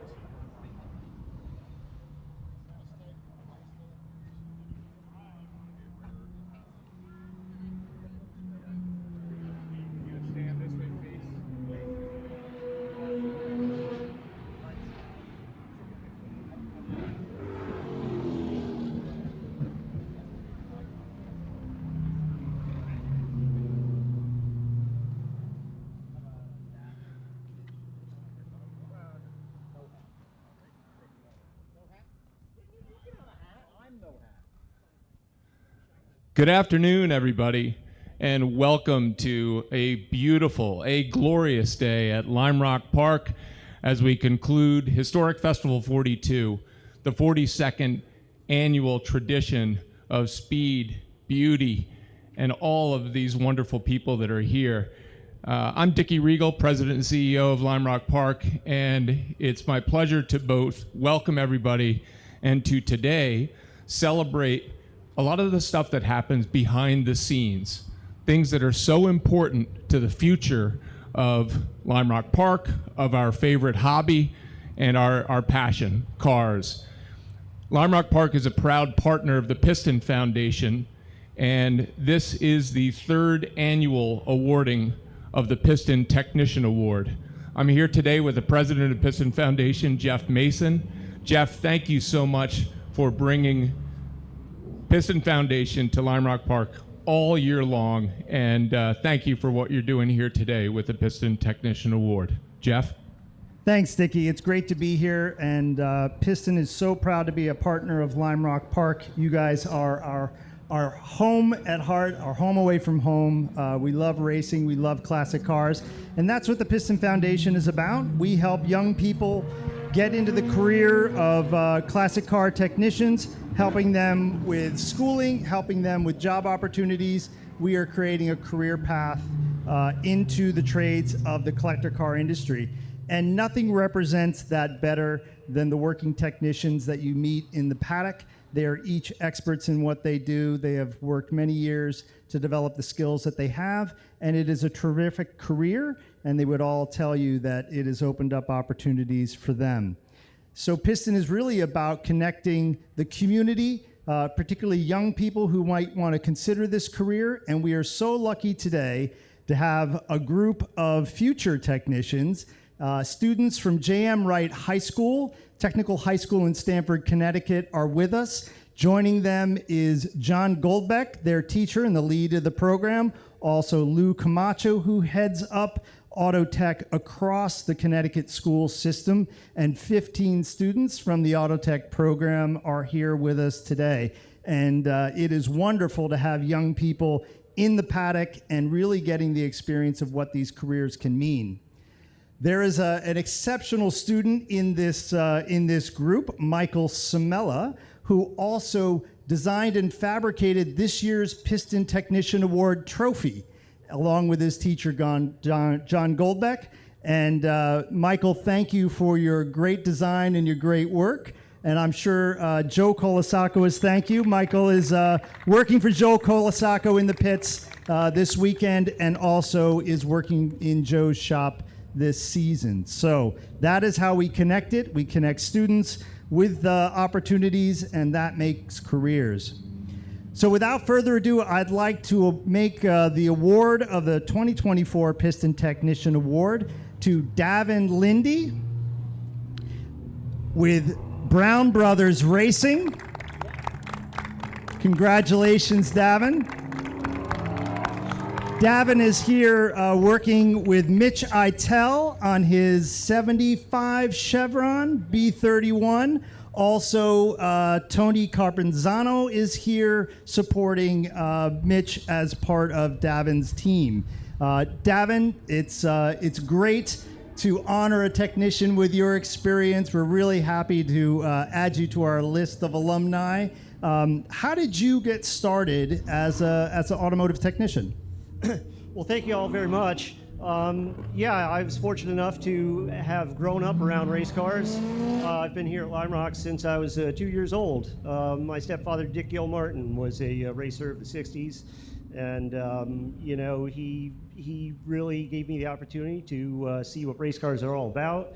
And, you know, I've been involved for about 25 years now working on cars, but been around it all my life. And it's just a terrific community.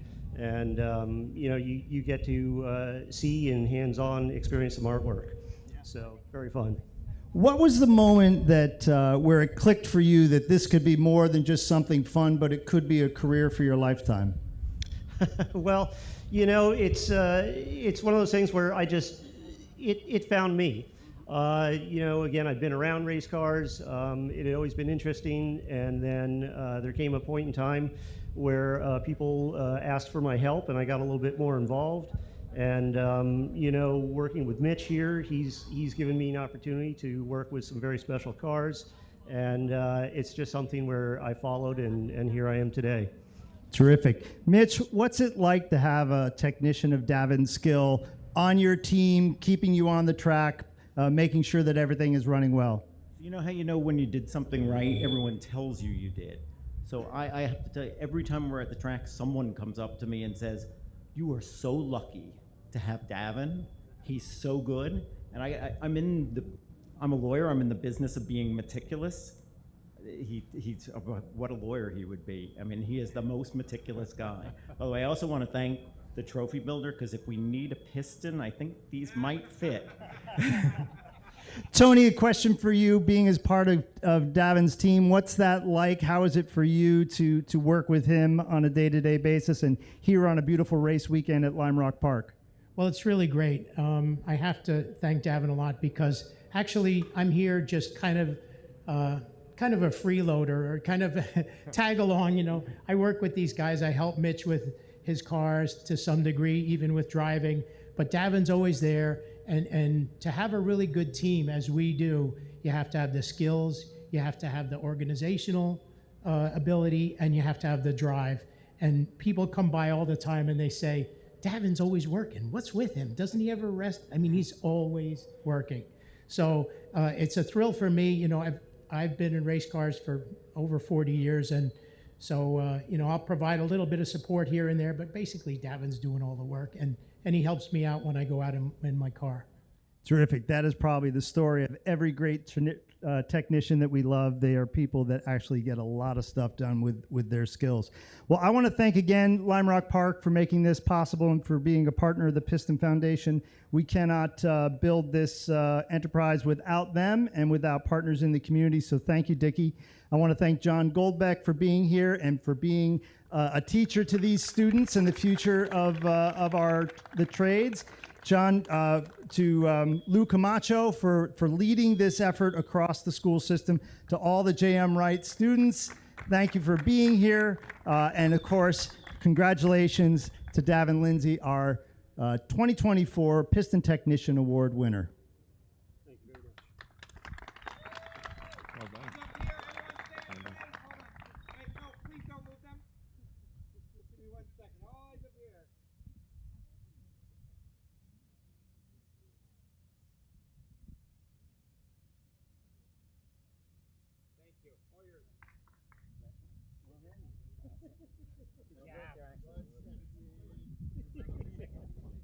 Jeff, before you leave, we know that you have a display in the center portion of the Paddock area, so people can learn more about the Piston Foundation. But there's also, I understand, a new innovation in your fundraising scheme.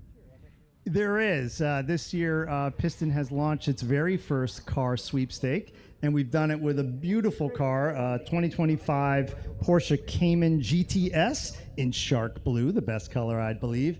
And we've just launched this as a fundraiser for our scholarship program, so people can come visit us down in Paddock A, buy a ticket, $25, $50, $100. We'll get you a chance to win this beautiful Porsche. And the fundraiser supports our scholarship program. So it gives more young people a chance to get into an auto tech program with some tuition support and have some job opportunities when they're done. And of course, if you're somebody looking to become involved with the automotive trades, whether it's a second career or a first career, the Piston Foundation is here to give you advice. And people, I assume, can come and see you in the center portion of the Paddock. They certainly can. Students, parents, everybody can come down, ask questions about what we're doing. Our scholarship program is really focused on creating a career path into these trades that provides rewarding careers. What's the age range of the people you have in the scholarship program? It's probably 18 to about 32. We have high schoolers that are graduating and coming in as our first Piston scholars. We've got students that are in automotive programs and looking for some tuition assistance coming in. And then we have what some people call, those adult students, right? A second time around at college where they've decided, no, I want to make a change, and automotive is where I want to be, and classic cars are it. And so we have some older students also supported by our scholarship program. Well, thanks very much for being with us here for the 2024 Lime Rock Historics. Thank you very much. It's great to be here. Thanks a lot. Let's get that extra plug in for you. Thank you. Thank you, Greg.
Good afternoon, ladies and gentlemen. We hope you have enjoyed this brief interlude during our lunch break. As we pick up the festivities for the afternoon, one of the great aspects of the Lime Rock Historics is the recognition of the great traditions here at Lime Rock Park. And to carry us further in that regard, I'd like to introduce the CEO of Lime Rock Park, Mr. Dickie Regal. Thank you, Greg Ricks, the voice of Lime Rock Park for 50 years. Always a pleasure to be on the microphone with right after Greg or right before him. Thank you, Greg. Again, welcome everybody to Lime Rock Park on this beautiful afternoon. I am so proud and honored to be standing here with my good friend Bradley Price, who is the owner, CEO of Autodromo Watches. And Bradley, beyond just being a great guy, a competitor here, a wonderful driver, and a supporter of Lime Rock Park, he also is our official watch partner. Autodromo Watches are gorgeous.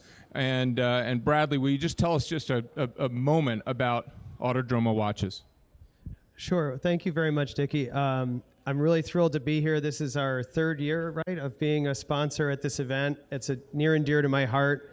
And this is the first year where we've done a watch specifically for Lime Rock Park in collaboration with the track and commemorating the track, as well as having special features that allow you to time lapse at this specific track. So we're really excited about that, and I couldn't be more proud to be associated with Lime Rock. Bradley, thank you again. So we have the honor of recognizing some of our great competitors here, and for each of our 9 classes, plus an award, a special award called the Autodromo Spirit of Lime Rock Park. We're going to start with the group awards with Group 1. And the winner of the Autodromo watch, the recognition, is Robert Homke. And I hope, Robert, that I am pronouncing your name right.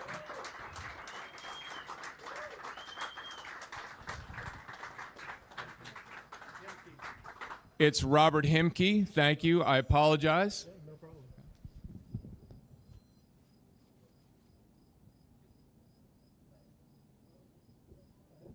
Congratulations, Robert. Great driving.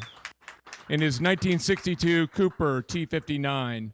In Group 2, the winner is Hans Warner in a 1973 Porsche 911 RSR. All right.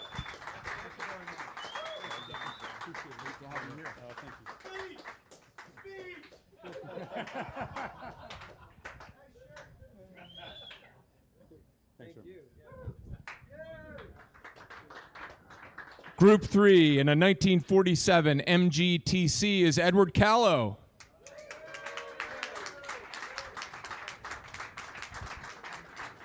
Well done, Edward.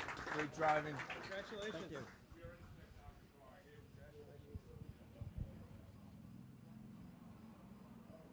Thank you. In Group 4, man, this guy's had a good weekend. Won a ribbon yesterday in the Concours. Kurt Uzbey in a 1962 Lotus 23.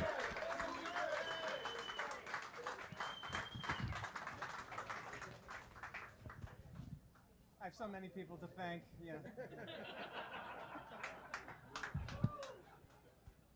In Group 5, in a 1968 Datsun 510, none other than Mike Joy.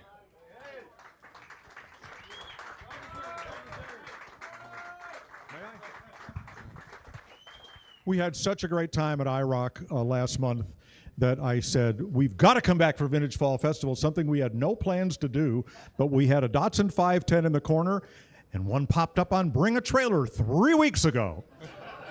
So I bought it. We re-imaged it in Dan Gurney colors, put a Bob Sharp tribute on it, and here we are. I also got voted the car most likely to be lapped in our class because we are running half-assed, and you can spell that any way you want. But it's so great to be home, and this is such fun. Thank you, Skip. Thank you, Dickie. Wonderful to be back at Lime Rock. And Brad, thank you. None other than Mike Joy. Thank you. Wear it proudly. In Group 6, in the 1974 Fiat X19, Peter Krause.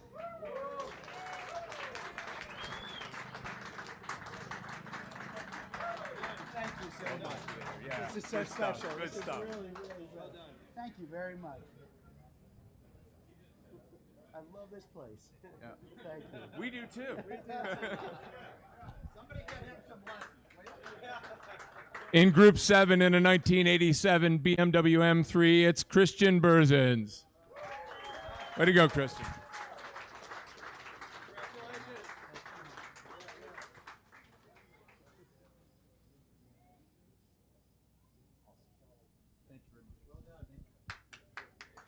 In Group 8, in his 1975 Chevron, Mitch Itel.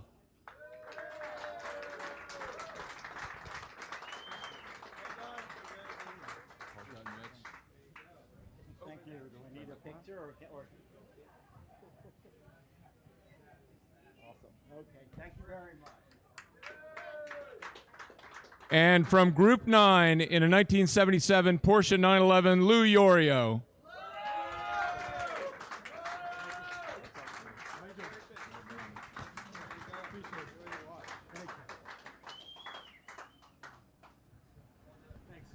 Finally, the Autodromo Spirit of Lime Rock Park Award goes to a great friend of the park, David Porter, who competes in both Group 5 and Group 8. He's got a 1965 Lotus Cortina, and in Group 8, the 1975 toy. David, well driven. You're always a class of the field, so congratulations. Thank you very much.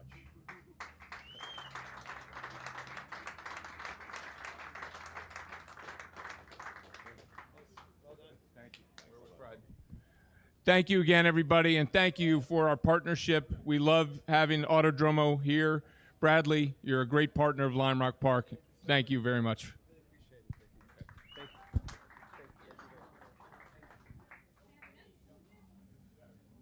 Yes. Yes. Oh, perfect.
As we continue to celebrate the year honoring Skip Barber here at Lime Rock Park, it is my pleasure to introduce the man himself for a special presentation.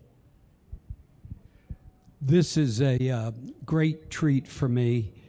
We have 9 groups racing this weekend, and we just gave the most significant driver, if that's the right way to say it, the guy from each group that had a terrific performance.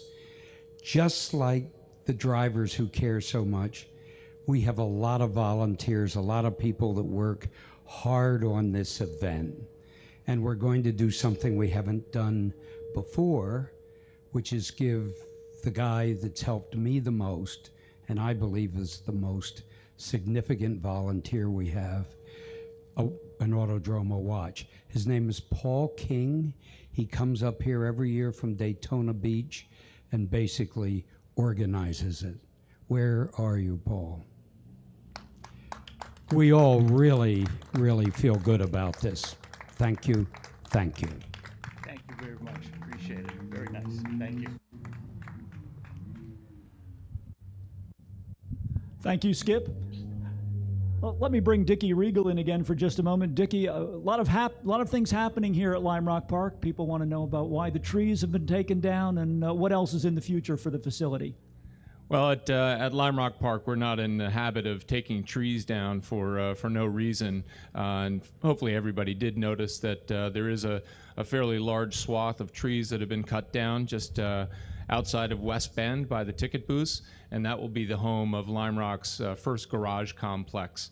Half of those garages will have a loft area above them, and the owners of those garages will be able to have hospitalities. Lime Rock Park is retaining one of those double wide units, and we'll be able to have hospitality up there. But expect by next spring, hopefully, fingers crossed, that those garages will be in place. And we're really looking forward to that wonderful amenity. I mean, what racetrack in the world doesn't have garages, right? And also the 2025 schedule beginning to take shape.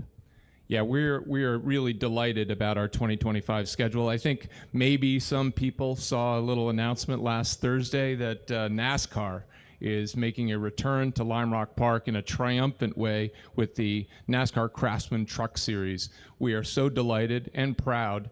It's going to propel a lot of changes at the park that are going to be upgrades. We are extending pit lane so that we can accommodate 36 Craftsman trucks in 28-foot long pit boxes. So pit lane will be extended, and we'll have a new entrance. It will not change false grid. We're going to have all new pit wall. And there's plenty of other things that we're doing as well, but lots and lots of work that are leading into that schedule.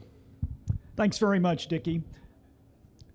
It's our pleasure now to welcome the color guard from the Connecticut State Police and introduce Brian Cheney, who is the chaplain at the Kent School, for today's invocation.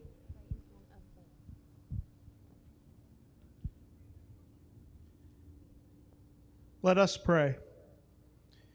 Gracious and loving God, in your infinite wisdom, you made us to move. You are not a God who is static, standing in one place, but rather a God who moves toward us, and a God who pushes us to move out of our comfort zones and into a deeper awareness of your love.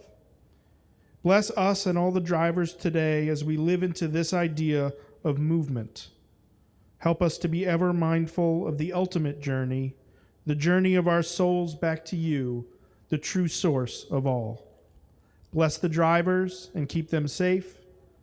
And on this Labor Day, bless the many employees here and elsewhere who have put their blood, sweat, and tears that we might be able to move more swiftly. Keep us all safe today that we may experience the happiness that accompanies true movement in your spirit. And may you bring us to true rest when the day is done. Amen. Now, ladies and gentlemen, if you will all please stand, it's my pleasure to welcome from the University of Hartford, Samantha Norton, for the national anthem.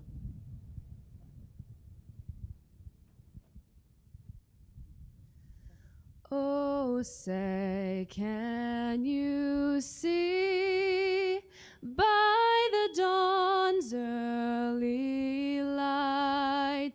what so proudly we hailed at the twilight's last gleaming, whose broad stripes and bright stars through the perilous fight o'er the ramparts we watched were so gallantly streaming, and the rocket's red glare, the bombs bursting in air, gave proof through the night that our flag was still there. Oh, say does that star-spangled banner yet wave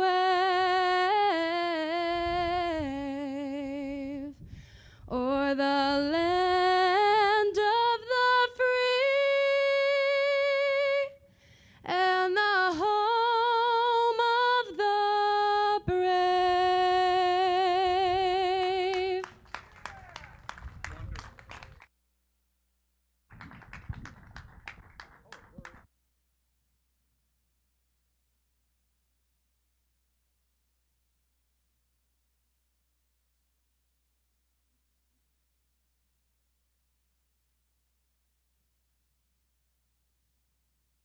Next up on the program, thanks to our good friends at Toyo Tires, we will have the Turn of the Century World Challenge cars, our featured cars for the weekend. Honorary starter for this race will be Brad Price from Autodromo. Cars should be taking shape in the grid area. Brad, something different for you to do here. Rather than being behind the driver's, the wheel of the car, you're going to be watching it from above. I've always wanted to say this. Drivers, start your engines! Excellent, excellent.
Our honorary starter, Bradley Price from Autodromo, giving the command to start engines for the cars that are featured here for the 42nd edition of the Lime Rock Historics.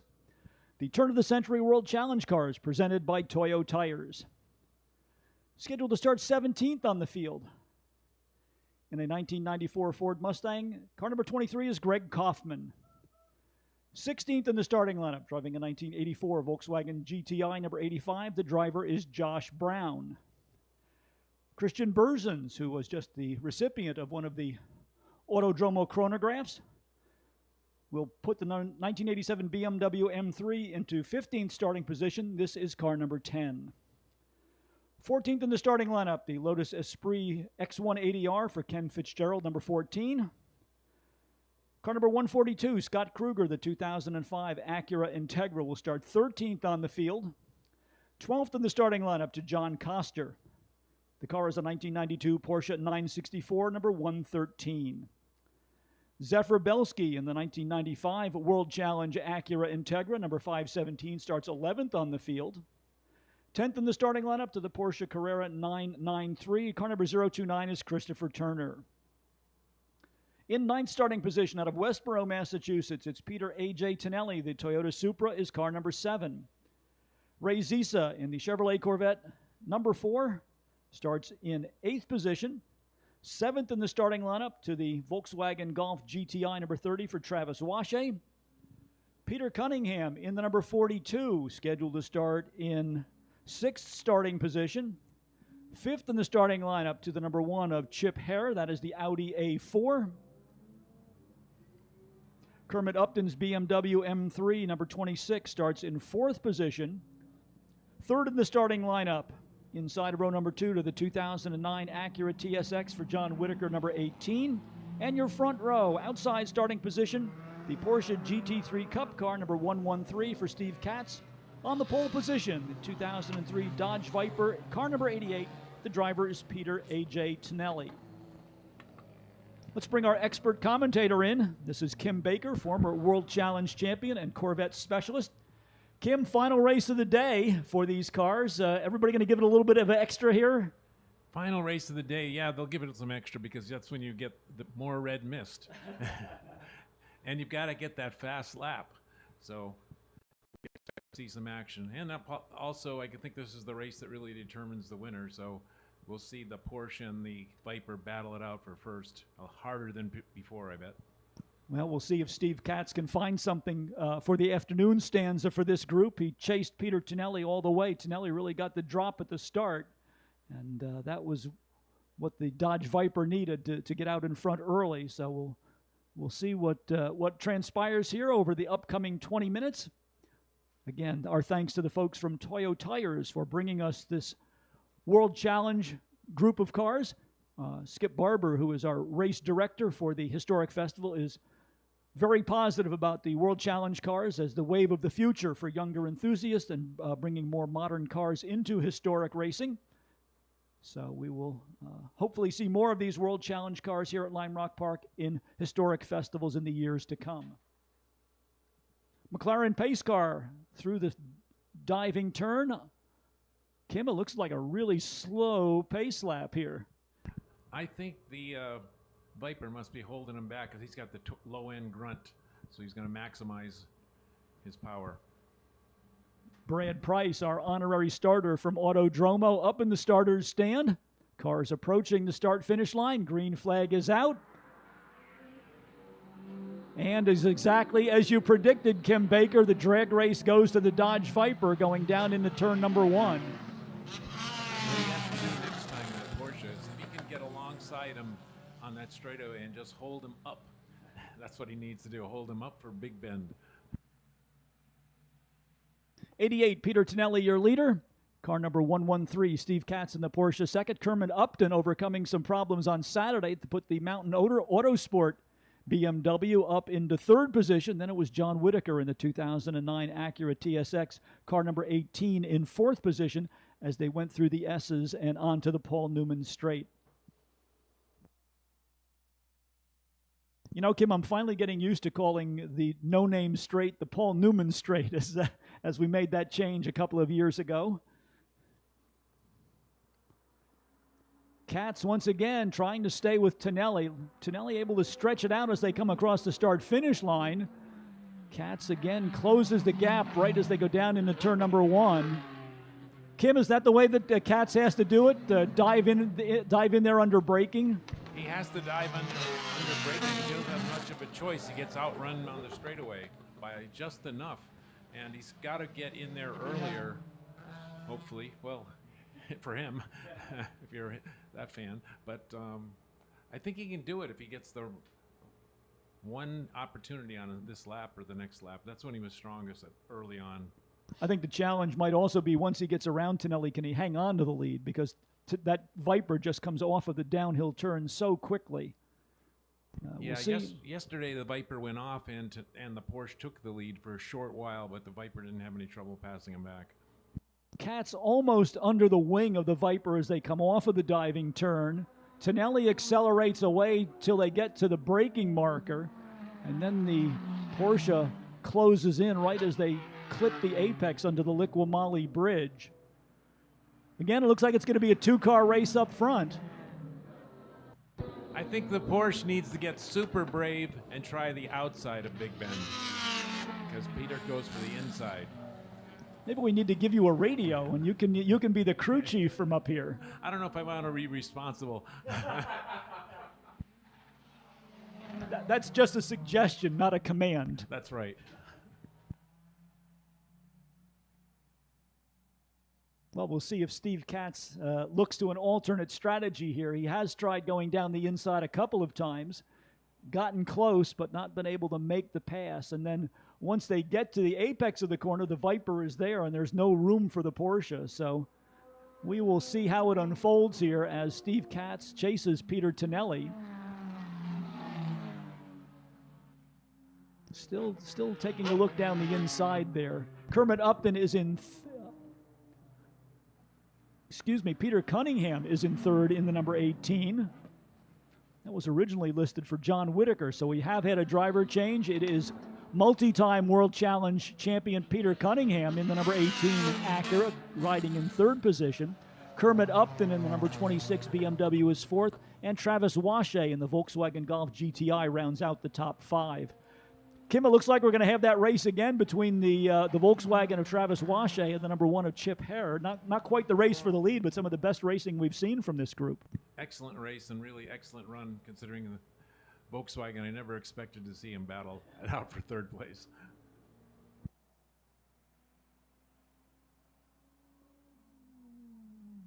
Real-time Racing Acura running in third position. This was essentially the backup car originally run by John Whitaker for the weekend.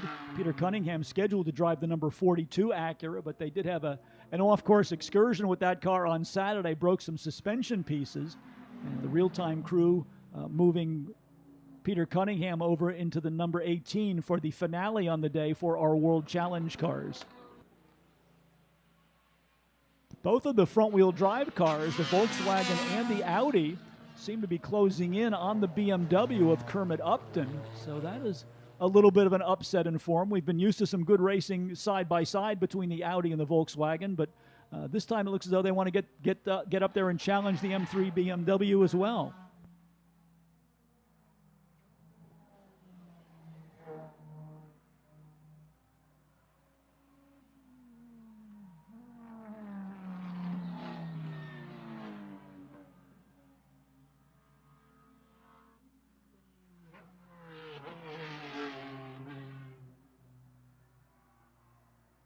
Chip Hare out of the slipstream alongside of Travis Washay down in turn number one. Washay on the outside, Hare on the inside. Door handle to door handle through Big Bend. Now out onto the short chute headed towards the S's, and Chip Hare able to nose the Audi ahead. So move Chip Hare in the number one car up into fourth. Wow, big slide there from the Audi. Quite unusual to see a front-wheel drive car get that much sideways. Kim, did you do any driving in front-wheel drive cars? A little bit. You know, when they had the Renault R5 Cup here, I was here. I had a Golf GTI. We raced a little bit. Ice racing and pavement racing. Different driving style in those kinds of cars? Way different. Yeah, you aim for the apex, like 10 feet ahead of the apex, as you're going to slide right by. Like you said, it's going to understeer. Well, now that Chip Hare has gotten around Travis Washay, he is pulling away and trying to move up to challenge Kermit Upton's car for the fourth position. So let's see what kind of progress Chip Hare can make. Throwing that Audi very enthusiastically into the left-hander. A little more circumspect that time. Didn't hang the tail out quite as much. Lotus X180R headed down into turn number one. Problems for the Corvette. Ray Zissa bringing the former Kim Baker car in. Unfortunately, the overhang from the second floor of the building doesn't give us a real good look at the car on pit lane. But Ray Zissa obviously with some sort of problems as he makes a visit to pit lane. The crew does not seem to be in a big hurry to analyze the problem, so that could mean that the day is done for the number four. Kim, they may need you down there for some advice. Yeah, Unfortunately, I don't think he brought a crew with him. I think he's going to have to rely on his wife coming down to help him. Kind of a one-man show for Ray Zisa this weekend.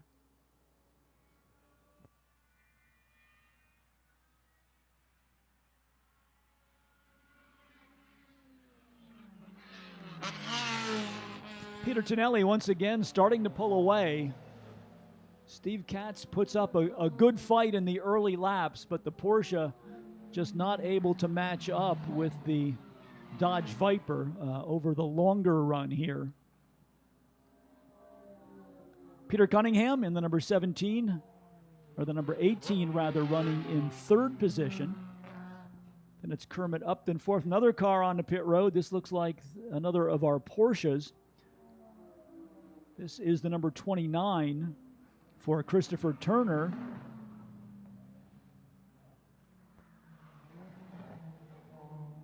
Turner, at least with a crew to talk to. I'm not sure how much they can do in a short 20-minute sprint race, but Turner coming in and the crew leaning in the window to try and see if they can resolve what the issue might be with the Christopher Turner car.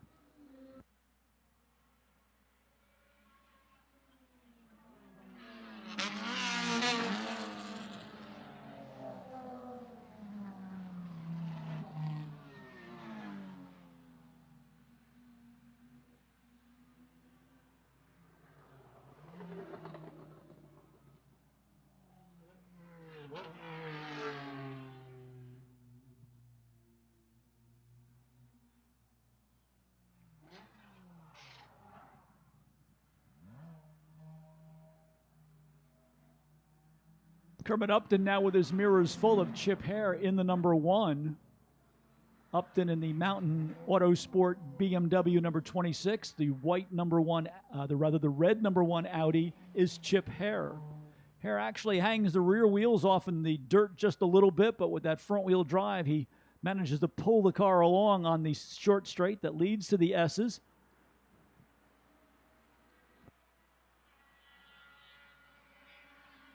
Race leader Peter Tonelli getting into some lap traffic now as they head under the Liqui-Moly Bridge.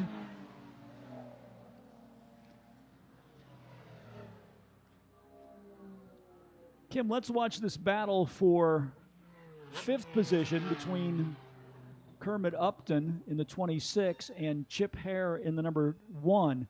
Two different kinds of cars. Front-wheel drive for the Audi, rear-wheel drive for the BMW. What's the tactic when you have cars with such different handling characteristics? Well, it's pretty much still just race them as a race car, but the front-wheel drive car or the rear-wheel drive car will be fast in different parts of the track, and just have to try and work around that. It looks like the car behind has a little more power on the straightaway. He's got to utilize that to get inside. That's the number 1 Audi of Chip Hare. We'll see how that battle continues to go between Hare in the 1 and Upton in the 26. More problems for the Acuras. Let's see if that was Peter Cunningham. That was the number 18. So Cunningham going out and mowing the lawn at the base of the diving turn, managed to keep it off the wall.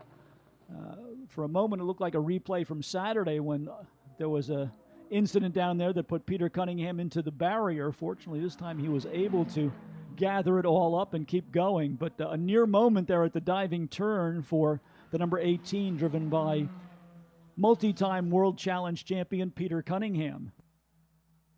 Nice save there, Kim, wasn't it? It was a good save. I think it must have understeered for him and he got off the edge, but he held it. If you hold it straight, if you try to bring it back on the track too fast, it'll give you big problems.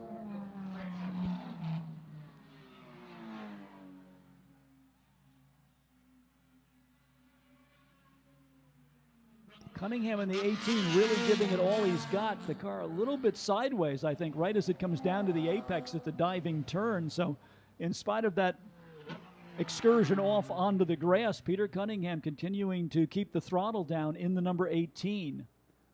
Chip Hare now starting to fall back just a little bit. I think Kermit Upton may have upped the pace once he saw the Audi in his mirrors. Just a lap or so ago, Hare was right behind Upton, but now he has given up a couple of car lengths.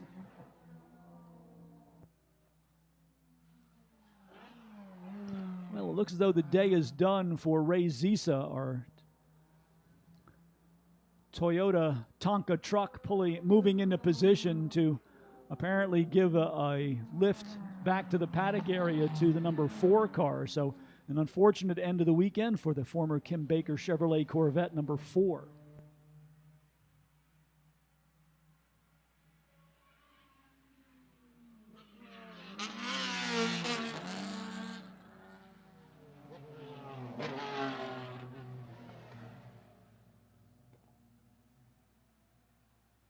Well, as we said that Kermit Upton was starting to up the advantage, here comes a number 1 car, Chip Hare, charging right back, coming up to deal with some lap traffic. Let's see if Hare can take advantage of this.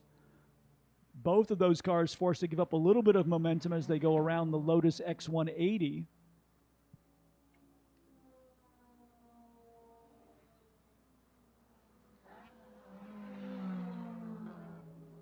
The over-under move in the S's, where Hare made a move down to the low side at the left-hander, then converted that to a late exit from the corner and was alongside Kermit Upton as they went to the back part of the circuit. That is a very tough place to pass, isn't it, Kim Baker? That was a tough place to pass, but he did it perfectly. And we'll see if he's still in the lead when he comes out of diving turn. Well, not only does he now have the lead, he's got about 10 car lengths. So Chip Hare putting it all together in one big effort. The pass actually started at the entry point to the S's and was completed on the back part of the racetrack. But some nice driving there by Chip Hare to get around the Mountain Autosport number 26. And now we'll see if he can keep it there or whether Kermit Upton has an opportunity to try and come back and challenge for that position. 20 minutes elapsing very quickly here for our Turn of the Century World Challenge cars presented by Toyo Tires. Probably just about 2.5 minutes remaining, so time for 2 or perhaps 3 more laps. Peter Tonelli at the front of the field, still with the advantage. In fact, the margin from first to second is about 2.3 seconds. Steve Katz has raced hard all the way, but the Porsche just not quite in the same performance window as the race-leading Dodge Viper.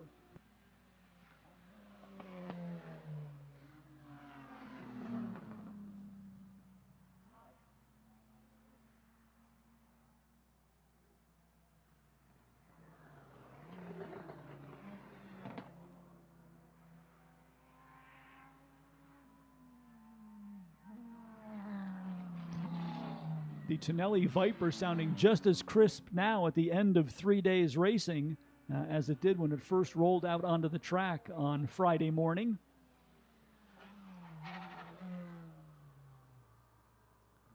Peter Cunningham still in third in the Acura number 18.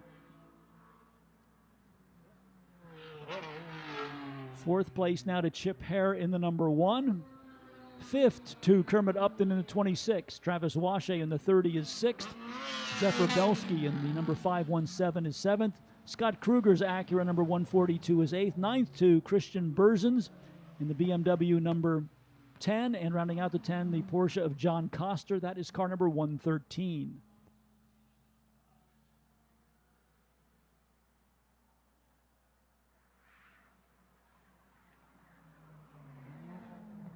I think we'll see the 1 lap to go signal the next time by. Peter Tonelli out in front of the field.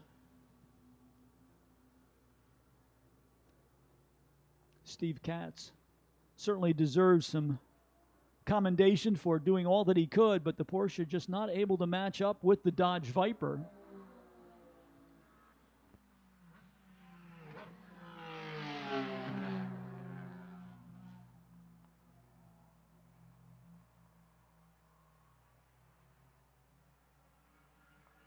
Problems for Chip Hare.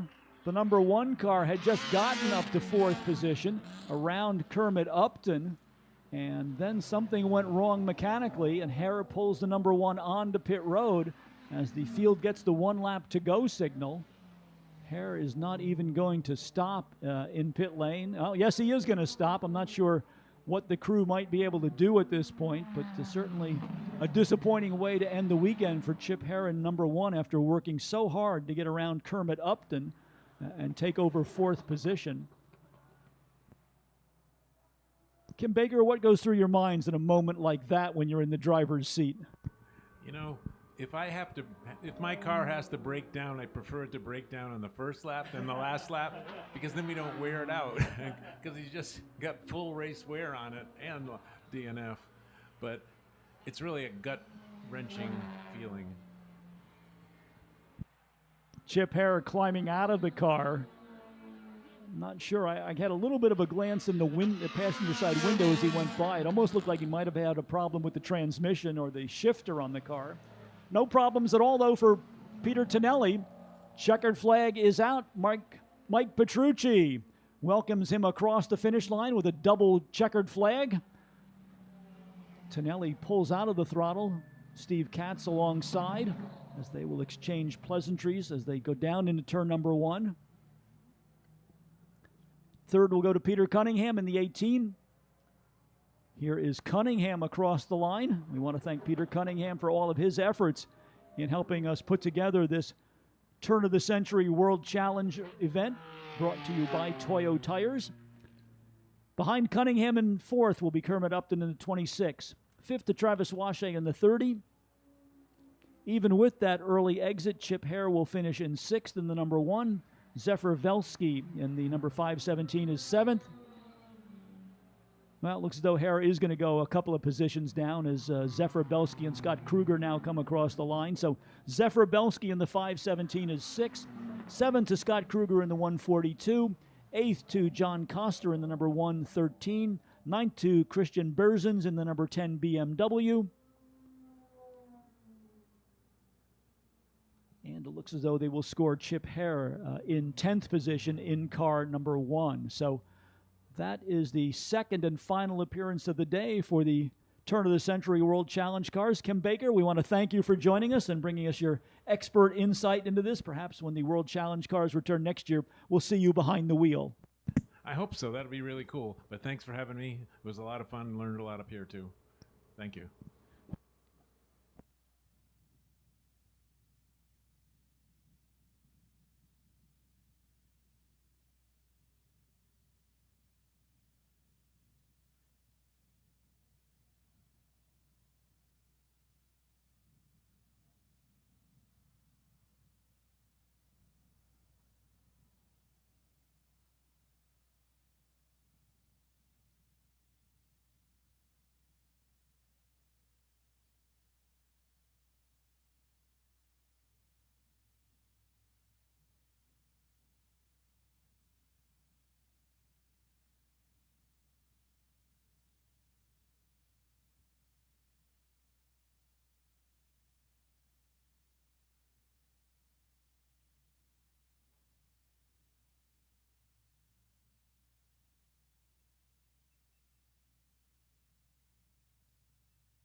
That takes us back to the top of the order.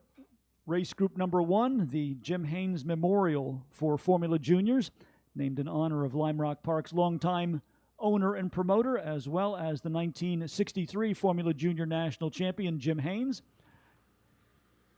They are scheduled to line up like this, assuming that everybody shows up on the grid.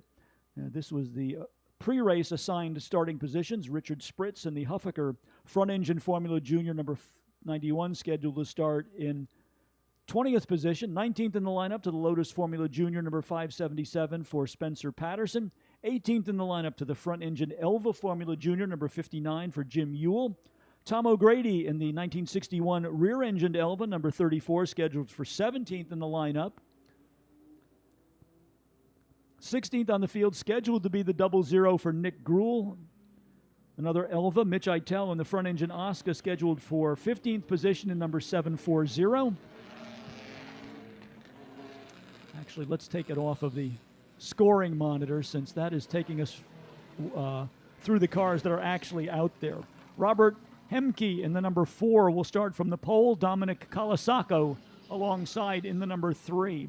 Second row to Kyle Collins in the 18 and the 23 of Joe Colasacco. Colasacco behind the Lawrence Oriana-owned front-engine Oscar. Joshua Mitchell in the number 800 will start in 5th position in his Lotus 18. 6th to Joe Fuller in the black Lotus 18, number 612. 7th to Tom Grudovich in the 1960 Elva number 94. Bruce Revenaugh in the ex-Fred Stevenson Lotus 18, number 60, will start in 8th position. 9th to Ralph Salomon in the number 98 Elva. 10th scheduled to be the Stangulini of Whit Smith. 11th to Tom O'Grady's Elva number 34. 12th to Jim Yulee in the Elva number 59. And 13th to Richard Spritz in the number 91 Huffaker. So that is the lineup of cars. 13 cars to the starting grid for the second and final race of the day. This is the Jim Haynes Memorial for Formula Juniors.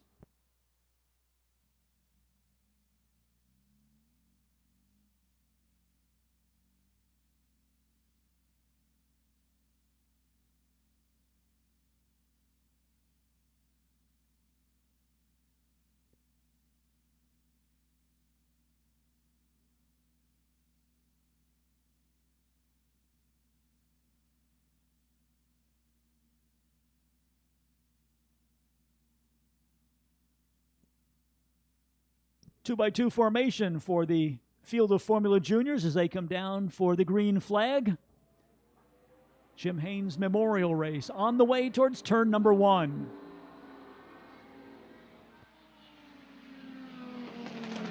Robert Hemke again from the number 1 starting position leads them through Big Bend.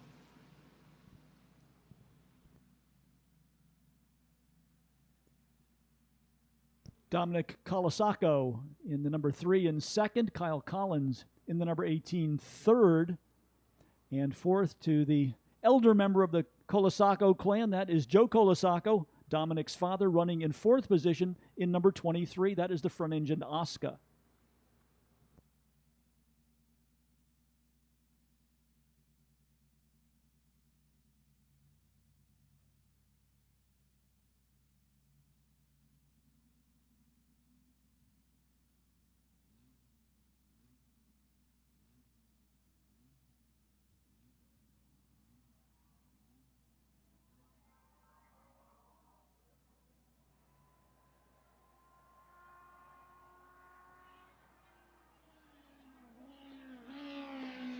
Problems for Dominic Colasacco in the number 3, the 1962 Ram Formula Junior on the pit road. Robert Hemke continues to lead the way. Second to Kyle Collins, front-engined Oscar, number 29 for Joe Colasacco, now up to 3rd. Then a gap back now to the new 4th place car. Sitting in 4th will be Joshua Mitchell in the number 800 and Tom Grudovich in the number 94, now rounding out the top 5.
Well, a bit more attrition, unfortunately.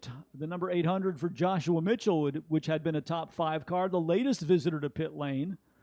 So almost in succession, we have lost Dominic Colasaco to mechanical problems in the number 3, and then the number 800 of Joshua Mitchell.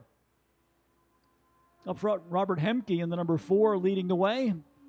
Kyle Collins in the 18 second. Joe Colasaco in the number 29 is third. That should move Tom Grudovich into the number 4 position in the number 94. Joe Fuller now 5th in the number 612. Then the front engine Stangulini. The next car in the rundown for Whit Smith, Bruce Revenaugh in the number 60 is 7th. 8th to the 98 of Ralph Solomon. 9th to Tom O'Grady in the 34. 10th to Richard Spritz in the Huffaker number 91. And Jim Ewell in the number 59 rounds out the 11 cars still in running condition here in the Jim Haynes Memorial for Formula Juniors.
Best race of the day now going on a bit deeper in the field. Tom O'Grady in the 34. The Huffaker for Richard Spritz in the 91. And Jim Ewell in the number 59 Elva. Those would be the cars running in 9th, 10th, and 11th. Up front, race leader Robert Hemke in the number 4, slowly being reeled in by Kyle Collins. Collins has been close throughout the weekend, hasn't been able to get the number 18 up into that top spot, but he has got a strong run going out of the right-hander that marks the exit to the S's and onto the Paul Newman straight. So let's see if Kyle Collins can successfully wrestle away that number 1 position from the 4 of Robert Hemke.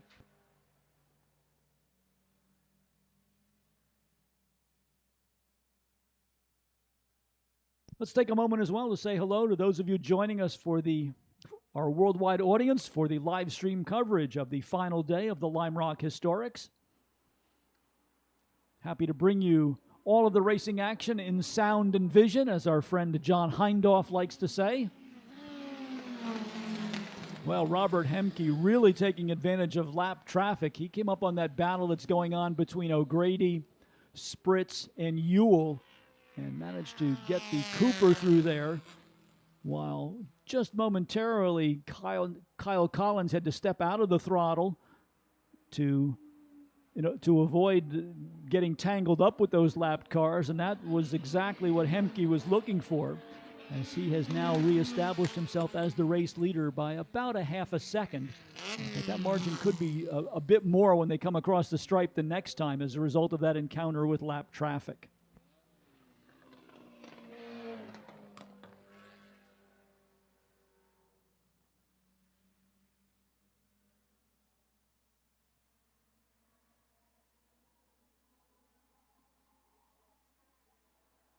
Well, clear track now for Hemke and Collins.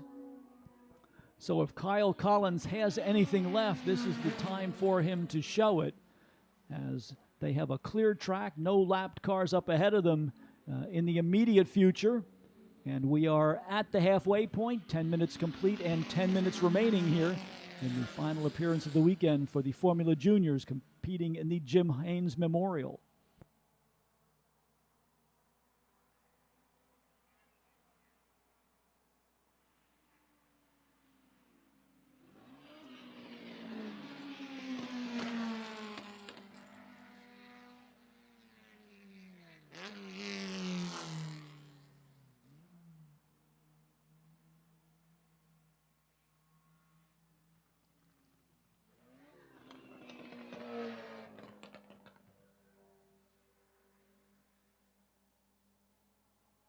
Kyle Collins has in fact gotten closer once again to Robert Hemke. Collins will go down the middle of the racetrack, try and force Collins to the high side down into turn number 1. As we have seen before, the wider line through turn number 1 actually allows you to keep a bit more momentum. So although Collins got down there for a look, Hemke with a faster exit from the turn allows him to hang on to the lead. And Kyle Collins continuing to put the pressure on as they exit the S's onto the Paul Newman straight.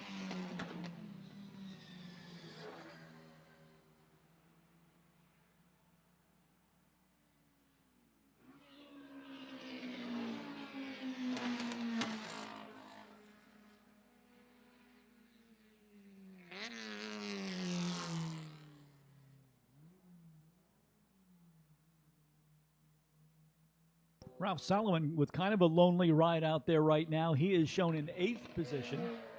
Here come the race leaders. Kyle Collins out of the slipstream again, trying to get alongside of Robert Hemke as they go down into turn number 1.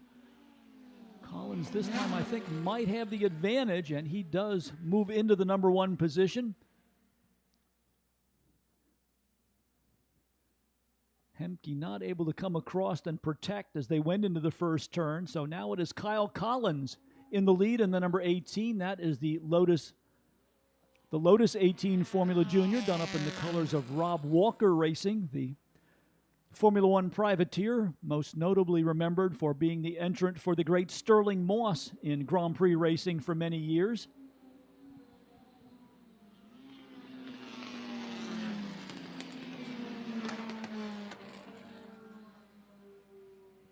Hemke and Collins have both pulled well clear of Joe Colasaco, the 3rd place car. That is the red front engine Oscar number 23. Here is Collins to officially lead his first lap.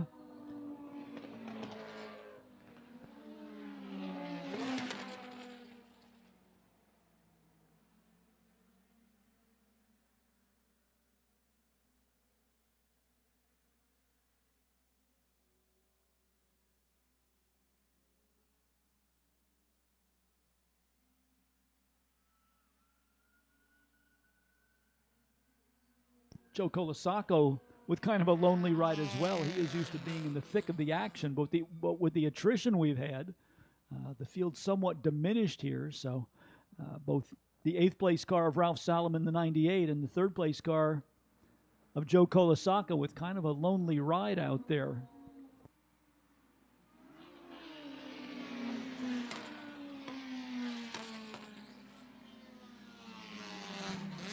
Robert Hemke gets a good head of steam off the diving turn to challenge Kyle Collins. Hemke out of the slipstream as they go down into turn number 1. This time it's Hemke on the low side of the racetrack, Collins on the high side. Hemke slips a little bit wide under braking, and Collins changes the direction more quickly, able to dive underneath them as they went into turn number 1. And so it is Kyle Collins still with the lead. Robert Hemke with a high-stakes move down into turn number 1. Looked as though he had the pass made, but then a little bit late on the brakes took him to the outer edge of the racetrack, opening the door for Kyle Collins to drive back through to the number 1 position.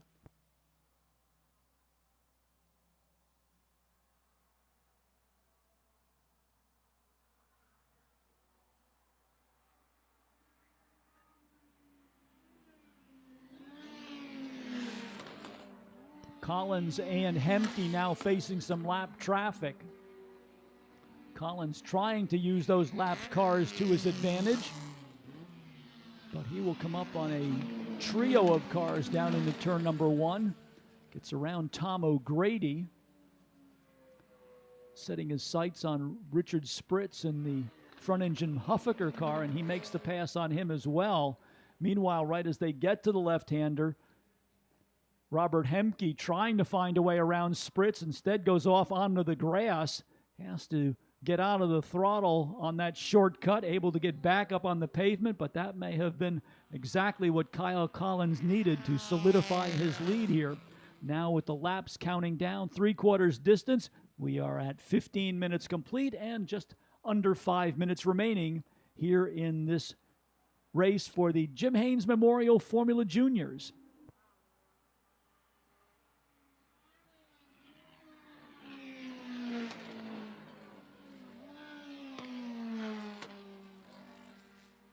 Let's see if Robert Hemke can make up ground here in the laps remaining in this race. As we said, time beginning to run out, the gap from first to second.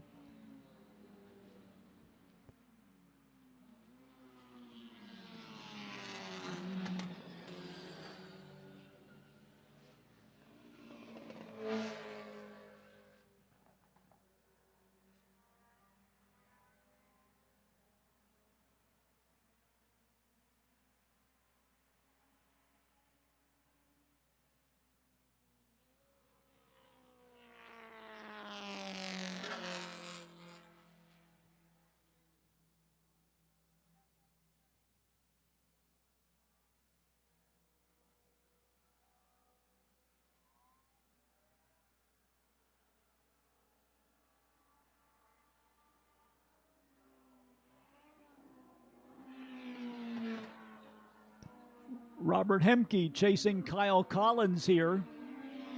Collins with the advantage in the number 18 as a result of that off-course excursion when Hemke was trying to get by some lap traffic over in the S's. Had to take avoiding action down in the grass. Fortunately, he did not let the car get away from him. Got the handle back on it, came back up on the pavement, but stepping out of the throttle just a little bit allowed Kyle Collins to build his lead in the number 18 Lotus.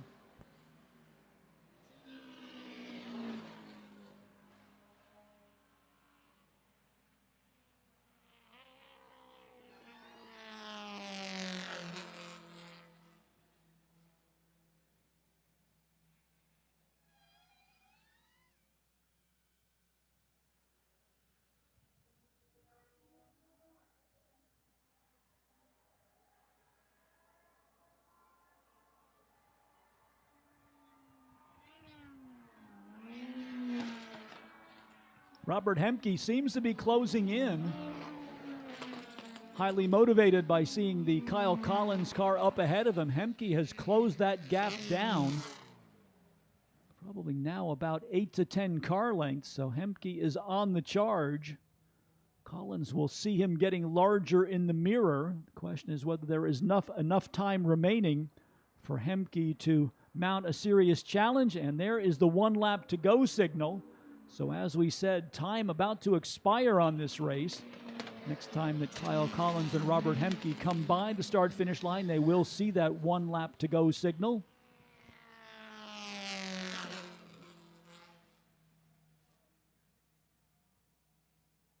Looking towards the diving turn, here are our 2 front runners.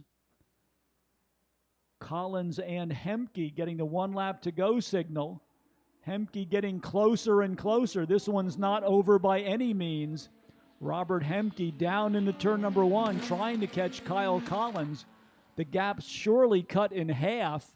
Only about 3 or 4 car lengths now separating Collins and Hemke as they come out onto the short chute headed towards the S's. Big slide from Kyle Collins. It may be spectacular looking, but it is not the fastest way through the S's, so the tidier driving by Robert Hemke allowing him to get even a little bit closer as they went on to the Paul Newman straight for the final time. Another car hitting mechanical problems right at the end. Whit Smith and the Stangulini will come up a lap short of making it to the checkered flag. Kyle Collins and Robert Hemke out of the final turn. And Kyle Collins takes the win in number 18 by about 4 car lengths over Robert Hemke in number 4.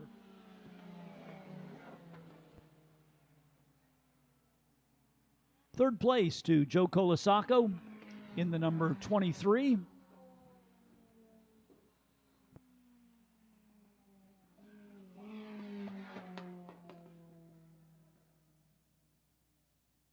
Fourth to Joe Fuller in the number 612.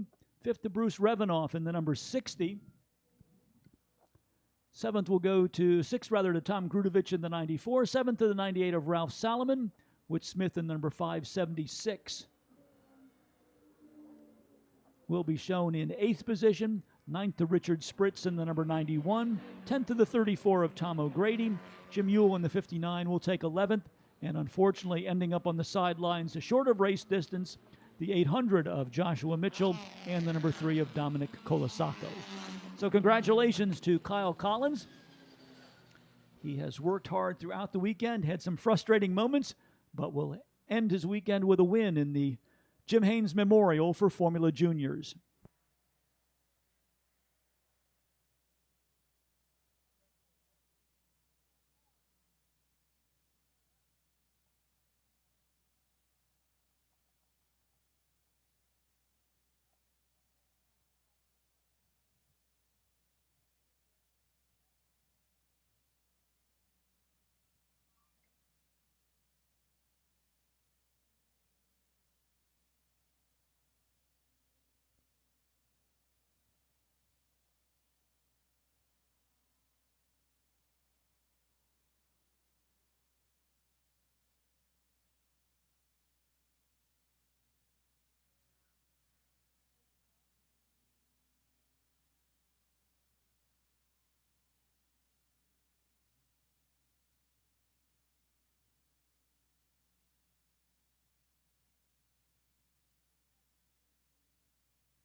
Second and final race of the day coming up for our air-cooled Porsches. This will be race group number 2. Again, we did get the turn of the century Toyo Tire cars, which in your program are listed as group number 6. They ran as our feature race right after the official opening ceremonies for the afternoon. So it will be race groups 1, 2, 3, 4, 5, 6, 8, and 9 for the afternoon portion of our program. And let's turn the microphone over to my partner, Craig Robertson, for this upcoming event for the air-cooled Porsche group.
Well, our original field is supposed to be 16 cars.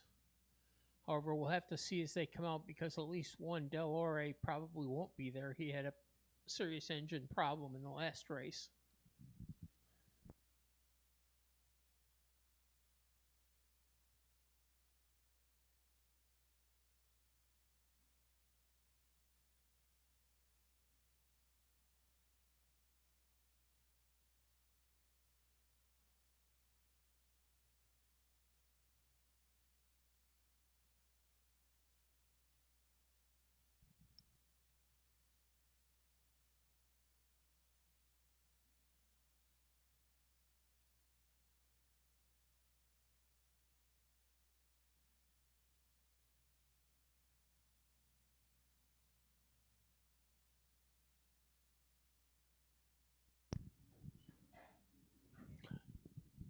Coming down, we should have probably 14 cars at this situation.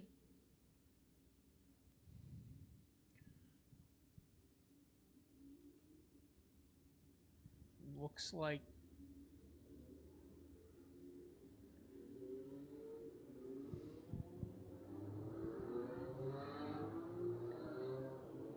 start off at the front with Mike Pierre and the number 44 IROC Porsche. Alongside him, the 310 Porsche 911 RSR of David Hutchings, car number 310. In the inside, number 711 of Mike Jacobellis. It's another Porsche 911. In fourth spot, the number 77 of Hans Warner, a Porsche 911 RSR. On the inside of row number 3, car 249, Jeffrey Nybloom, Porsche 911. On the outside, car number 500, David Lee, a Porsche 911 RSR clone. Row number 4 on the inside, car number 83, Seamus Brown, a Porsche 911 ST. And on the outside, car number 666, Ben Wallace, in a Porsche 911. On row number 5 in the inside, the 661 of Nader Fatui, a Porsche 914-6. On the outside, David Dean in number 153, a Porsche 911. And on row number 6, car number 65, Michael Armilio, winds up the field in another Porsche 911. So we have 11 cars for the second race today, which will be actually their fourth race for the weekend for group number 2, air-cooled Porsches.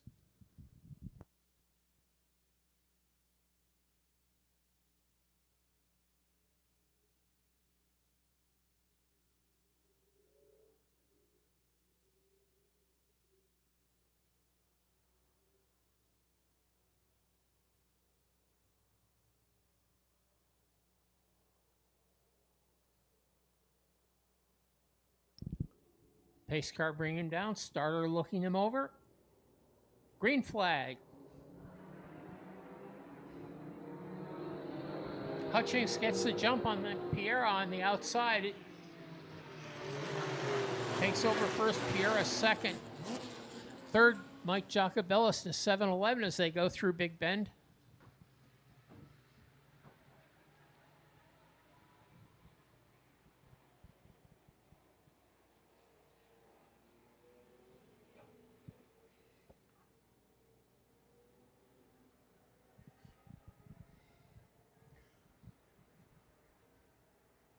Fourth, as they went up through the S's, Hans Warner in the 77, followed by Jeffrey Nybloom bringing out the top 5.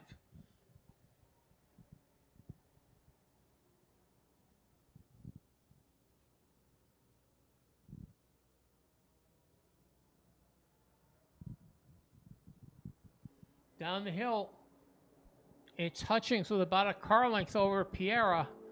Then a gap of about 5 car lengths back down Jacobellis, and a further 6 or 7 back to the group of Warner, Nybloom, Lee, and Wallace.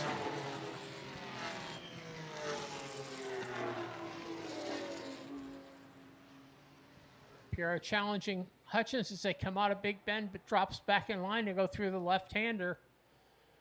Jacobellis closing up on the leading 2 cars. Then there's that next group of 4 cars fighting for third.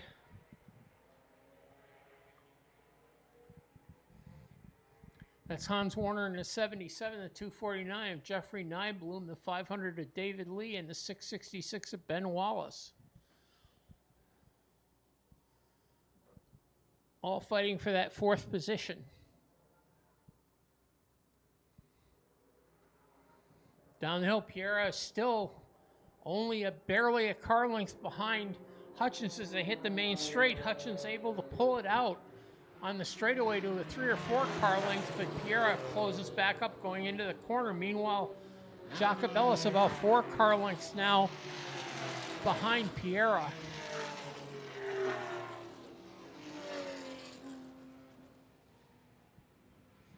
In the battle for 4th, it's the blue number 249 of Jeff Nybloom leading from David Lee in the 500, Hans Warner in the 77, and the 666 of Ben Wallace.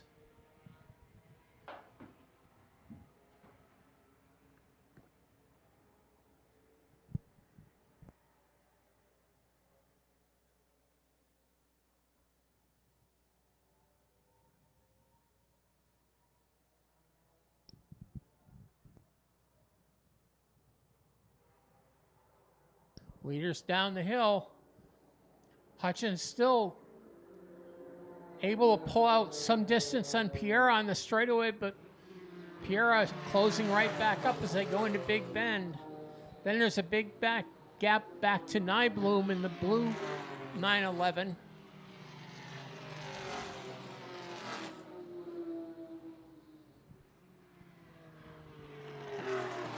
Piera can't seem to quite get up to Hutchins and buy him on the back of the course, although he seems to be a bit quicker there. Meanwhile, Jacobellis may be another car length closer than the last lap.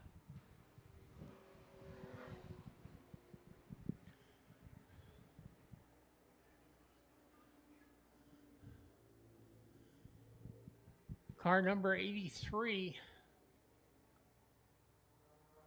Seamus Brown, with some mechanical problems coming in the pit and headed for the paddock. Mike Piera a little closer this time, but Hutchins able to pull him out on the straightaway.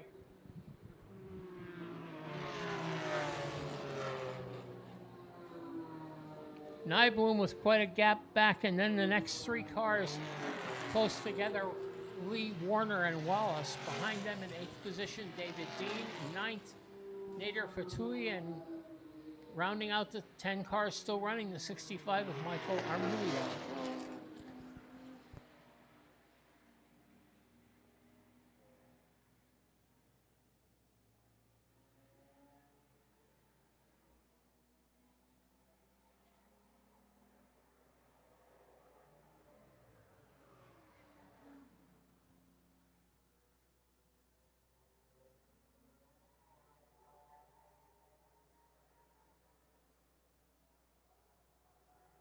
This time Hutchins was about 2 car lengths as they reached the base of the downhill.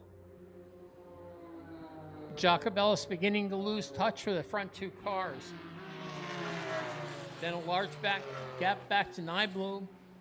A close battle between David Lee and Hans Warner for 5th, and a bit of a gap back to Ben Wallace in 7th.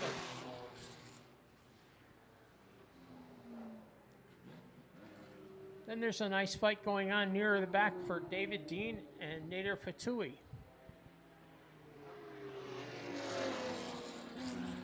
They're fighting for 8th position.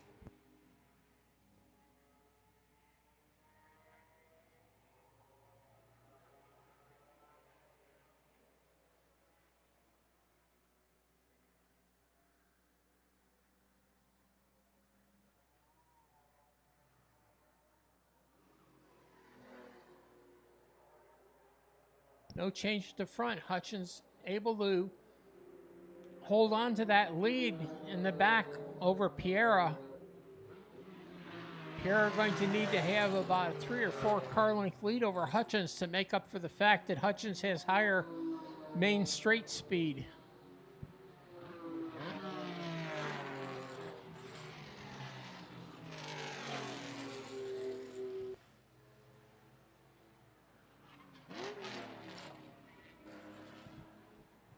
Mike Jacobellis keeping the 2 leaders in sight, but can't seem to close up any to that. Nybloom still sitting in 4th, but David Lee closing up a bit on Nybloom as he pulls away from Hans Warner in 6th spot.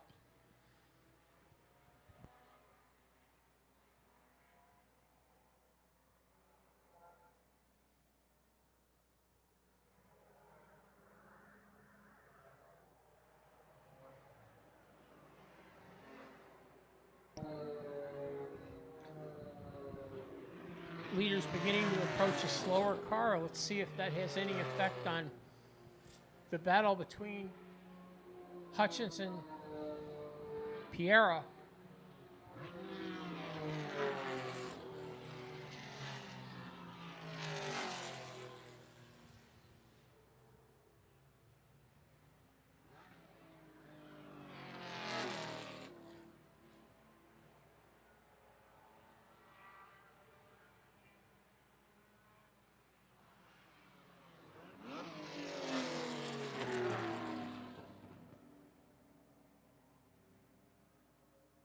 In the battle for 8th position, Nader Fatui takes over 8th from David Dean, now drops down to 9th.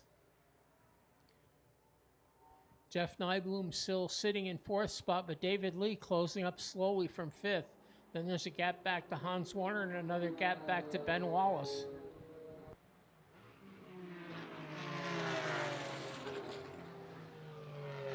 Two leaders get by the slower car. Successfully doesn't change the gap between Hutchins and Piera.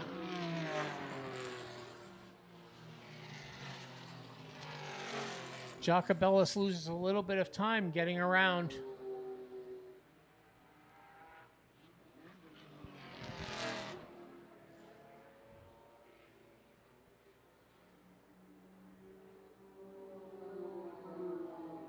So far, Jacobellis with actually the fastest race lap so far to 1 minute .756. Hutchins and Piera both at the 1 minute .8.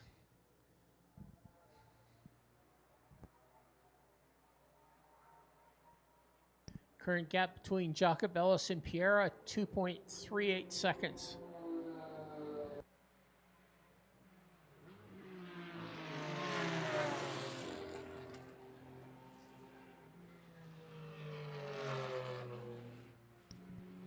Getting by the slow car cost him a bit. That gap's now increased to 4.58 seconds, whereas Mike Piera is about 0.4 of a second behind Hutchins.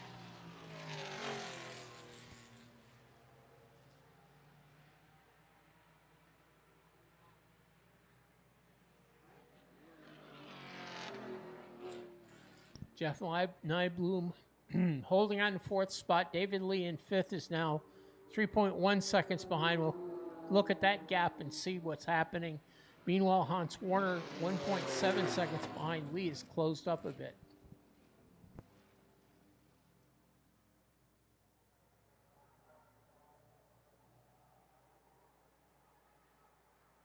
Piera just not able to get up alongside Hutchins.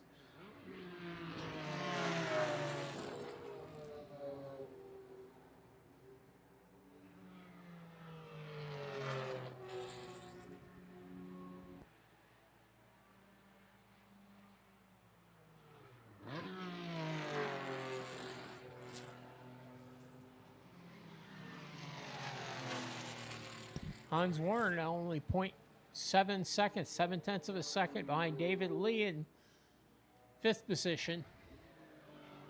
Then it's Ben Wallace in 7th, Nader Fatui in 8th, David Dean in 9th, and rounding out the top 10, Michael Armilio.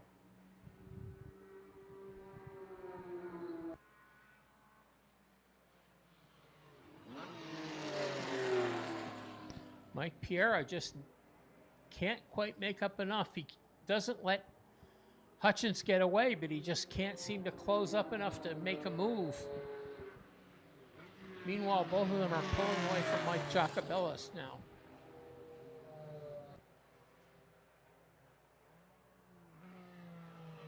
Jeff Nyblum, a rather solid 4th. Then we go back looking for 5th, and it's a fight now between David Lee and Hans Warner.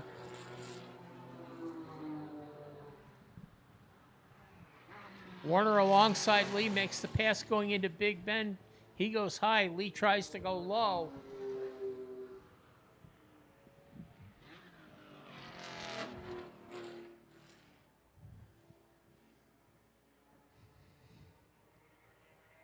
As they go through the S's, Warner holds on to that spot, moving up into 6th, moving up into 5th over David Lee.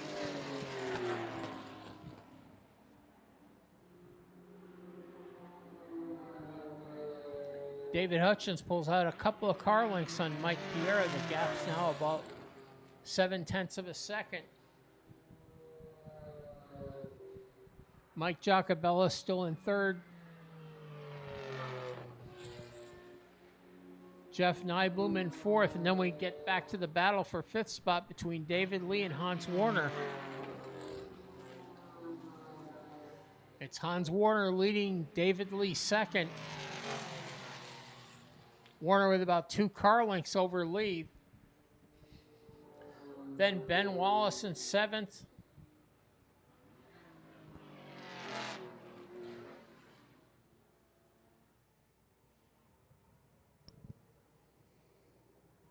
The battle for 8th position's kind of opened up now. Nader Fatui with a 6 or 7 car length lead over David Dean.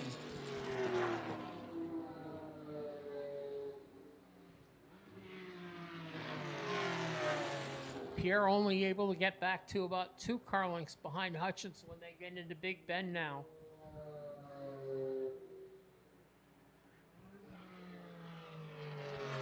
Mike Jacobellis lose another couple of seconds on that lap. Jeff Nybloom speeding up now, able to pick up about 7/10 of a second on Jacobellis, but he has 8 seconds to make up. 16 minutes to go, 16 minutes down in the 20-minute race.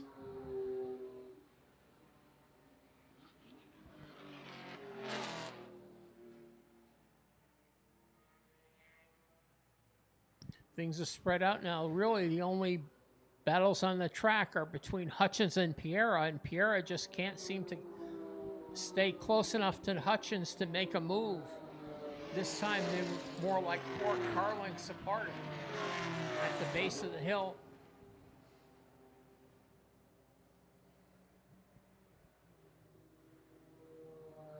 Jacobellis with about 2/3 of the straightaway lead over Jeff Nybloom. Nybloom with about half length of the straightaway off for Hans Warner.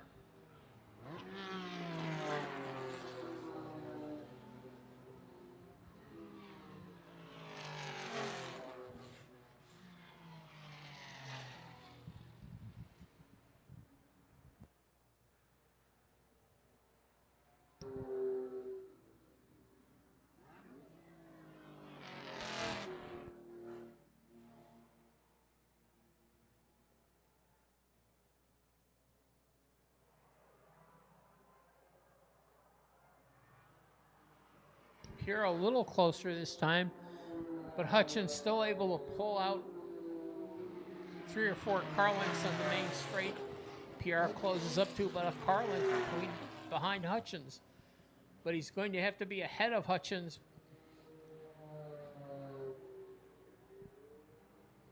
when they come down the hill on that last lap, or there's really no chance. Starters getting the 1 lap to go sign, ready to go. Waiting to see Hutchins and Pierre come down on that main straightaway. They should be getting the 1 lap to go this time.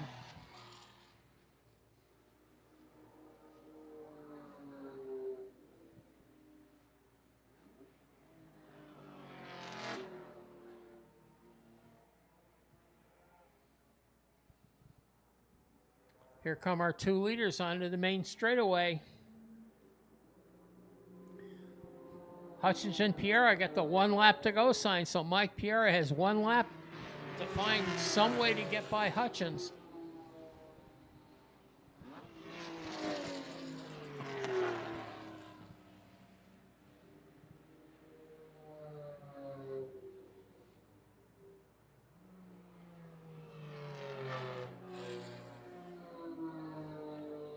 Jacobellis, Nybloom, Hans Warner, almost with a big gap in between. Then David Lee in the 500,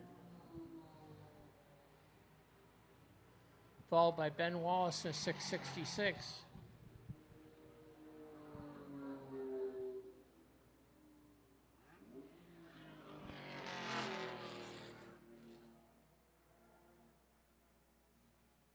Here come our leaders. Starter has the checker ready. Pierre got within a car length, but that's the best he can do. Hutchins pulls it out to about 4 car lengths at the checker. Behind them, Nader Fatui finishing 8th, David Dean 9th, Michael Armilio 10th. At the front, Mike Jacobellis finishes 3rd, Jeff Nybloom 4th. Here comes Hans Warner for 5th position. David Lee for 6th. And we should have 1 more car, which is Ben Wallace, who'll finish 7th. Turn the mic back over to Greg Ricks for the next race. Thanks, Craig.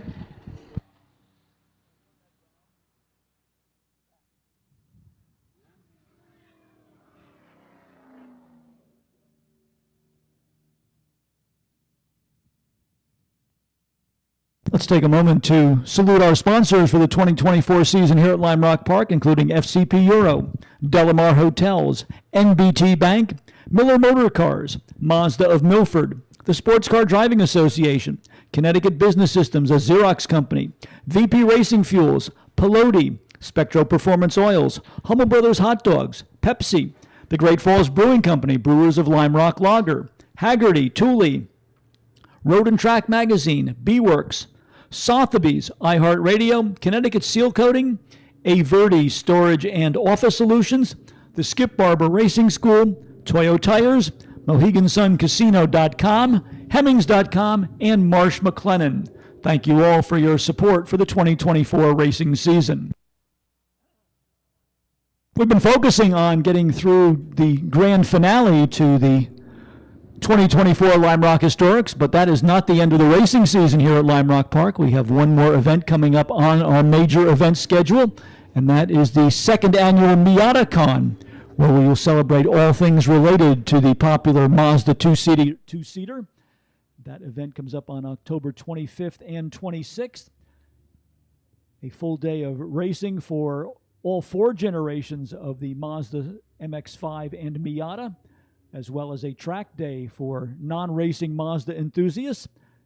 The FCP Euro Proving Grounds will host an all-Mazda autocross, and there'll be a big car corral in the B Paddock for all of our Mazda, Miata, and MX-5 owners. So if you are a Mazda Miata owner or just a fan of the popular little two-seater, we hope that you'll come back and join us for MiataCon 2024. Ticket information available on our worldwide website, www.limerock.com.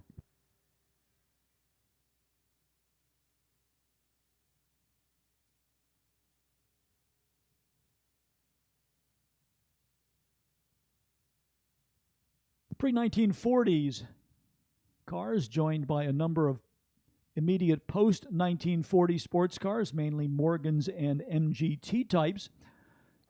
A scattering of H-Modifieds, as well as a few other automotive treats coming out for our next race group.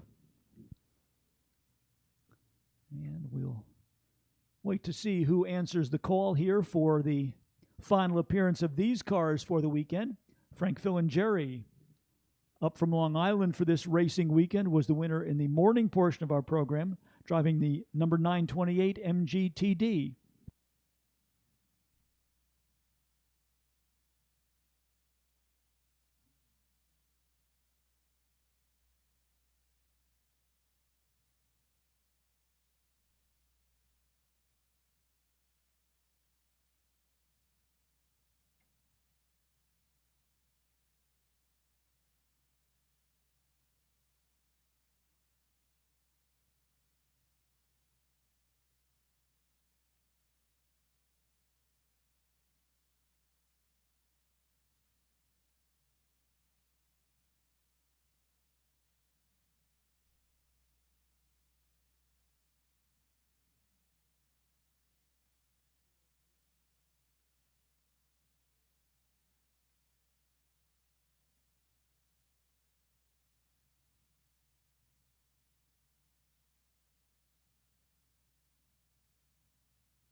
As the cars roll out for our next race group, here is how they will line up. Front row to the number 928 of Frank Filingeri. On the inside, Kurt Burns in the number 283 MGTD on the outside. Richard Odgers in the number 659 1957 Morgan. And Ed Nettleman's Alpha Julietta Hardtop, the number 19 lineup on row number 2. Row number 3 will be the Jabro Crossley H-Modified for John Oliva, number 11. He'll share the row with the 1947 MGTC driven by Ed Callow. That is car number 452. Santos Spadaro in the famous PBX Fiat Topolino-based H-Modified will start in 7th position. He is number 74. George Holman's Big Stut Special number 87 starts in 8th position. 9th to Kevin Clemens in the Jabro number 675.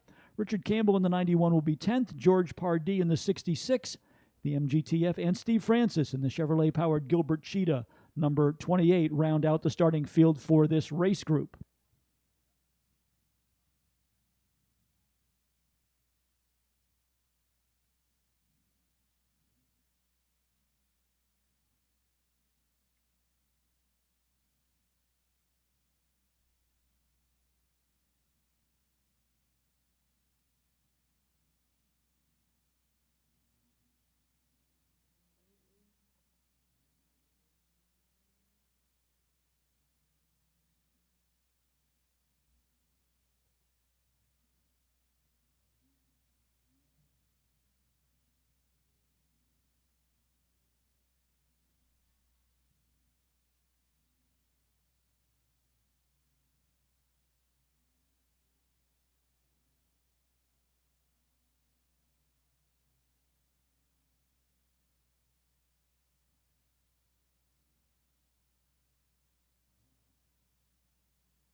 Green flag is out.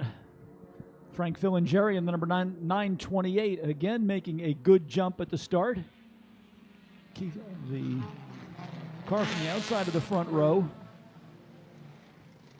Kurt Burns a little bit slow off the mark, allowing a couple of other cars to move by. One of them Richard Odgers in the number 659 Morgan.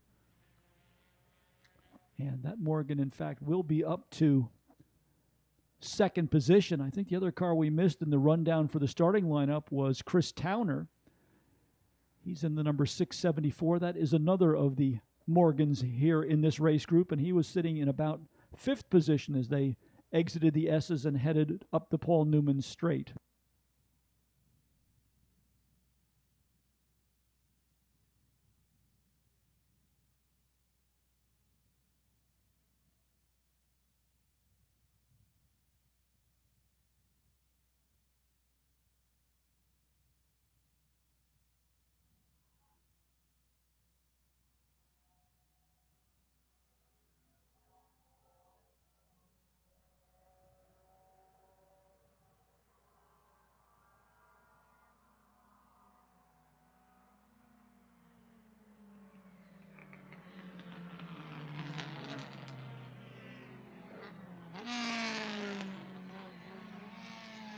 Another car that was a late addition to the grid was Tom McCormick in the Lester-bodied MG. He is just ahead of the big Stutz of George Holman, the number 87, as they go down into turn number 1.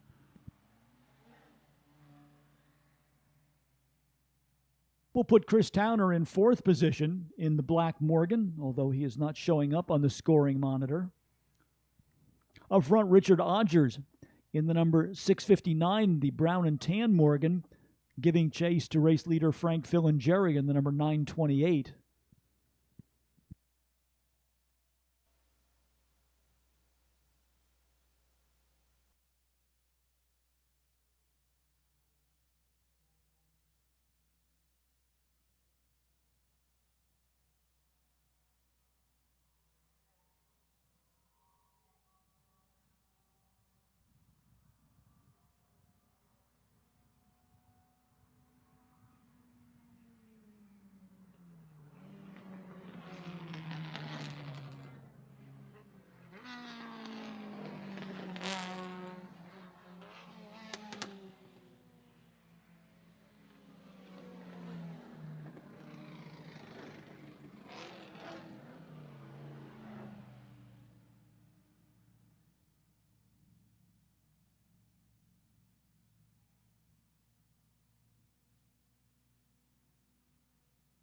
Frank Filingeri, pedaling hard to stay into the lead, just recorded the fast lap of the race in the number 928 MG. Time of 1 minute 12.698.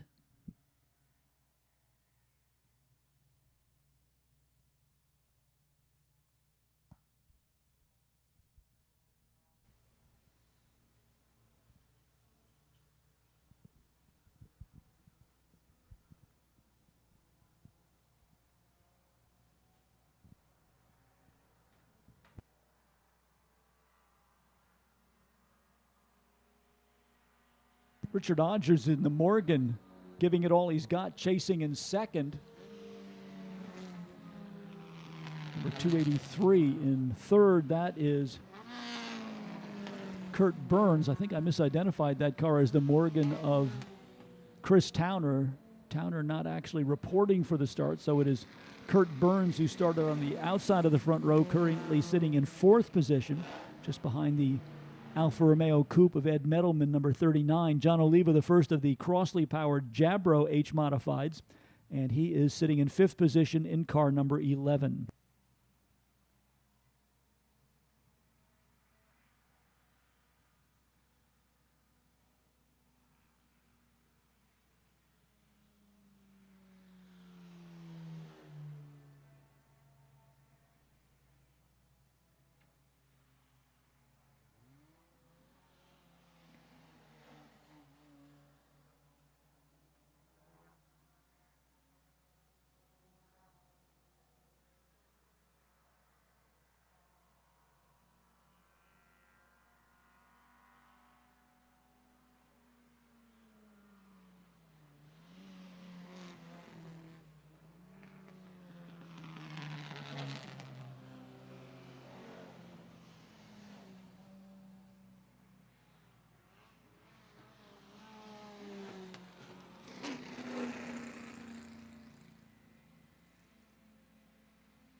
More problems for Kurt Burns in the 283 as he comes down for a visit on pit road. I think he may have dropped a couple of wheels off course, and under the rules of the vintage group, that is usually a requirement that you come in for a quick stop-and-go pit visit. So Kurt Burns, fortunately able to get back in the race, but he will lose more ground on the field as he tries to keep pace with race leader Frank Filingeri in number 928.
Frank Filingeri starting to stretch the gap now. Richard Odgers has been a worthy contender, but the MGTD seems to have the measure of the Morgan that sits in second.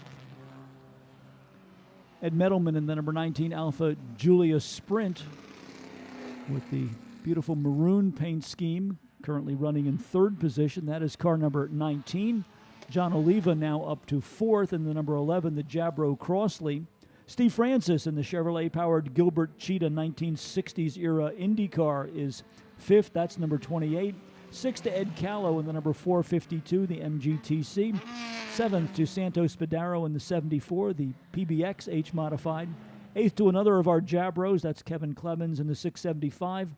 Kurt Burns still shown in ninth position in the number 283 after that visit to pit lane. And 10th to George Holman in car number 87.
Something of an an uneven matchup out there. The Chevy-powered Indy car of Steve Francis has been gaining positions, but that car with much more advanced technology than the cars he is racing against. So at this point, he is currently shown in third position, chasing after Richard Odgers and Frank Filingeri. And we will see how it plays out over the remaining 6 minutes or so of this race.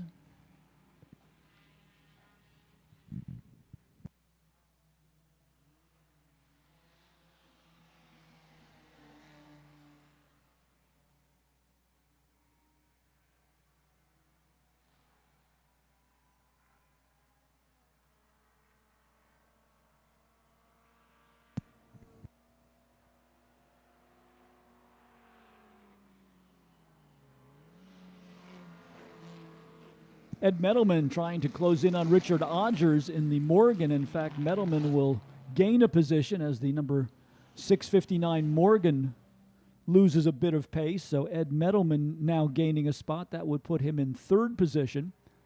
Frank Filingeri leading the Chevrolet-powered Indy car for Steve Francis second. Ed Mettleman now third in the 19, and Richard Odgers fourth in the number 659.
Let's check in on our H-Modifieds and see how that battle is going among the basically home-built racing cars. John Oliva is the leader of the H-Modified gang in this race in the number 11. Second would be Santos Spadaro with the Fiat Topolino-based number 74. And then just behind him, Kevin Clemens and the number 675, another of the Jabro kit cars.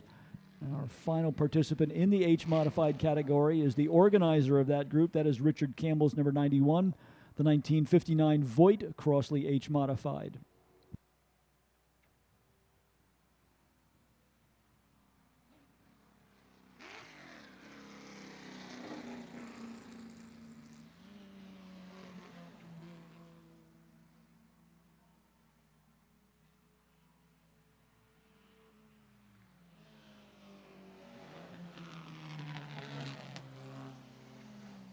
John Oliva motoring right along in the number 11, the little orange Crossley-powered Jabro, setting his sights on Richard Odgers just ahead in the number 659. That's the Morgan.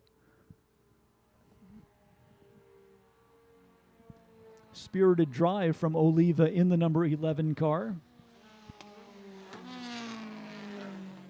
Best lap for the Jabro Crossley, 1 minute 13.224. That measures quite favorably with the fast lap for Richard Odgers at 1 minute 13.5 and a 1 minute 13.0 for Ed Mettleman. So John Oliva in the H-Modified Crossley, certainly in some distinguished company there as he races Richard Odgers for fourth position here in the closing moments of the final race of the weekend for this particular group of cars.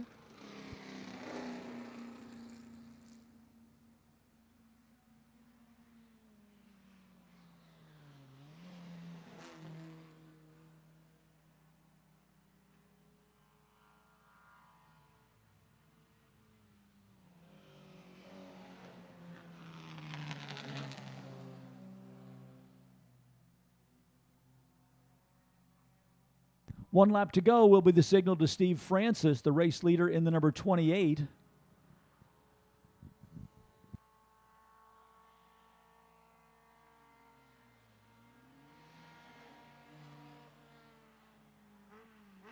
Frank Filingeri, who led much of the race distance in the number 928 MGTD, is in second. Ed Medelman in the 19-3rd, and then Richard Odgers in the 659. That's the 1957 plus 4 Morgan. And harassing him, the number 11 Jabro Crossley of John Oliva. Our other 3 H-Modifieds just about wheel to wheel down into turn number 1. The 74, that's the green PBX for Santos Spadaro. The 675 is Kevin Clemens. And the number 91 is Richard Campbell.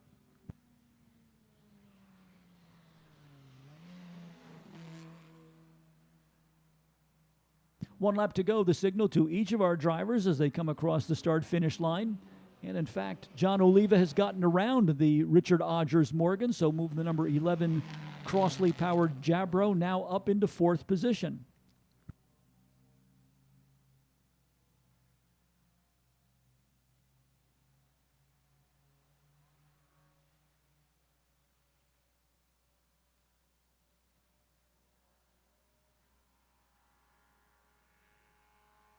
Oliva actually improving his best lap notably as he chased down Richard Odgers, getting it down to 1 minute 12.267.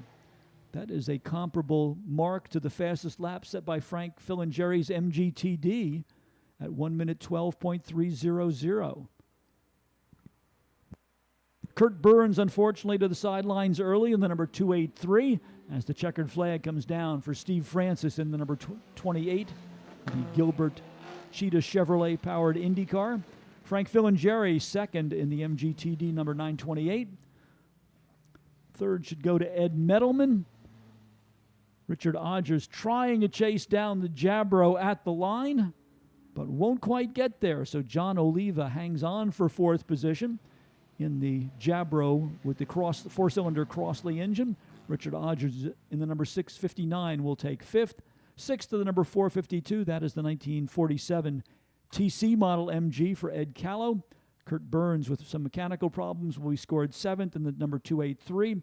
Then it will be Santos Spadaro in the 74, Kevin Clemens in the 675, and Richard Campbell in the number 91. All 3 of those drivers in H-Modified cars.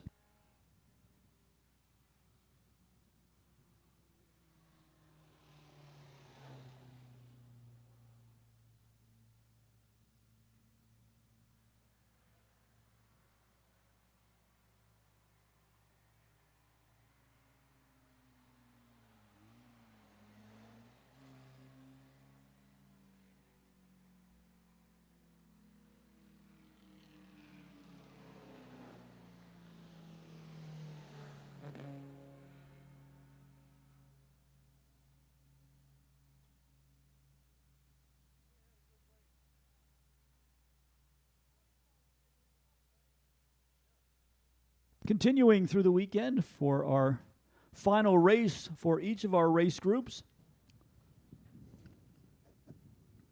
as the cars for race group number 3 head back to the Paddock area, having had their final race of the weekend.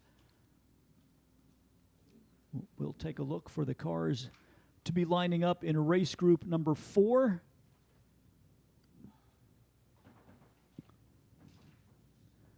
Race group number 4 is our GT and sports cars with displacements over and under 2 liters.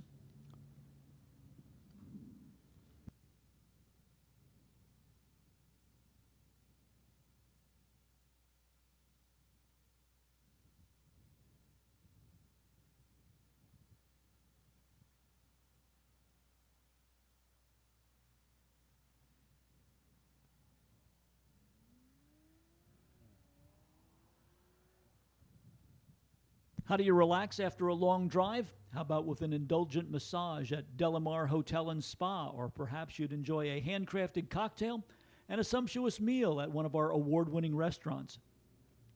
Delamar is pleased to sponsor Historic Festival 42 at Lime Rock Park, and we invite you to come and relax with us in Greenwich, Southport, West Hartford, or Traverse City, Michigan, and experience the distinctive charm and hospitality synonymous with the Del Mar name.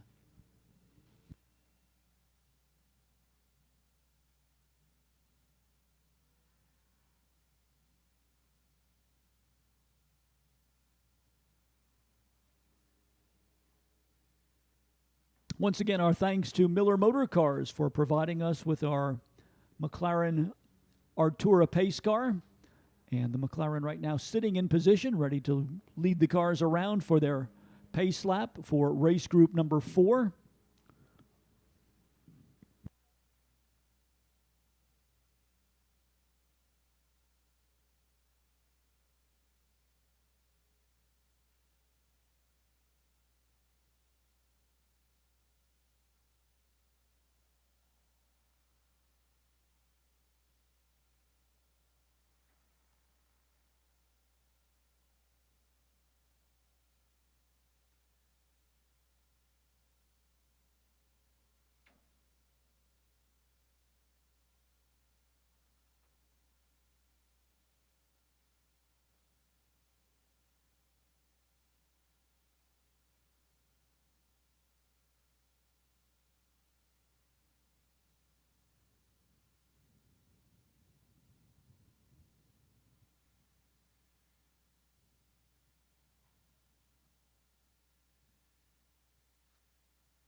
Signal has been given to the drivers to start engines, so we should see the cars making their appearance on the track momentarily.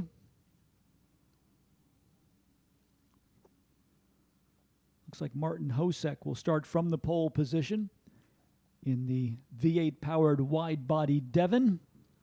Alongside will be the number 42 for Kurt Uzbey. Uzbey had some problems in this morning's race, but the crew were able to make repairs to the Lotus 23 to get that car back onto the starting grid. Second row will be the number 11 Lotus 7 of Chris Domingo and Hervé Park in the number 111 Janetta. That car also coming back from problems this morning. Fifth in the lineup will go to Laurent Fumé in the number 15 Lotus 7. Alongside of him on row number 3, John Gilliland in the Porsche 944 number 36. Seventh in the starting lineup to Dan Chapman in the former Skip Barber BT8 Brabham Sports Racer, number 52, out of New Braunfels, Texas. The Special Olympics of Connecticut sponsored Mazda Miata for Stuart Hawkins, number 6, starts in 8th position. Ninth in the starting lineup will go to the Rich Malumian Austin Healey 104, the familiar white and red paint scheme on the number 347. Charles Borden with the Ford Falcon powered number 123, the one-of-a-kind Filson Falcon Sports Racer, starts in 10th position.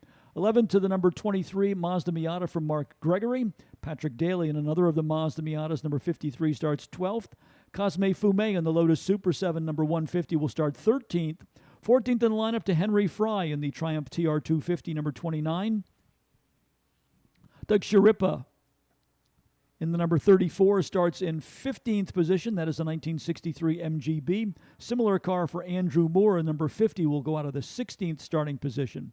Steve Milton in the Mazda Miata number 40 starts 17th. 18th to Schenectady, New York's Ed Zemek, the number 33 Mazda. Michael Rowan's Aston Martin DB4 number 25 starts 19th. 20th in the lineup to the Datsun 240Z of Taz Squire, number 51. Scheduled to go out of 21st starting position, the Huffaker Triumph TR7, the Flying Wedge, number 11A for Kurt Johnston. And rounding out the field, the Jensen Healy, number 43 for Jim Riley.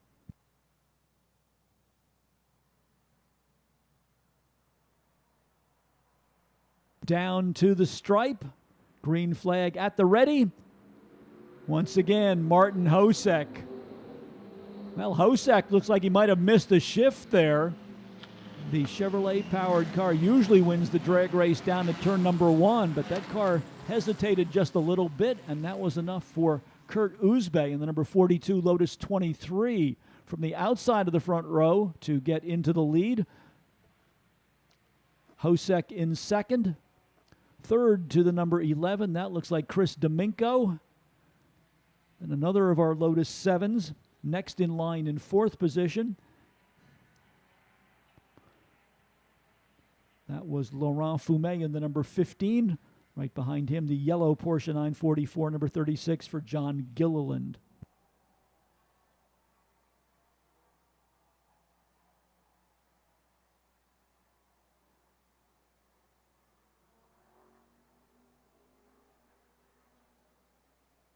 Let's see if Hosek has the Devon up to speed here, obviously with a horsepower advantage down the Sam Posey straightaway.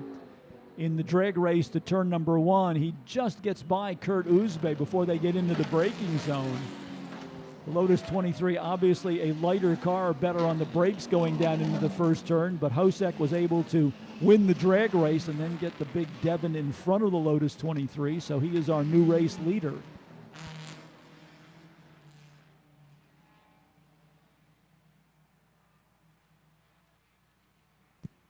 Porsche 944 of John Gilliland almost going for a loop there over in the S's as that car swung left and then right, but Gilliland able to keep the handle on it and finally get it pointed in the right direction, exiting the S's onto the Sam Posey straight.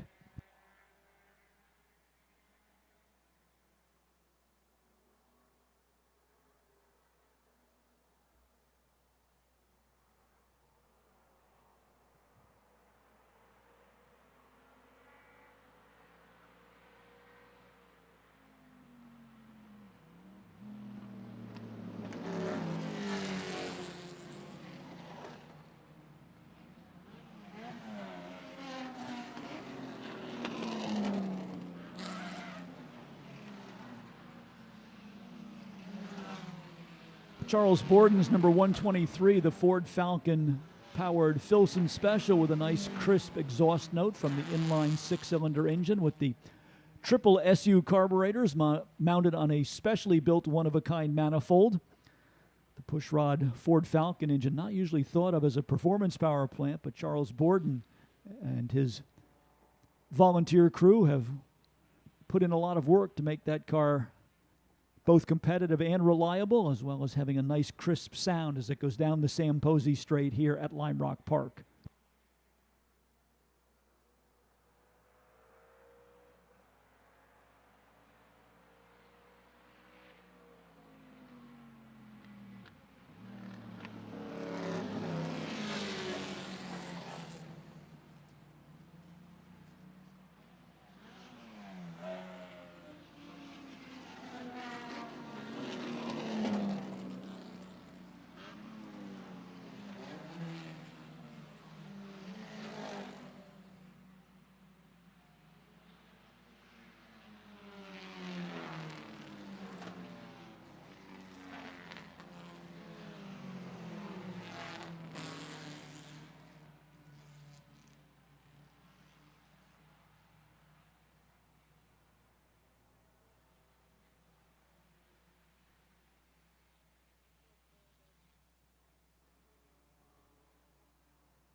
Martin Hosek continuing to lead the way in the number 39 over Kurt Uzbe. Vastly different cars in first and second. The wide-bodied V8-powered one-of-a-kind Devon out in front. The nimble little Lotus 23 Sports Racer in second position. Then the first of the production-based cars, that's Chris Domingo in the number 11 Lotus 7 in third. Similar car for Laurent Fumé, number 15 in fourth. Hervé Park back in action after some problems this morning, runs fifth in the number 111 Ginetta, followed by the Porsche 944 of John Gilliland in sixth position, car number 36. Henry Fry with the Triumph TR 250, number 29 is 7th. 8th to Dan Chapman in the Brabham BT8, number 52.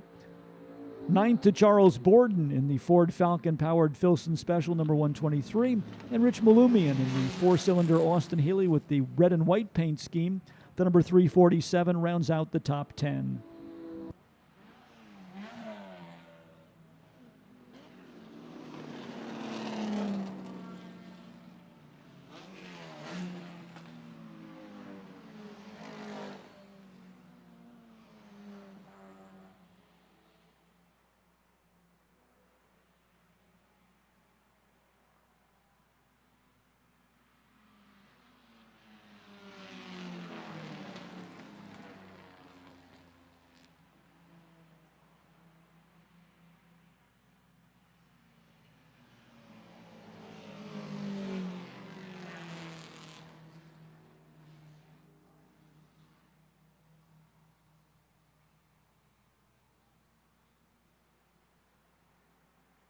Martin Hosek with some problems here as he is going to be off the pace. Kurt Uzbe goes by, Chris Domingo goes by, and now Laurent Fumet goes by. So whatever the problem is with the Martin Hosek car, he has given up 3 positions going from first to fourth.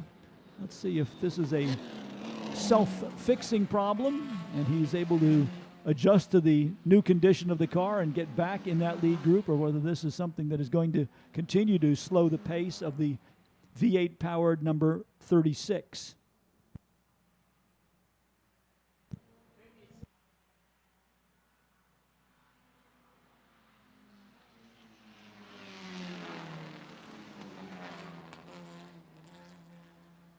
Try and give a listen as Hosek goes by to see if we can hear the car running off song.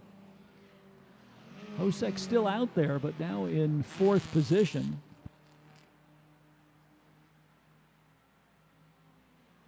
Still sounds good as he goes across the start-finish line, so we will await further developments here, see if Martin Hosek can get back on the pace. Looks as though problems have befallen the number 111 of Hervé Park once again. He is on pit road and getting a manual assist to get the car back to the paddock area. So another of our top 10 cars falling by the wayside.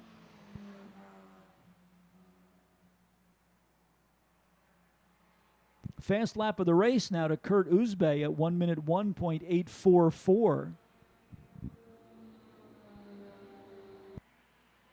See if Uzbe can hang on to the lead now that he has moved into the number 1 position. Uzbe facing some lap traffic as he comes through the diving turn onto the Sam Posey straight.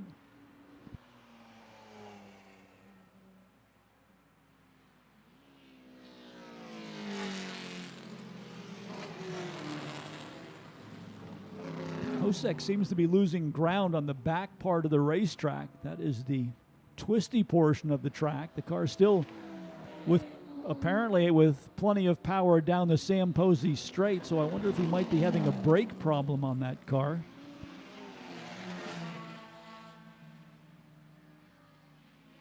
Or perhaps the tires just getting worn out after a busy weekend of racing. That is a heavy, powerful car, and tire wear can become a factor.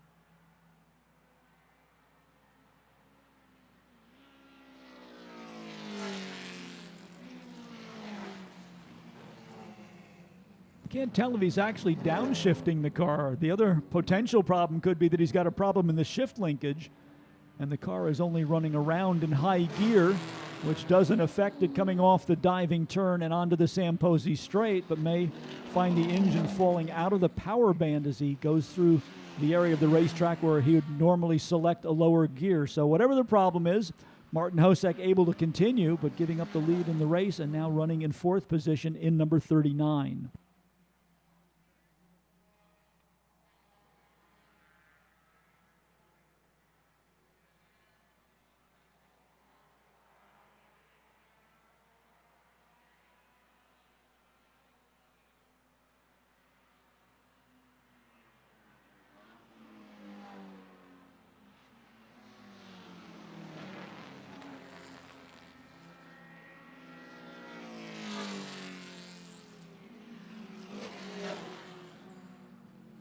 Best battle on the racetrack among the lead group of cars right now seems to be for second spot between the number 11 of Chris Domingo and the number 15 of Laurent Fumé. Domingo in the 11 with about a car length advantage as he and Fumé go through the S's. Fumé, the silver car with the red fenders on it. And it looks like we might be going to a full course caution. I see the lights going on the McLaren safety car. And the first of the track safety vehicles and the McLaren both being dispatched from pit lane. And we have a car, and it is the Gilliland Porsche that has slid all the way across the grass and come to a stop right in front of the infield spectator hillside area. We had saw that car getting a little bit loose earlier in the day, but now the Porsche getting well and truly off the track and on the grass. Even though we haven't had much rain here over the weekend, we did have some rain overnight, and hard to get some grip out of those tires on the wet grass. So the car moved a little bit there. We'll see if they are able to retrieve that car with a flat toe. Once they get it back on the pavement, the Gilliland car may be able to continue.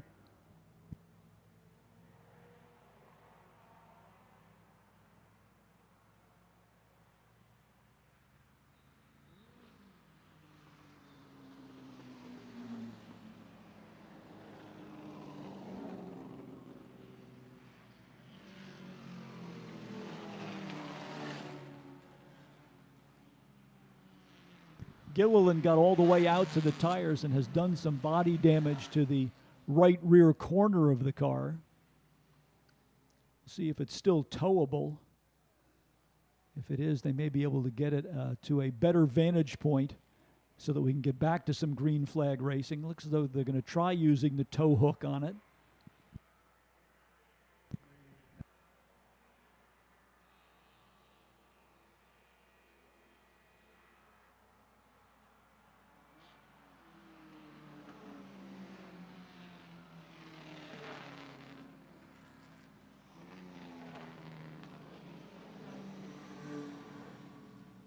And the Gilliland car still mobile enough that it is able to be towed, so we should be able to bring it in through the back gate for the paddock area and hopefully get back to green flag racing here in just a lap or so.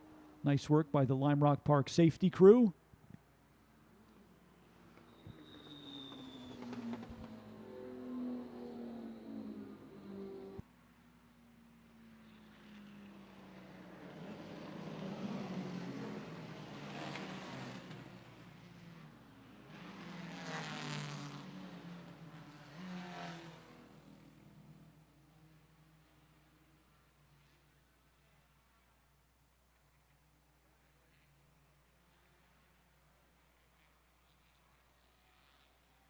Just at about 3/4 distance plus a minute. We'll see if we can get back to some green flag racing here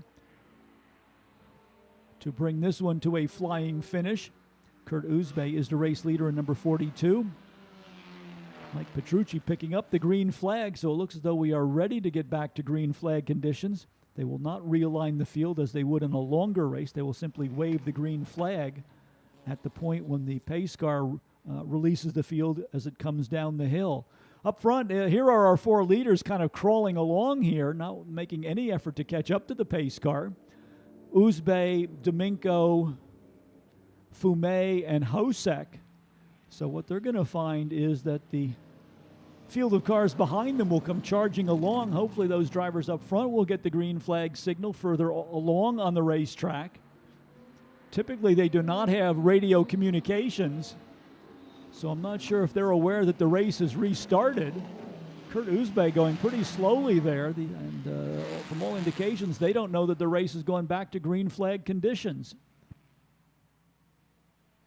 They might be quite surprised when the Brabham BT8 of Dan Chapman goes flying by them.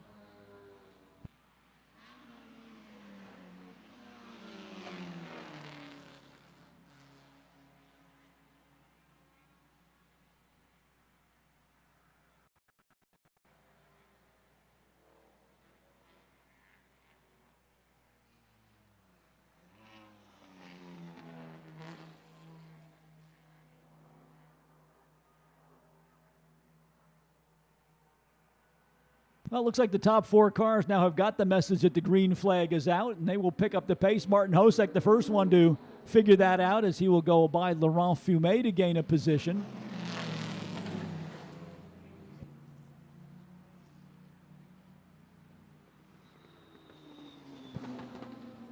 Kurt Uzbe still with the lead in the 42. Chris Domingo second. Martin Hosek now gains a spot back to third. Laurent Fumé to fourth.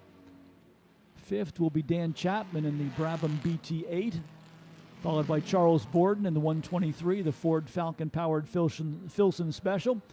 Right behind him, Rich Malumian in the number 347, the 4-cylinder Austin Healey 100. 1 lap to go should be the signal the next time by. We'll see if Martin Hosek has anything left. Perhaps he has adapted to whatever issue it was that dropped him temporarily down to 4th position. He has gained 1 spot back. 1 lap to go is the signal to race leader Kurt Uzbe in the number 42. Here comes Hosek. He's going to go by, I think he's going to go by Domingo. No, he won't make it. The nimble little Lotus 7 able to get to turn 1 first. And so for the moment, at least, Chris Domingo in second in the number 11. We'll see if there's any more performance left in the Hosek car on the back part of the racetrack. You can see Laurent Fumé catching right up to Hosek as they twist their way through the S's. The back part of the circuit where they climb the hill is one area where Hosek may be able to use the horsepower to his advantage. The other will be on the run off of the diving turn. So we will wait to see how this plays out on the run back to the checkered flag, but the last time we got a good look at them, it was Kurt Uzbe in the number 42 with the race lead. We look towards the diving turn to see who will come through there first. It looks like it's going to be Uzbe. Uzbe, Domingo, and Hosek, your top 3. Hosek not able to make up much ground here in the run to the flag. So Kurt Uzbe will take the win. Chris Domingo second. Martin Hosek in the number 39 is third. Fourth to Laurent Fumé in the number 15 Lotus 7. Then it looks like it will be Charles Borden next across the line in 6th position. Dan Chapman in the Lotus number 50, the Brabham rather, the 52 takes 5th. Charles Borden in the number 123 comes home in 6th. 7th to Rich Malumian in the 347. Henry Fry in the number 29 is 8th. Mark Gregory's Mazda Miata 9th. Stuart Hawkins in the Special Olympics Connecticut number 6 car rounds out the top 10. 11th to Patrick Daly in the 53. Followed by Steve Milton in the 40. Andrew Moore in the 50. Cosme Fumé in the number 150 was 14th. And Ed Zemek in the number 33 will round out. It looks as though Fumé had a problem and is going to continue down the order. So it's Ed Zemek 14th in the number 33, and then Cosme Fumé in the number 150, rounding out the top 15.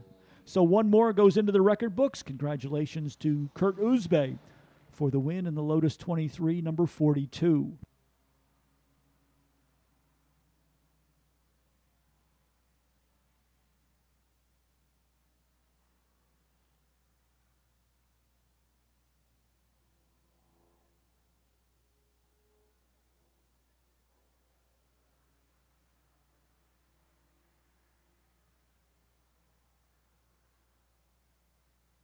Lime Rock Park is happy to continue its association with Pelote driving shoes. With deep roots in the racing world, Pelote has outfitted championship drivers for some of the toughest racetracks around the world. Each pair of shoes embodies top-tier performance, quality, and design inspired by the standards of professional racing drivers. And don't miss out on this exclusive offer for Lime Rock Historics Weekend, 10% off your first pair of Pelote driving shoes with the code LimeRockPark10. You can order your Pelote driving shoes at the Pelote worldwide website, www.peloti.com.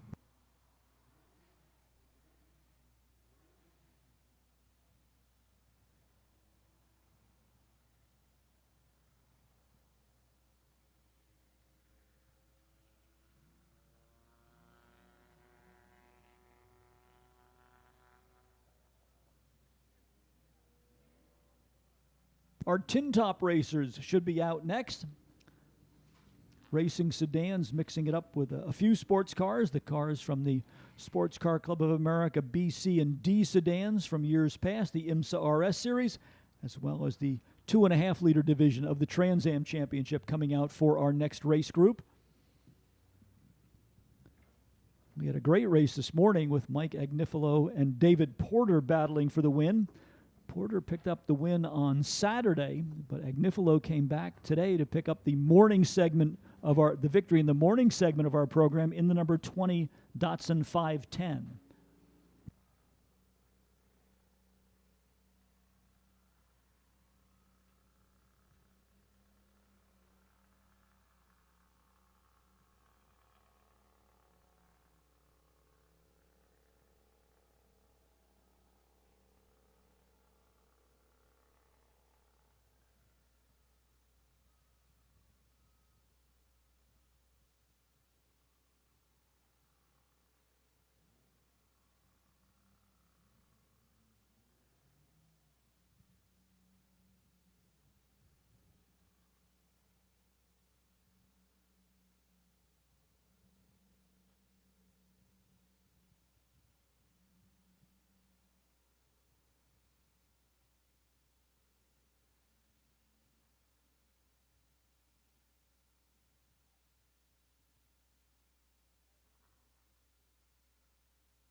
Here's how our racing sedans will line up.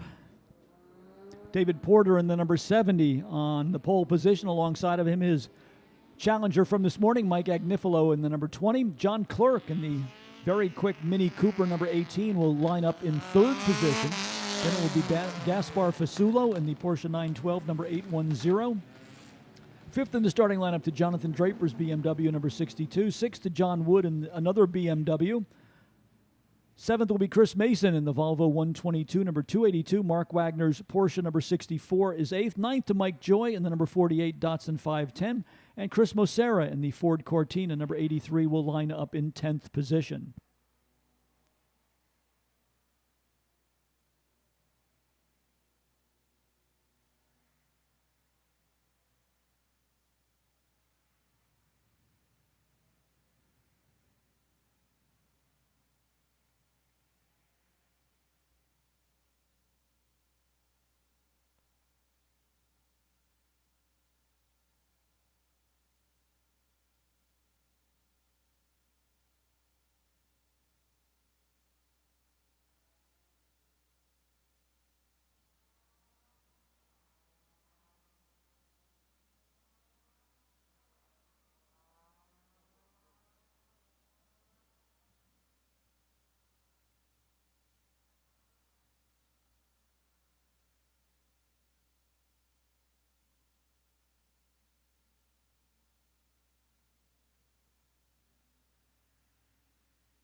McLaren pace car ducks down on the pit lane. David Porter and Mike Agnifilo on the front row.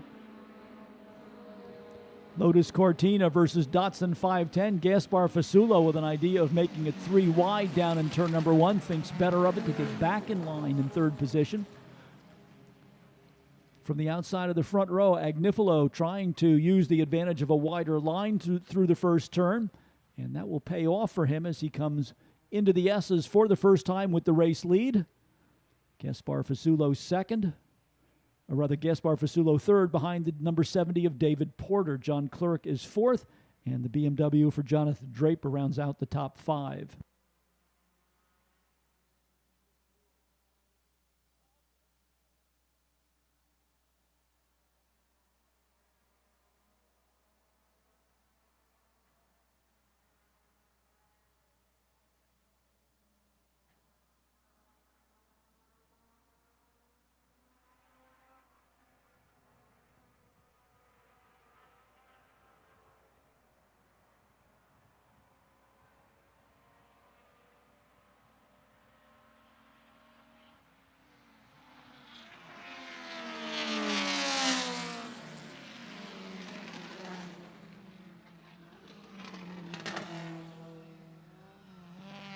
For the moment, Mike Agnifilo with a little bit more of an advantage than he had this morning, but David Porter quickly closing the gap in the number 70 as they bend into the left-hander that marks the entry point to the S's.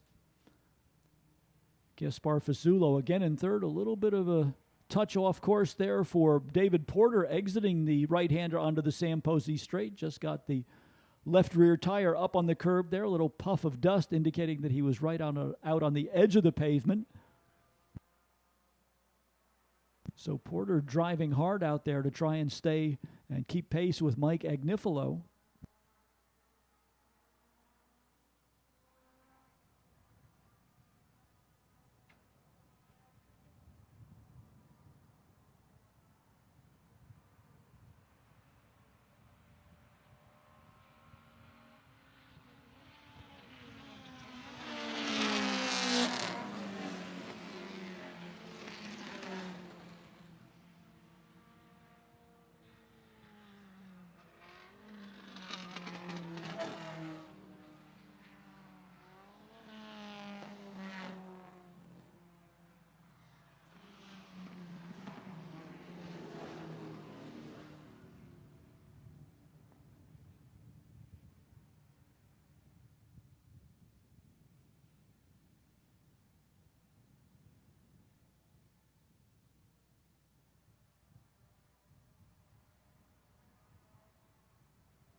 Shadows starting to form over the diving turn here at Lime Rock Park as we make our way through the day.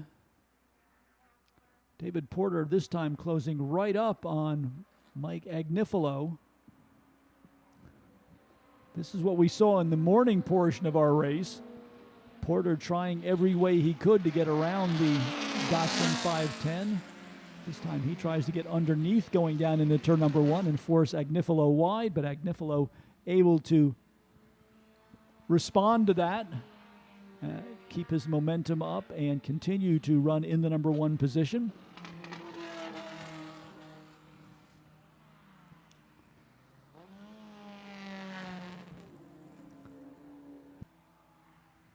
Porter right on the back bumper of Agnifilo as they came out of the right-hander and headed up the Paul Newman straight towards the climbing turn.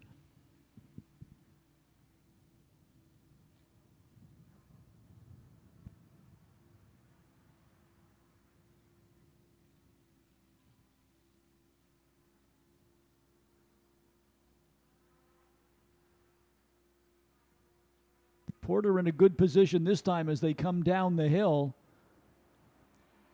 Pulls out of the slipstream. He is in the middle of the racetrack. Agnifilo up on the high side. For the moment, Porter content to follow in the tracks of Agnifilo through turn number one.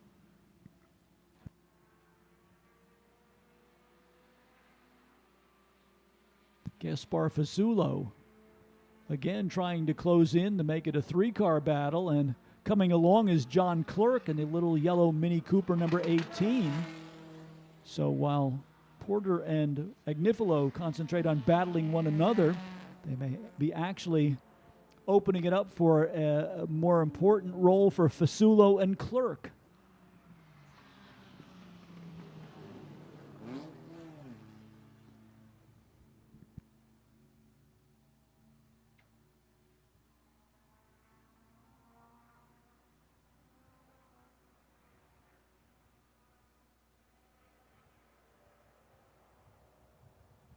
David Porter consistently getting the right rear wheel up on the curbing as they come through the diving turn with that telltale little puff of dust from the turbulence coming off of the car, kicking up the cloud of dust. He's not actually getting his wheel off into the dirt, but he does have it right up on the curb that marks the edge of the pavement, and the air rushing by the car is what kicks up that little cloud of dust at the final turn.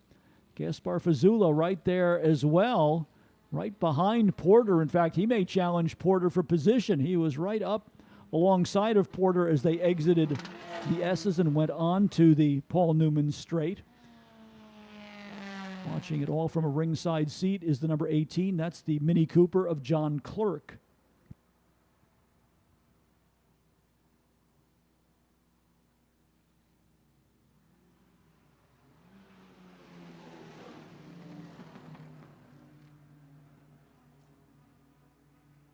Well, Fasulo lost ground after being right there to challenge Porter.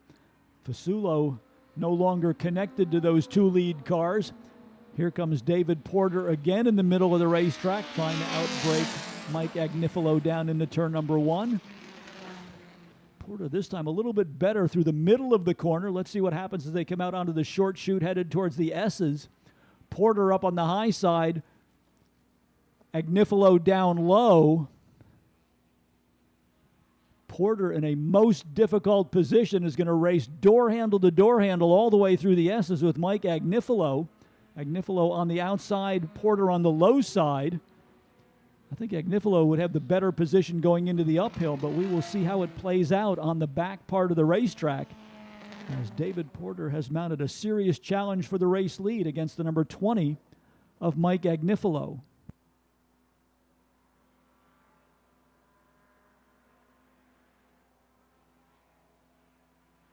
And Porter completes the pass, so your new race leader is the number 70. That is the Lotus Cortina of David Porter.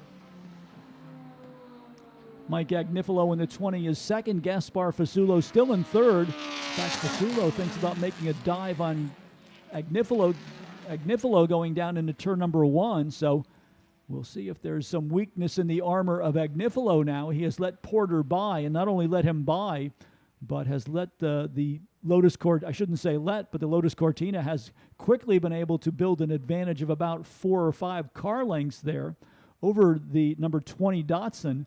And we'll see now if Gaspar Fasulo has spotted a weakness, and we'll try to exploit that and challenge Mike Agnifilo for second position with his Porsche 912. Behind that battle, John Clerk still in 4th position in the Mini Cooper number 18. Jonathan Draper's BMW number 62 is 5th. John Wood in the BMW number 36 is 6th. Chris Mason's Volvo is 7th. 8th to the Porsche 914 of Mark Wagner, number 64. 9th to Mike Joy in the number 48. That is another Datsun 510. And Chris Mosera just going to the sidelines with the Ford Cortina, car number 83. Gaspar Fasulo keeping the pressure on Mike Agnifilo down in turn number 1.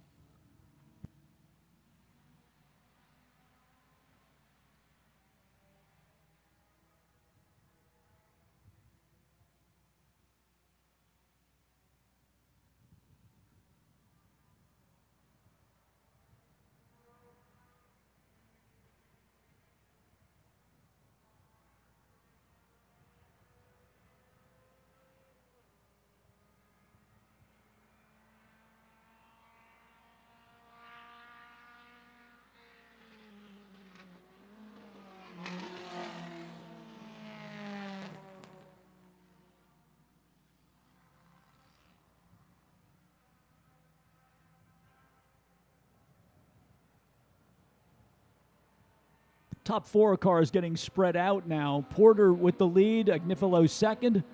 Fasulo in the Porsche 912 still in third, and still with a notion to go after Agnifilo under braking for turn number 1. Though the number 20 Datsun seems to have the advantage around the rest of the circuit. And John Clerk now getting separated from that group with the number 18 Mini Cooper still running in 4th position.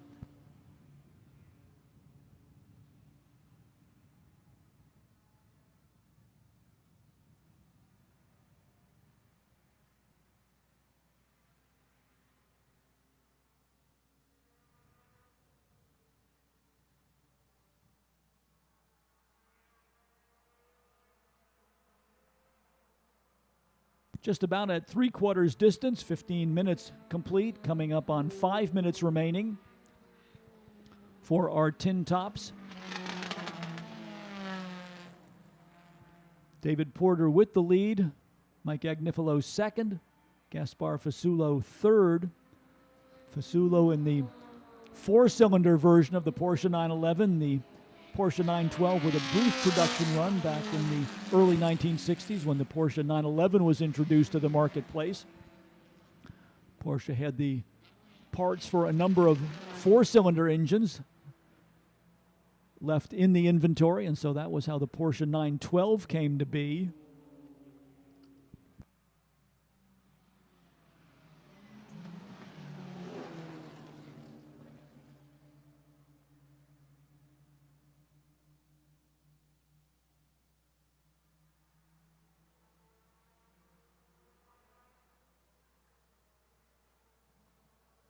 The 912, not a car held in high regard initially by Porsche enthusiasts. Obviously with the 911 with the 6-cylinder engine, that was the focus of much of their enthusiasm. But now as the years have gone by, the 912 finding its own place of honor among the Porsche enthusiasts. Fasullo seems to have slipped up just a little bit and allowed Agnifilo to get away. Mike Agnifilo ready to put the pressure on David Porter once again. So while Porter had built up a little bit of an advantage, Agnifilo has erased that and in fact has a notion as they go to the left-hander to try and get the Datsun inside of the Lotus Cortina. But Porter rather with the preferred line through the S's, but Agnifilo signaling that he is ready to get back in the fight.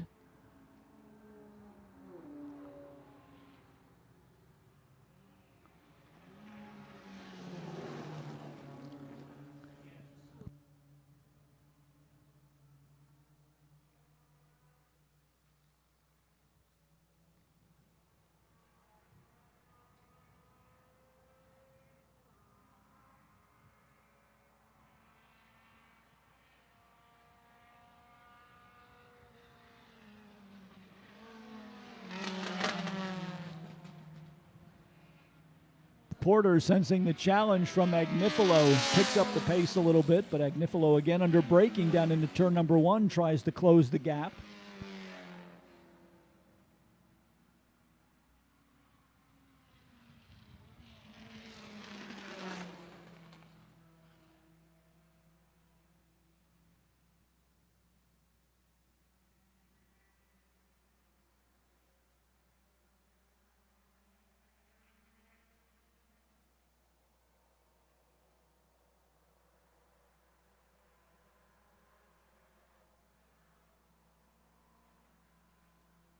Clock starting to count down on this one.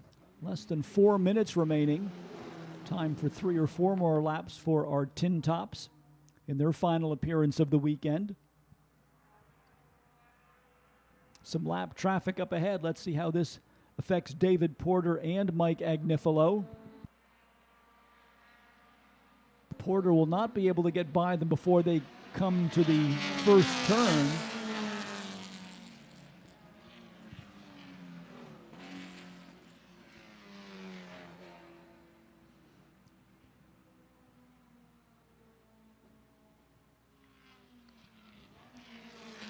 Porter for the moment trying to find a way around the Volvo over in the S's, and he will complete the pass. And here comes Agnifilo, so a little bit of a time advantage gained there by David Porter as they both he and Mike Agnifilo work through some slower traffic.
One lap to go. Now the signal to David Porter and Mike Agnifilo. Agnifilo may be out of range at this point. He can close the gap down going into turn number 1. But Porter has the command of being the lead car and taking the preferred piece of pavement around Lime Rock Park on this final lap. Agnifilo will try to close in at the S's. Again, some lap traffic up ahead. Those drivers will do their best to not impede the battle for the lead as they go down the Paul Newman straight for the final time and head for the climbing turn.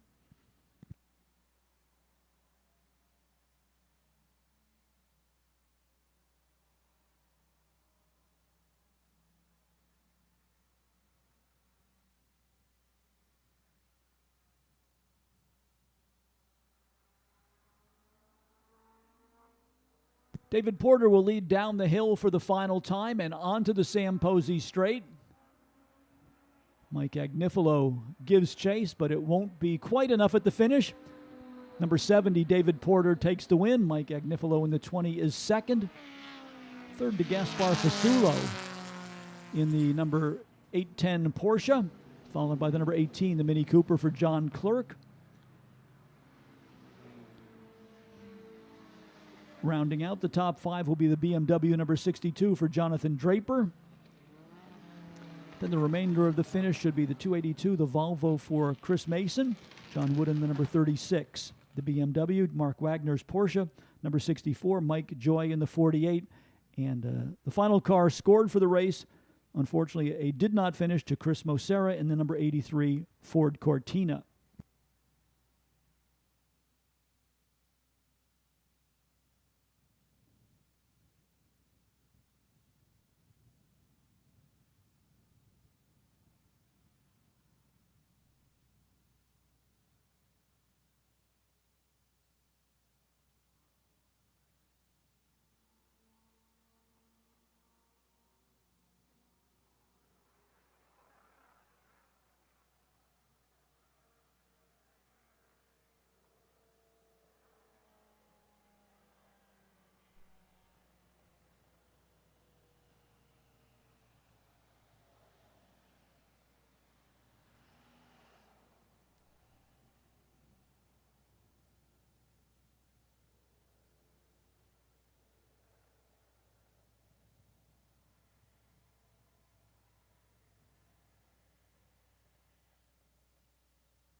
Midcentury Sports and GT Cars, our next group.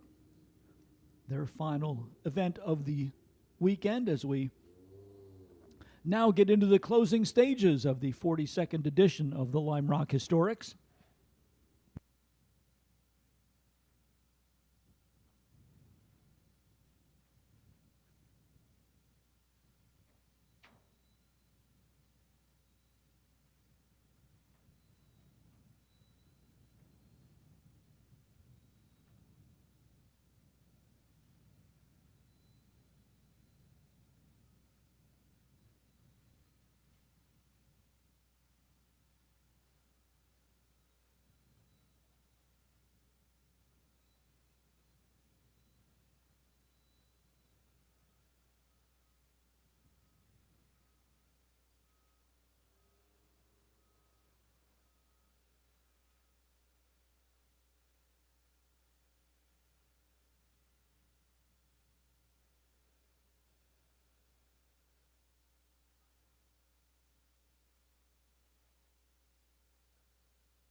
Mid-Century Sports and GT cars rolling out. Norm Burke will go from the number 1 position in the Elva Courier, the bright yellow number 6. Second should be the number 18. That's the Triumph Spitfire for Tom Brown. Peter Kraus, who has gone a perfect 3 for 3 so far in this group, lines up in 3rd position in the number 35 Fiat X19. 4th to Rick Nevis in the Austin Healey number 102. Kevin Goslin, Triumph Spitfire number 901, will line up in 5th position. 6th in the lineup to the Alfa Romeo Duetto for Michael Lawton, number 4. Carl Whitney in the Lotus Mark 9, the number 215, starts 7th. Ed Sanson in the Alfa Giulietta number 55 will be 8th. 9th to another Alfa Romeo. This is Roger Casson in the number 256. Then it's Ralph Salomon in the Sports Renault number 63. In 10th position, Stu Forer is 11th. He's driving the Turner 950S number 48. Ed Boyajian's Alfa Romeo number 69 is 12th. 13th to Bradley Price in the Alfa Giulietta number 227. Butch O'Connor's number 218. The MGA will start 14th. 15th in the lineup to Cobus Reinke in the Porsche 912 number 912. James Juhas in the MGA Coupe number 311 starts 16th. 17th to Alain Raymond from Quebec in the number 14. That is the Fiat Abarth 1000 TC.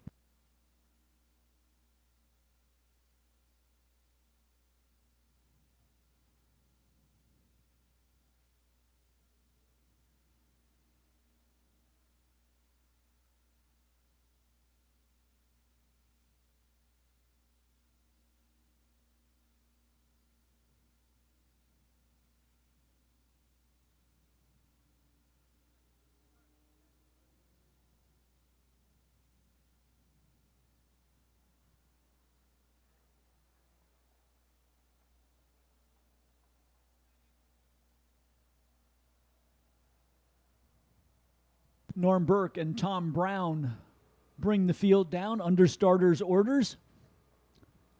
Looking for a green flag to send the field on their way towards turn number 1. Green flag is out. Let's see who wins the race down under the Liqui Bridge. Norm Burke with the Elva gets a good jump. It will be Burke, Brown, Michael Lawton actually getting the advantage over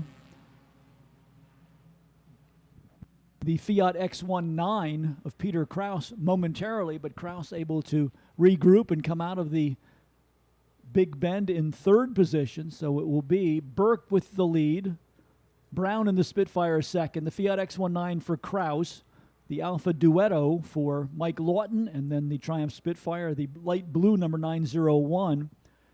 Right behind him, that is Kevin Goslin.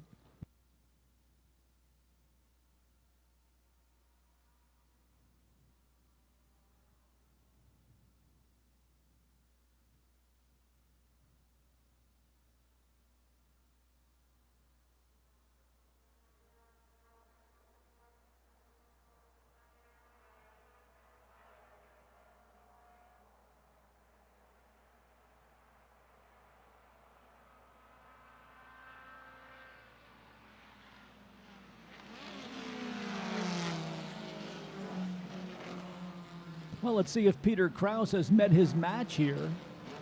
Norm Burke with the lead. So far, Tom Brown with the Spitfire able to hold off the Fiat X19. Looks as though Brown and his pit crew have resolved that minor oil leak that he had that was putting some oil from the valve cover down onto the hot exhaust header of the Triumph Spitfire.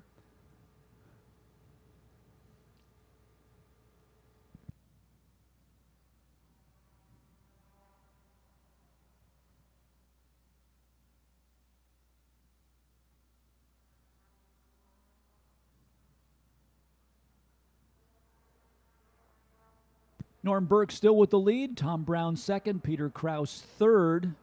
They are starting now to pull away from Mike Lawton, Kevin Goslin. And the 6th place car, that is Rick Nevis in the Austin Healey number 102.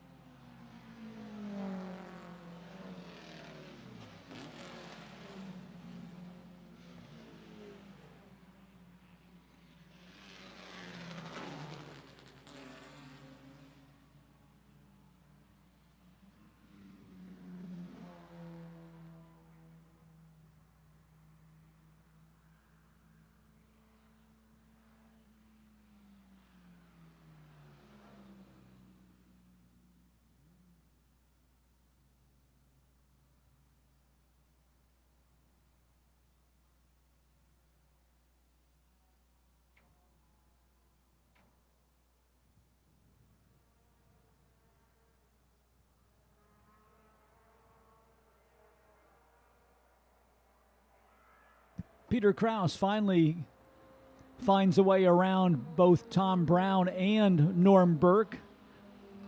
Accelerates from third to first.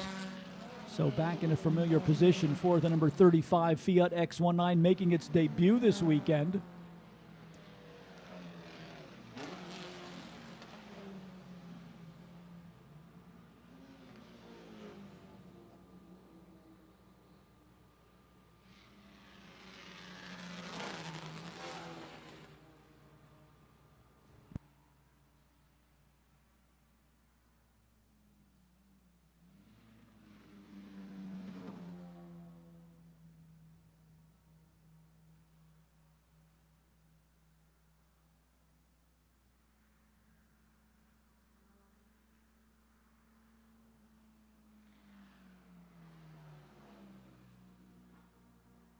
Well, now that Kraus has gotten around Norm Burke, he is setting sail. So Peter Kraus out of Raleigh, North Carolina, back in a familiar position for this weekend, leading the field of mid-century sports and GT cars in his Fiat X19.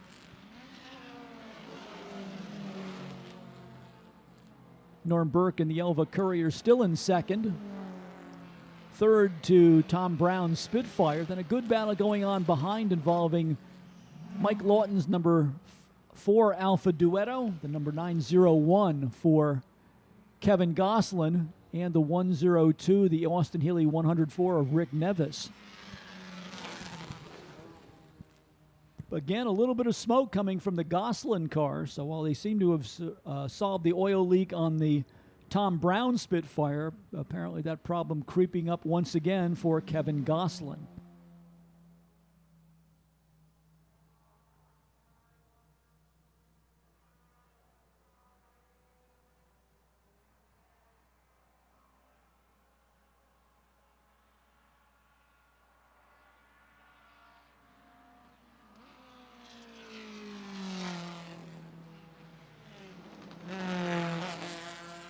Tom Brown putting some pressure on Norm Burke here, trying to steal away the number 2 position. Kevin Goslin fading a little bit here. Lawton and Nevis both get around the number 901, so that little plume of smoke that continues to come from the back of the 901 of Kevin Goslin may be an indication the engine is going off song just a little bit, as he has now slipped back to 6th position.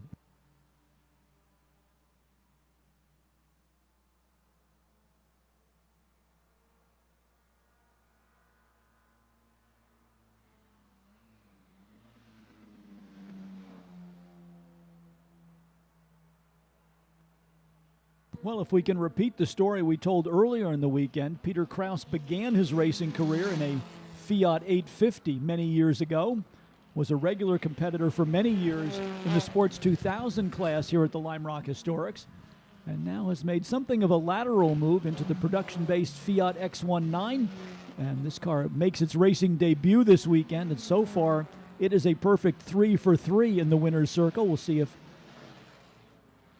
Peter Kraus can keep that run of success going. Battle there for second between Norm Burke and the Elva and Tom Brown in the Spitfire.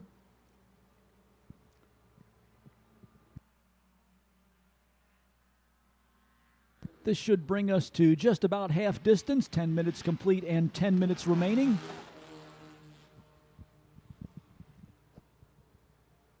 Peter Kraus leading the way in the blue with yellow trim Fiat X19.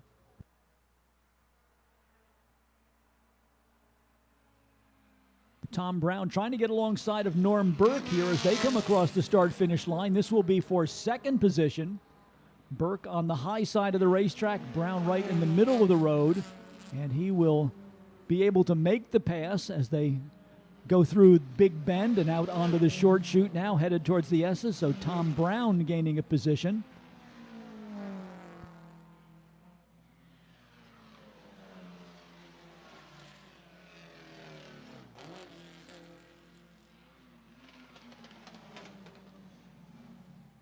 Nevis on the move here has gotten around Mike Lawton to gain another spot. So the Austin Healey for Rick Nevis, number 102, now up into fourth position. Fifth should be Mike Lawton in the number 4. Then sixth to the Kevin Goslin-driven Spitfire, number 901. Seventh to Roger Caston in the Alfa Romeo, number 256. Carl Whitney in the Mark 9 Lotus, number 215 is eighth. Ninth to Ralph Salomon in the Sports Renault. And rounding out the top 10, Ed Sanson in the Alfa Romeo, number 55.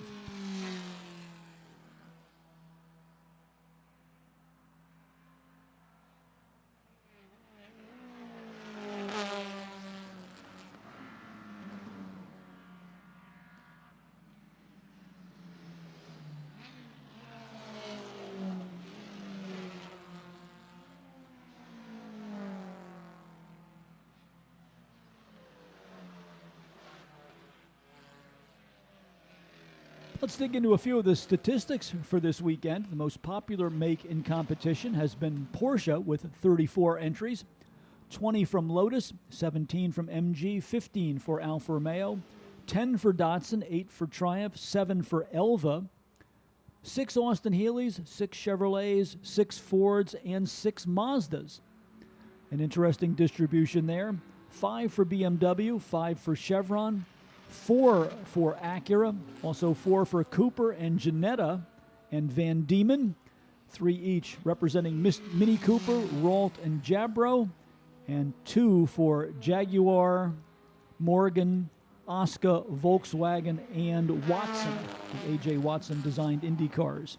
So some statistical work there from Craig Robertson, giving us that data point.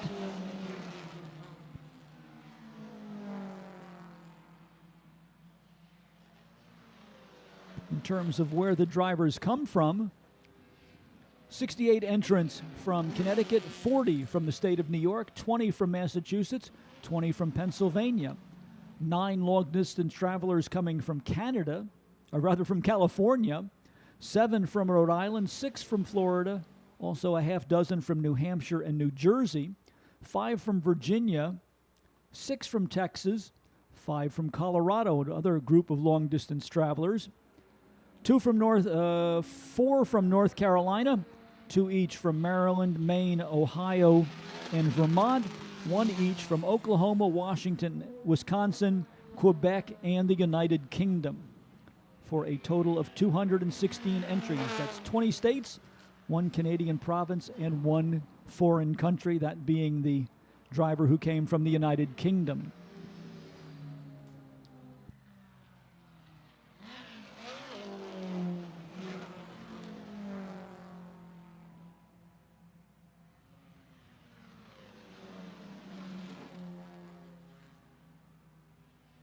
Three-quarters distance, 15 minutes complete, and inside of 5 minutes remaining as Peter Kraus continues to motor along at the front of the field in the number 35.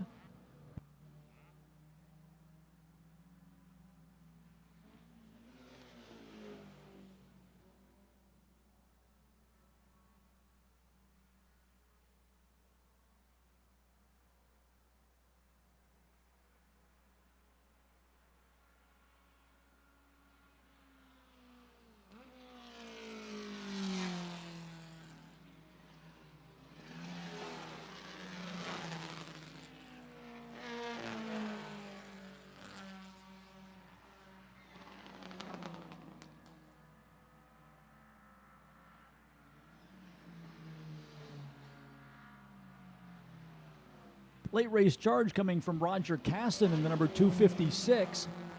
He has caught up with Mike Lawton in the Alfa Duetto number 4 and Kevin Goslin in the number 901.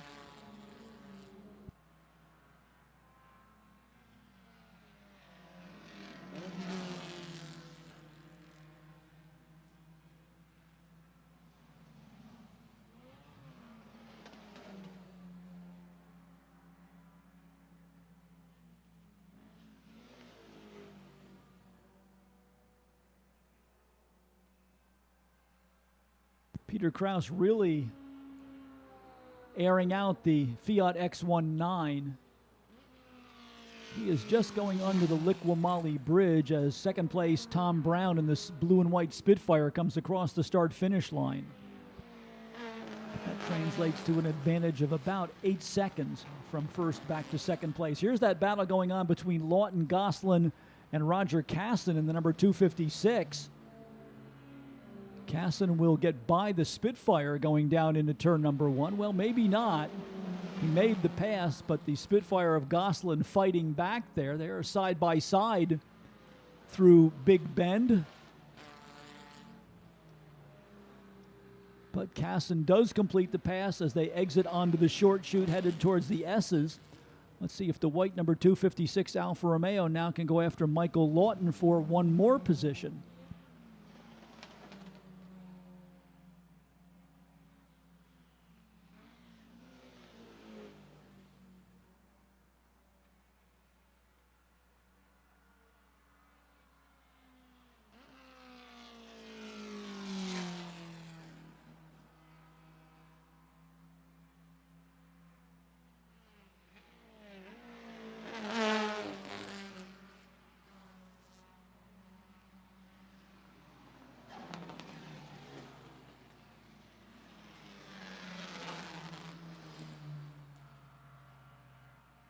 Now that Roger Casson has gotten around Kevin Gosselin, he has left the Spitfire behind and is going to try using the high road down in turn number 1 to get around Michael Lawton. Interesting contrast in technology down in turn number 1. Carl Whitney in the 1950s era Mark 9 Lotus, the car that was the predecessor to the very successful Lotus 11, racing right along there with Ralph Salomon in the 1980s era sports Renault.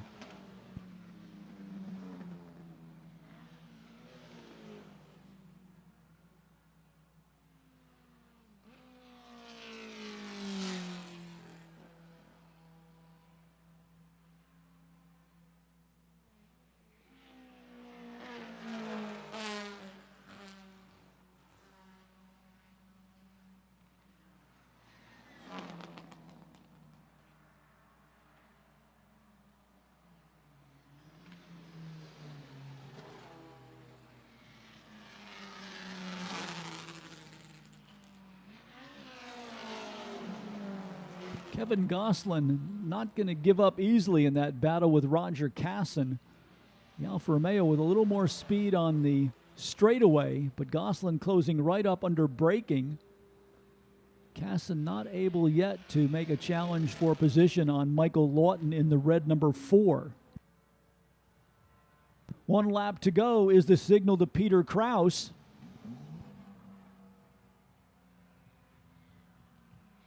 As he works past some lap traffic.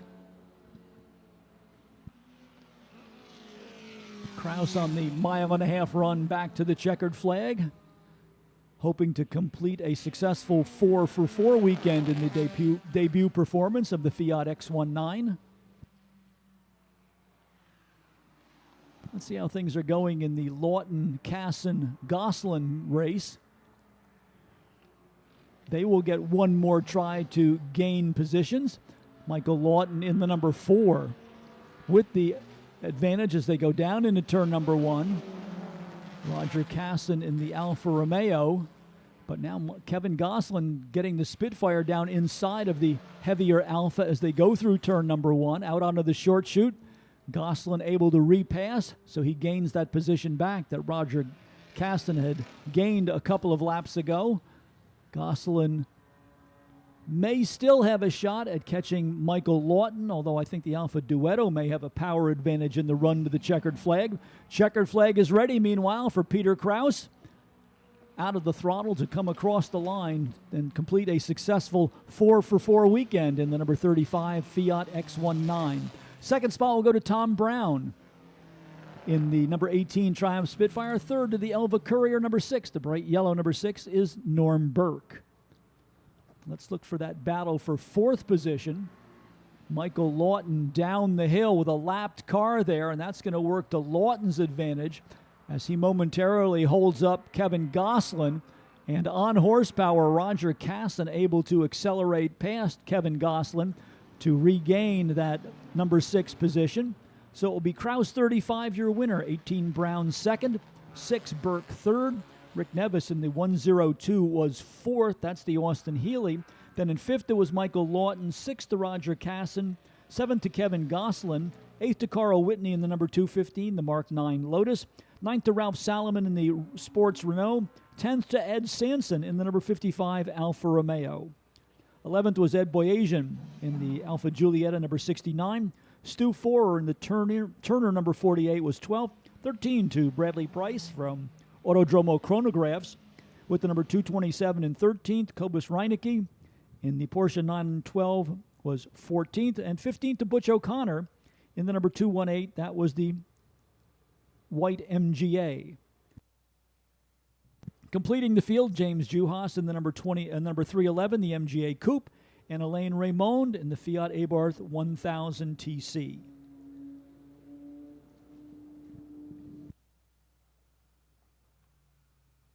Getting down to the end of the day here for the 5th and final day of the Lime Rock Historics. Just 2 more races to go. Fastest cars of the weekend are sports racers and formula cars coming out for this event, and then the finale to the weekend, big bore production cars on tap. So about 40 minutes of racing remaining here on the schedule. And we want to thank all of you on the hillside for making us part of your Labor Day weekend. We hope that you have enjoyed your day in the park and all of the many attractions of the 42nd edition of the Lime Rock Historics. Don't forget, we have one more race on our schedule for the 2022 season. That is MiataCon 2024, when we celebrate all things related to the Mazda Miata and MX-5 series of cars. All 4 generations of the popular Japanese two-seater will have their own racing divisions competing around the classic 1.5-mile circuit. There will also be a track day for Mazda enthusiasts who are interested in some high-speed driving, if not necessarily wheel-to-wheel racing. Also, a full day of autocross for the Mazda owners on the FCP Euro Proving Grounds in the infield, a big car corral in the B Paddock area, and much more. So we hope that you will put that on your schedule and come back and join us as we round out the 2024 racing season. For ticket information for MiataCon 2024, visit our worldwide website, www.limerock.com.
What a great day weather-wise it has been here in northwestern Connecticut.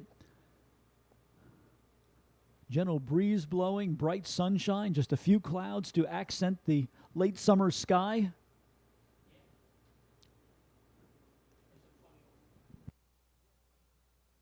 Here's the field for race group number 8. Our Formula Cars and Sports Racers. Chris Fagan in the Formula 2000 Championship Series Ford Z-Tech-powered Van Diemen will start from the number 1 position, number 39. Outside of him, Tony Carpenzano in the Reynard Formula Atlantic car with Toyota power. Second row to the Chevron B21 of Tony Delane, and Rick Bell in the Rolt Formula Atlantic number 78. Fifth starting spot will be Mitch Eitel's Chevron number 62. Kurt Uzbey in the Chevron B16 Coupe number 42 starts in 6th position. 7th to the Mazda Wankel-powered open-wheeler for Todd Sharon, number 52. Matthew Christ in the GRD Formula 3 car, the 1972 Formula 3 GRD. Number 3 starts in 8th position. 9th to the 1st of the Formula Fords. This is Jim McNichol in the Van Diemen. Frank Del Vecchio in the number 13 Formula Ford lines up in 10th position. Alan Tossler's Crossley 32, number 01, will start 11th. 12th to Gianni Nunez in the Royale Formula Ford number 18. Mike Taradash in the Taiga Sports 2000 number 1, scheduled for 13th position. And 14th in the lineup to the Formula Ford Hawk for John Hearn.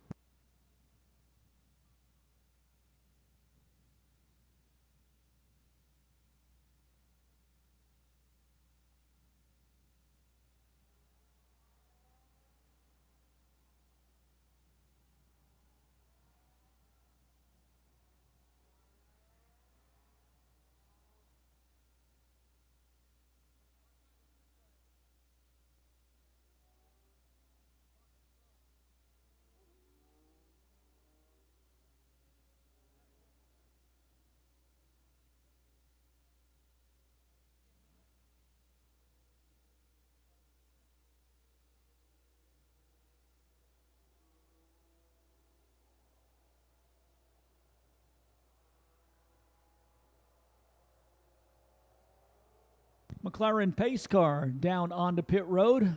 Slow approach to the start-finish line by Chris Fayen and Tony Carpenzano. Now the green flag is out. Field on its way towards turn number 1. Carpenzano a little bit slow getting rolling there from the outside of the front row.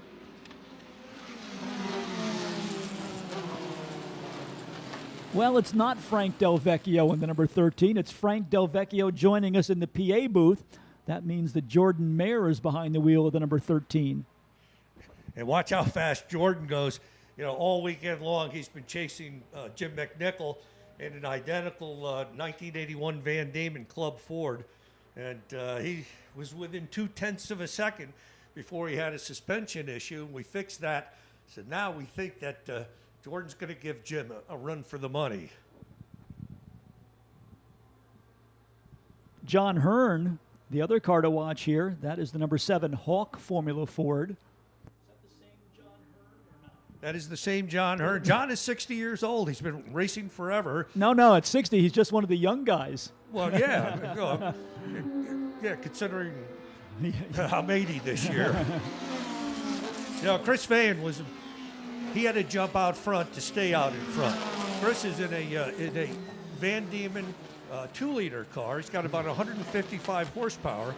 He's being chased by Tony Carpenzano and Rick Bell. They all have at least 240, and certainly that sports racer chasing him has it probably more than that. 2-liter Cosworth racing engine in the Kyle. Well, now they've got Kyle Collins listed in the car that Tony Delane drove earlier, so we'll see how Kyle Collins adapts to this car. But as you said, Chris Fayen knows he needs to get out in front early. It does take a couple of laps for Tony Carpenzano to get some heat in the tires on the Formula Atlantic car and get up to optimum grip. And all of those cars, you could expect to be doing 52-second laps by the end of the session. Both Chris Fayen and Tony Carpenzano with lots of miles here, so there aren't too many tricks that they don't know. Chris Fayen came to my garage as a kid and started buying used Formula Ford tires from me back in the 80s. Chris is now 69 years old. But the difference in cars is Carpenzano's car, that has the Atlantic Toyota motor in it, and that's got 250 plus horsepower. And also some wider tires and lots of wing on the car. Lots of aero on that. There is lots of downforce on Tony Carpenzano's car. The Van Diemen of Chris Fayen may be a little bit more nimble, but certainly in terms of getting pressed down on the racetrack, the number 25 would be the car with the most grip through the corners. Good side-by-side battle between the red number 42, that's Kurt Uzbe, and the 62 of Mitch Eitel, two different models of the Chevron sports racers. Uzbe with the coupe version, that is the B16 model Chevron. Built in 1969, and Mitch Eitel in the number 62 with the 1975 Chevron Model B31. Both of these cars used originally in the European 2-liter Sports Car Championship, as well as in the 2-liter division at a number of the famous European endurance races like the 24 Hours of Le Mans and the 1,000 kilometers at the Nürburgring.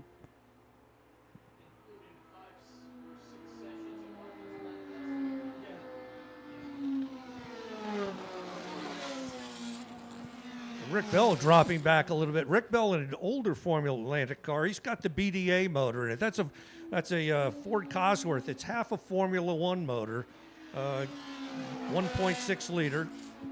That's 96 cubic inches, four valves per cylinder, and a bunch of cams up on top. Let's see how it's going here among the Formula Fords. Jim McNichol seems to be the leader in the number 17. Then Jordan Mayer in the 13. That car behind Mayer, a Formula 3 car. I think that was Matthew Christ. So that really not a car contending for what we would call class honors here. It's mixing them up pretty badly, though. We watched Jordan kind of do a closing shot on him going through Big Bend. He's got to keep him behind him. Otherwise, he'll slow him down some places on the course, and he's much faster down the straightaway.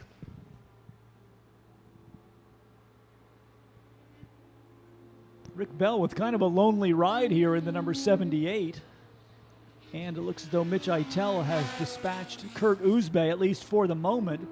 So Eitel in the 62, then Uzbe in the red number 42. Then it's the Mazda-powered 52 for Todd Sharon. Then comes our Formula Ford battle between Jordan Mayer and Jim McNichol. Oh, 3 wide. Well, that was a wheel touch, and that didn't work at all. Yeah, that didn't work. Jordan Mayer and Matthew Christ in the number 3, both going for the same piece of pavement. Jim McNichol not involved in that. Let's see if Jordan was able to drive away. If he was, I would imagine that the car is out of alignment at this point. And then the Christ car as well with some damage down at the end of the Sam Posey straightaway. Unless that car can move, I think we're going to go to a full course caution here. Yeah, it went up in the air some. Yeah, it was wheel-over-wheel contact down there as they all tried to squeeze through turn number 1, where you may be able to go 2 wide, but yeah, 3 wide's not going to work. Not going to work. And, that's the first time that the Camo car has had serious contact in 16 years.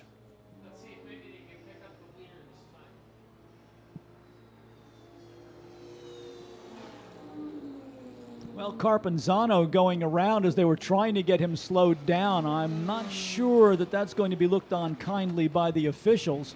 Carpenzano made the pass on Fayen, but there was a yellow flag indicating that I think there was a yellow flag. There was definitely a yellow flag at the flag station down in turn number 1. Whether Carpenzano completed the pass before getting into that yellow flag zone or not is the kind of call that the officials will make. I'm not sure that at that point that I saw a yellow flag from the start-finish line, although they were giving the slow down signal to the drivers. Well, Frank, I suppose if it's good news, they were able, Jordan Mayer able at least to drive back to the pit lane with the number 13. Yeah, the car looks pretty much okay. I think I'm going to go down to the pits and see if we can get him back out again. Well, let's see if they... It looks as though he got some grass in the radiator. One of the officials taking care of that. The nose still seems to be intact on the car. Yeah. Now, there was car-to-car contact, so I'm not sure that they're going to let him back out. But Jordan checking the steering, which still seems to be okay, although the alignment may be off just a little bit. So all in all, Frank, it looks as though the number 13 will survive to race again. He's pointing at me, and I'm pointing at him. Go on back out on the track.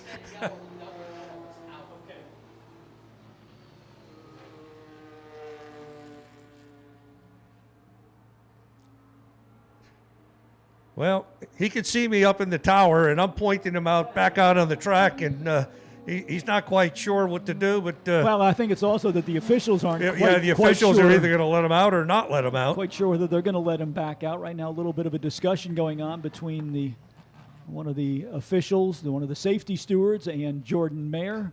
But again, the car doesn't look to be in too bad condition. So we'll see if he goes back out on track with the 13th. No, he's going back to the pits. A tough way to end the weekend, Frank. You know, he did very well. He's got 3 second-place finishes, and certainly he was close enough to give a run at Jim McNichol this time. But it's a learning experience. He's now 4 years into this. He's had a couple of suspension issues that gave him DNFs and broken exhaust pipe. And sooner or later, you're going to make contact, you know, especially in Formula Fords. We run very close. Even in the supposedly non-contact world of vintage racing. You know, it just happens. That's a racing incident. I was going to say, as we used to say, it's just one of them racing deals. That's it. Meanwhile, they're still working to retrieve the other car that was involved in the incident. That was Matthew Christ in the number 3. That was the Formula 3 GRD. So the field in single file order. I'm not sure which car went bucking up in the air down there, whether it was the Van Diemen or the GRD, but somebody got a little bit of, the GRD that got a little bit of air time air. down there, Yep. Came down and broke the suspension, so it's doubtful that they can tow that car in.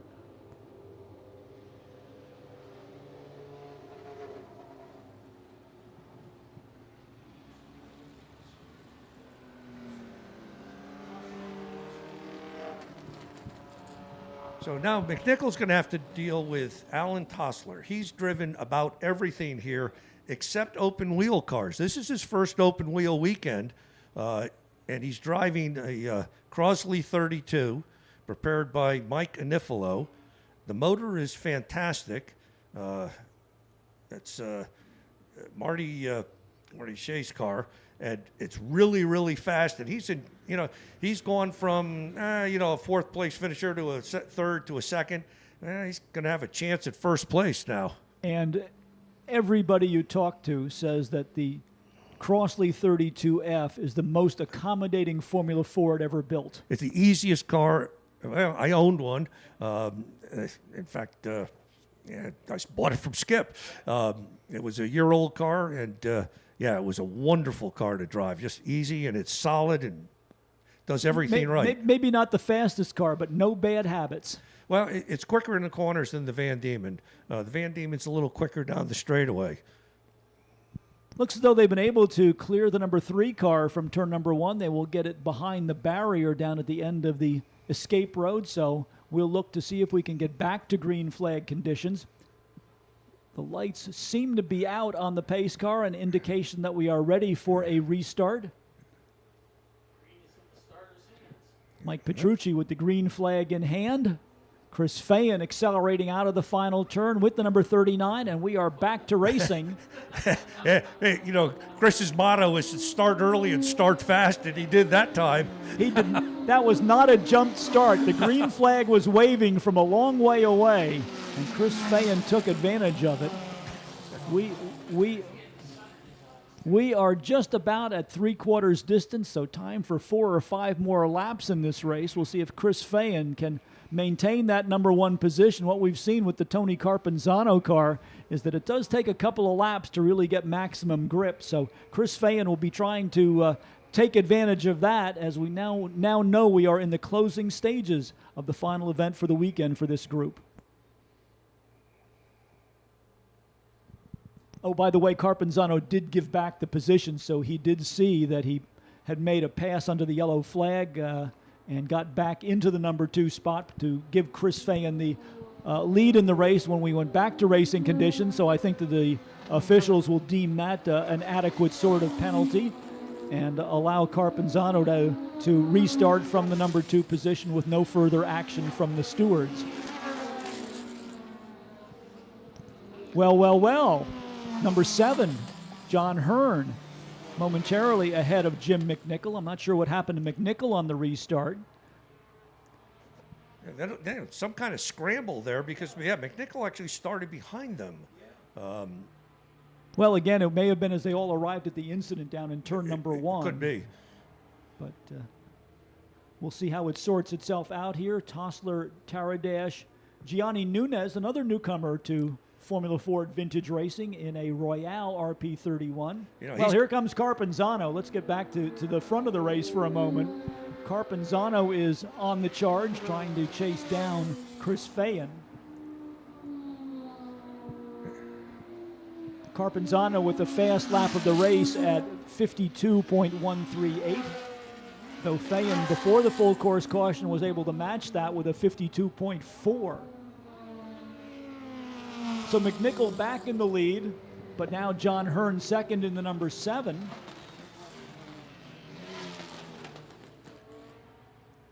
Then Gianni Nunez in the 18. And I think Mike Taradash in the number 1 was the other car in the picture Tossler there. was right behind him in 17. The white Crosley. Yeah, let me correct that. That was Alan Tossler in the 01.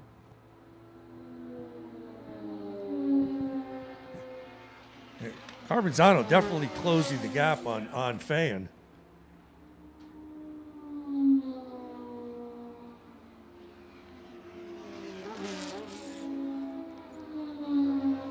Yeah, he has really closed the gap down now to just a couple of car lengths as they will come out of the S's and head up the Paul Newman straight.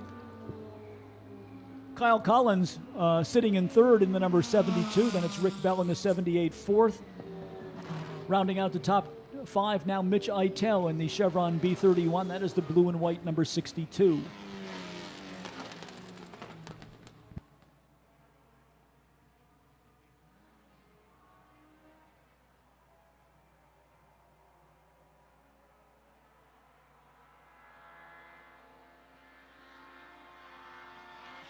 Well, Fayen answering the challenge there on that lap. It was a 52.8 for Fayen, 53.1 for Carpenzano. So Chris Fayen rising to the occasion here.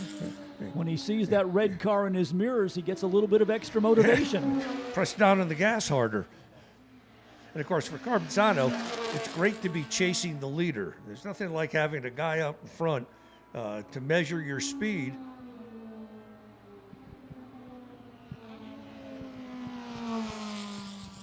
Jim McNichol continuing to lead among the F1600 cars. That's the black and red number 17. But then John Hearn and Alan Tossler in a tussle for second spot. Hearn momentarily up there, but it looks as though Tossler will retake the runner-up spot as they head down under the Liqui Bridge. Carpenzano's only about 2 car lengths behind Fayen now as they go through turn 1. Yeah, Tony Carpenzano responds, the first driver to get down to 51 seconds. So 52.1 for Fayen on that lap, 51.7 for Carpenzano. Carpenzano not going to go quietly in this one. 1 lap to go should be the signal the next time they come down the hill.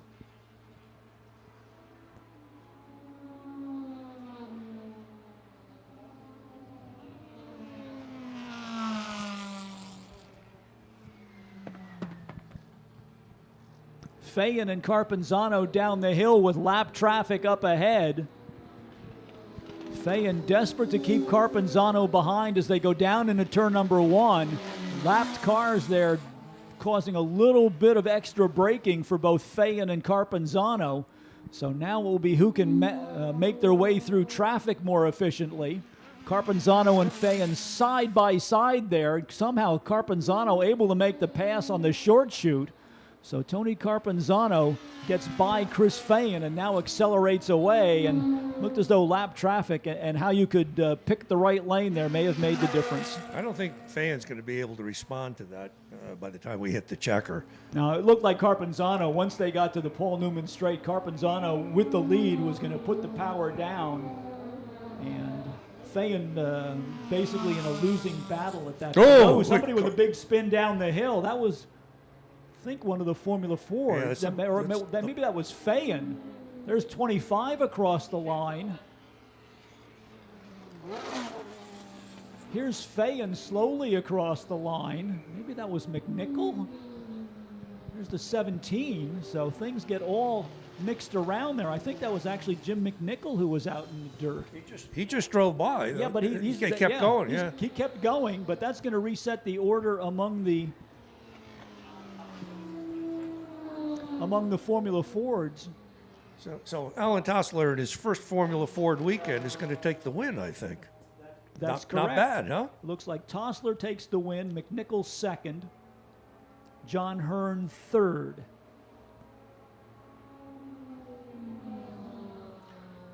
So some unexpected excitement there on the last lap, working to the disadvantage of Jim McNichol. But Alan Tossler, as Frank Del Vecchio said, a successful debut, picking up the win in the final race, picking up the Formula Ford win in the final race of the day, and Tony Carpenzano with the overall victory over Chris Fayen. Frank Del Vecchio, thanks as always for joining us. And, my pleasure. Hopefully the 13th Valley car will be back in action real soon. We're heading up to Watkins Glen in a couple of weeks.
And so it is that we come to the end of the weekend for the 42nd edition of the Lime Rock Historics. One more race to go. This will be our big bore production car race.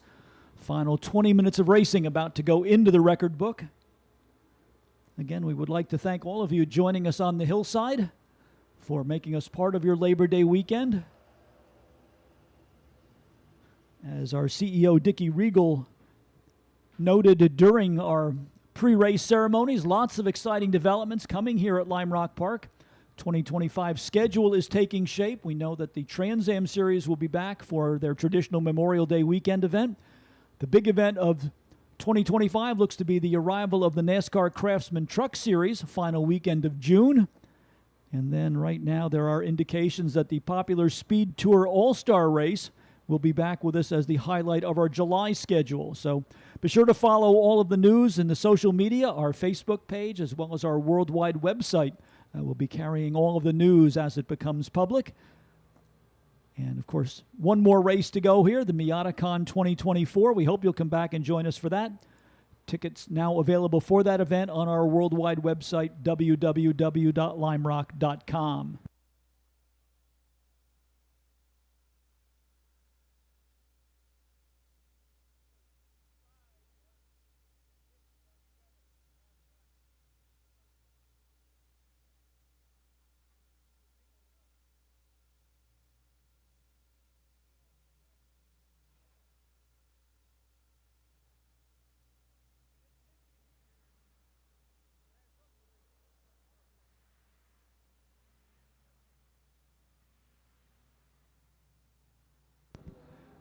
Here's how the field will line up for the final race of the day. The hardworking crew of Joe Viola getting the number 262 Datsun 240Z back in action. He will start from the number 1 position.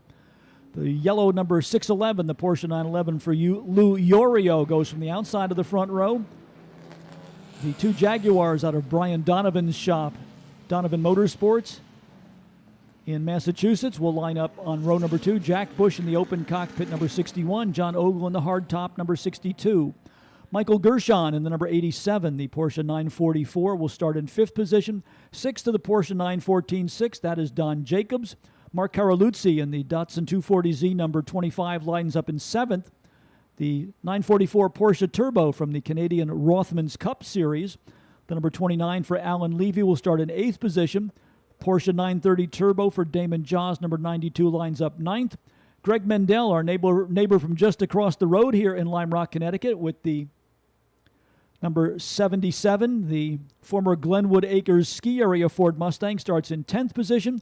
And another Datsun 240Z, Fred Buoni, in the number 260 will line up in 11th.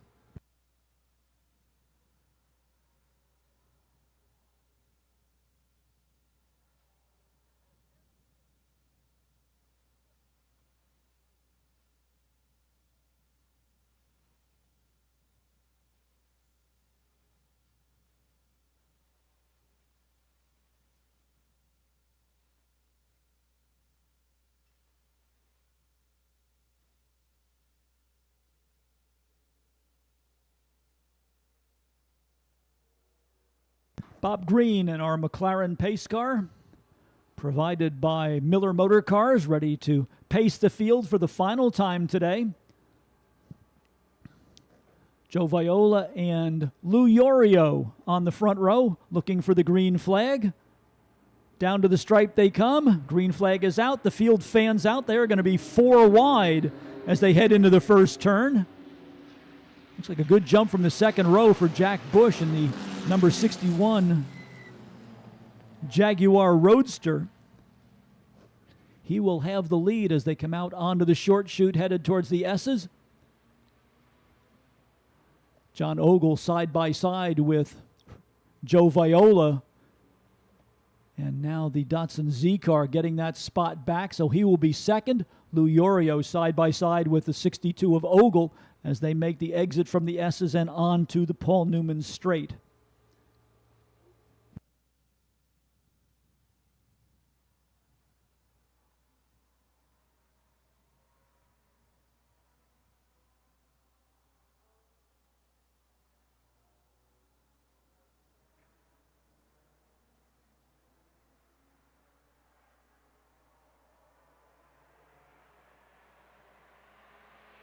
Jack Bush will try to make it a clean sweep today.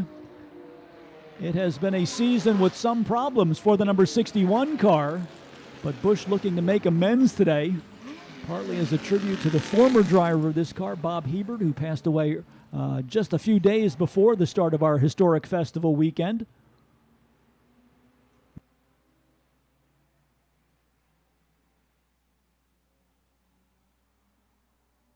Joe Viola in the Datsun Z next in line, then still side by side between Yorio in the 611 Porsche and John Ogle in the number 62, the second of the Brian Donovan Jaguars.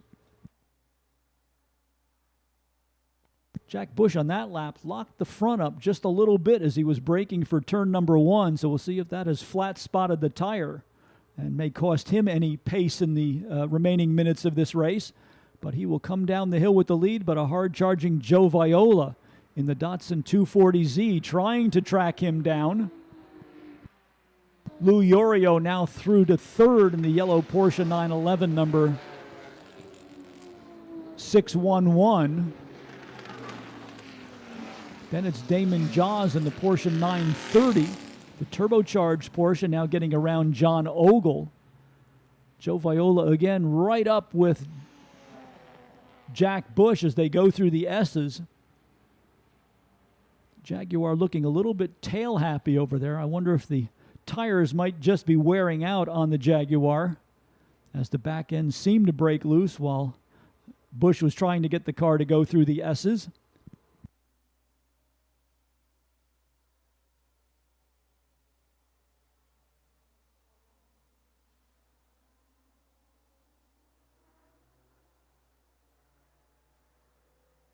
For the moment, Bush able to hold off Joe Viola.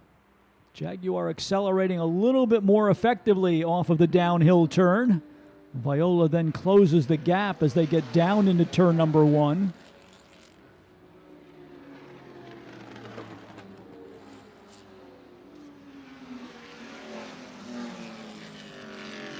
It looks as though the area from the S's along the back part of the circuit is where Viola closes the gap. This time the Datsun Z car a little bit tail happy over there. Racing out of the S's and onto the Paul Newman straight. Joe Viola trying to get alongside of the Jaguar Roadster as they head towards the climbing turn that will bring them up onto the plateau on the back part of the circuit.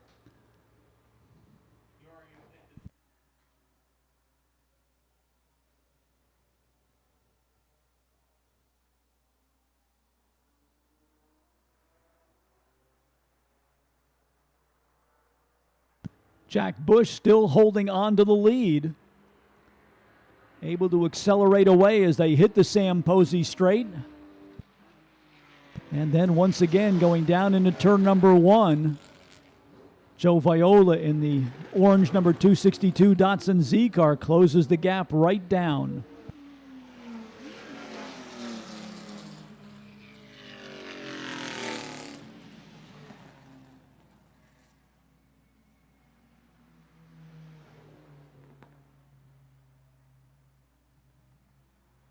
Behind the battle for the lead, we've got Lou Yorio in third position in the number 611.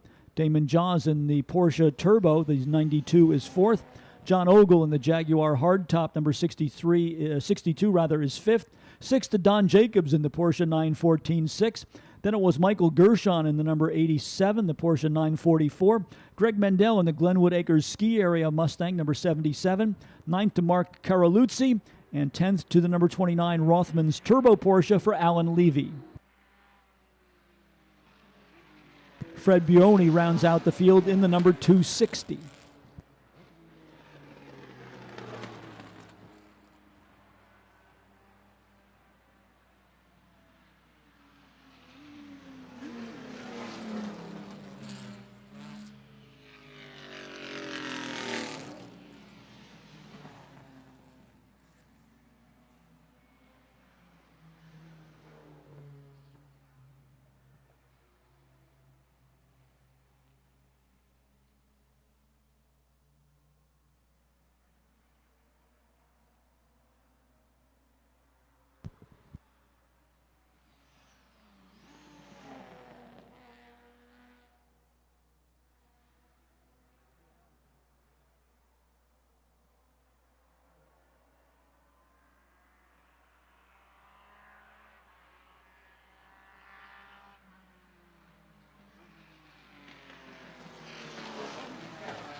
Joe Viola again giving it all he's got through the S's, was almost alongside of Jack Bush. As we have seen over and over again in this race, the Datsun Z car with a little bit of an advantage in the S's at the racetrack.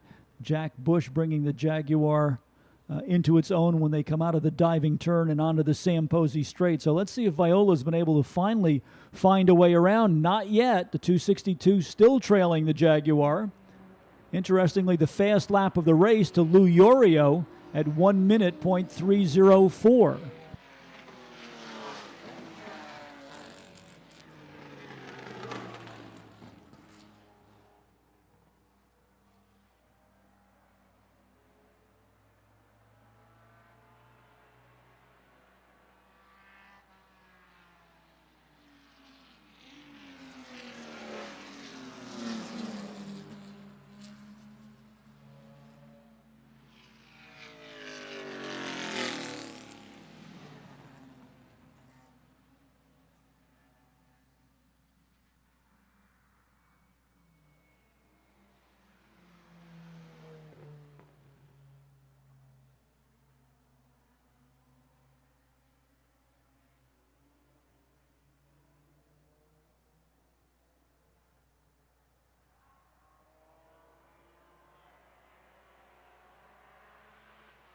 Joe Viola still chasing Jack Bush.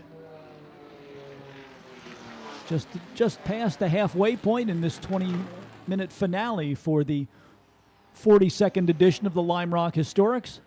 The battle up front has been between Jack Bush in the number 61, the Jaguar Roadster, and the number 262 for Joe Viola, the Datsun Z car. Lou Yorio watching all of the action and beginning to close in from third position in the yellow Porsche, number 610. So we'll see if Yorio will become a factor in the second half of this race.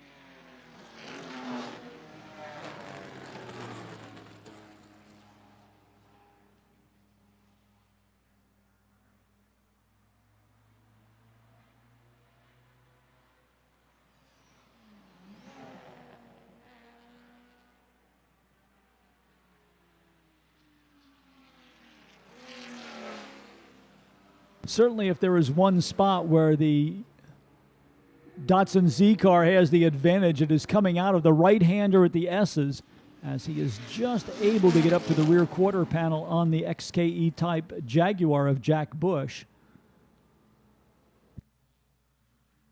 But then Bush, as they go up over the hill and race across the plateau, able to keep the Jaguar in front so far, and then when they come out of the diving turn and onto the Sam Posey straightaway, a little bit more power from the double overhead cam 6 in the Jaguar, as he is able to pull away from Joe Viola. Starting to get closer and closer, though, is Lou Yorio, not to be counted out of this race in the number 611 Porsche. The yellow Porsche now with a good look at the back of the Joe Viola car. Oh, Viola bobbled just a little bit that time. Almost had the car get away from him as they were coming out of the left-hand portion of the S's.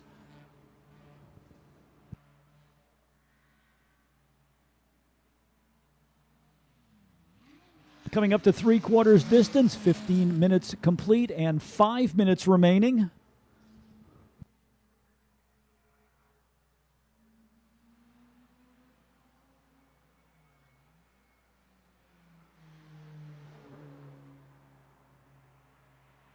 Here comes Lou Yorio. While we have been watching Jack Bush and Joe Viola, Lou Yorio has quietly been picking away at the advantage of those two cars, and pretty soon it is going to be a three-car battle up front. Some lap traffic up ahead. Viola again trying to get the nose underneath the Jaguar as they go through the left-hander, but Jack Bush with the preferred position on the racetrack. But on that lap, Yorio closed right in and was almost behind Joe Viola as they exited the right-hander onto the Paul Newman straight.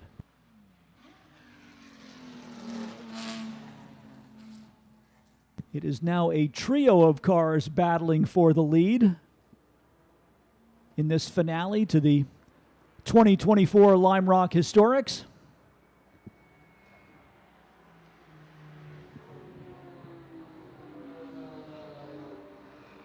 Jack Bush in the Jaguar, Joe Viola in the orange Datsun Z car. The yellow Porsche 911 is Lou Yorio.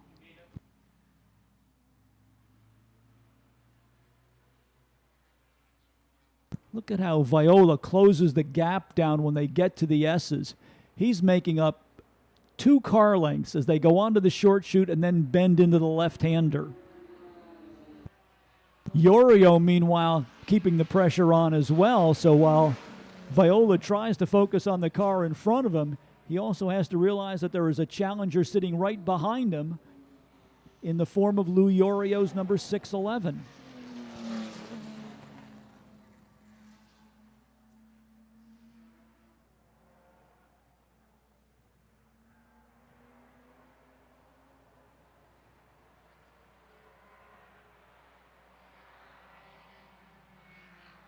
Yorio, for the first time, poking a nose to the outside to see if there might be a way around Joe Viola. The car to watch at this point just might be Lou Yorio in the yellow number 611. Lap traffic up ahead as they come to the S's. Alan Levy pulls over to give every one of those leading cars room to get through, does not break up the battle at all. So some heads-up driving from Alan Levy in the number 29 car.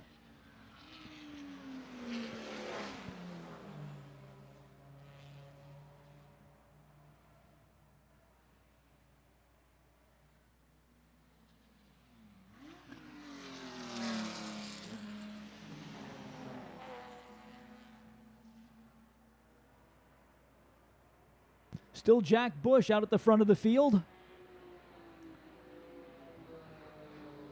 262 in second, that is Joe Viola.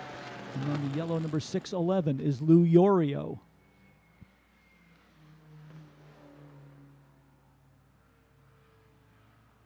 For the first time, Jack Bush with a little bit of breathing room as they get to the S's. He doesn't have Viola right alongside of him. Coming out onto the Paul Newman straight, headed towards the climbing turns. Jack Bush with about a car length advantage over the 262 of Joe Viola.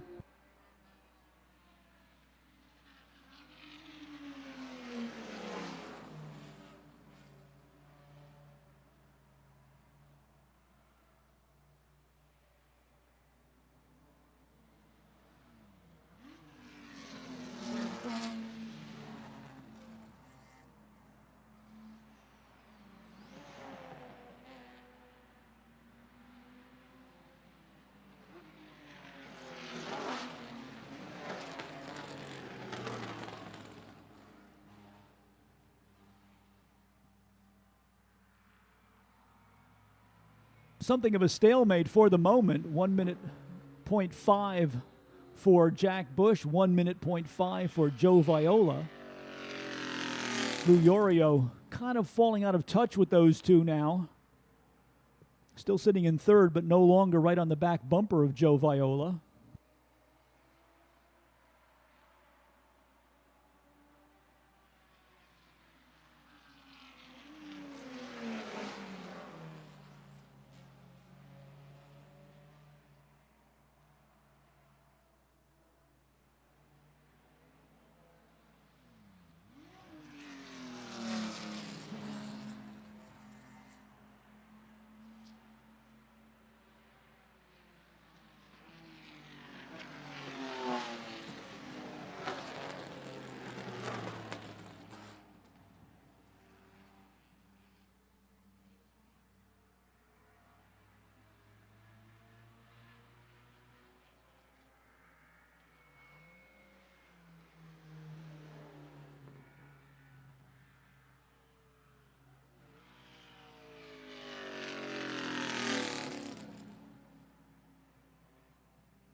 Jack Bush continues to hold sway in the number 1 position over Joe Viola's number 262.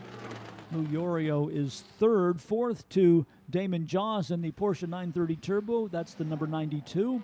John Ogle in the second of the Jaguars out of the Brian Donovan Motorsports shop. The hardtop Jaguar XKE, number 62, is fifth.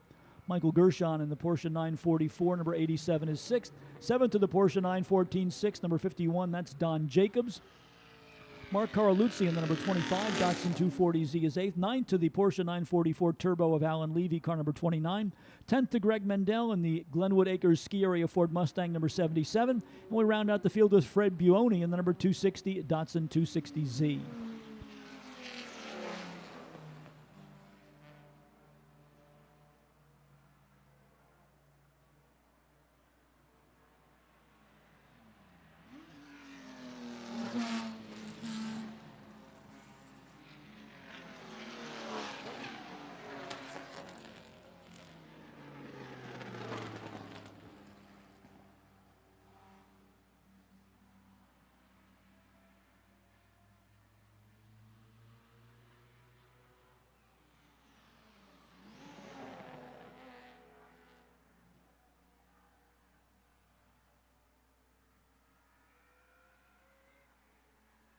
It looks like Alan Levy with the Porsche 944 Turbo has run into some difficulty.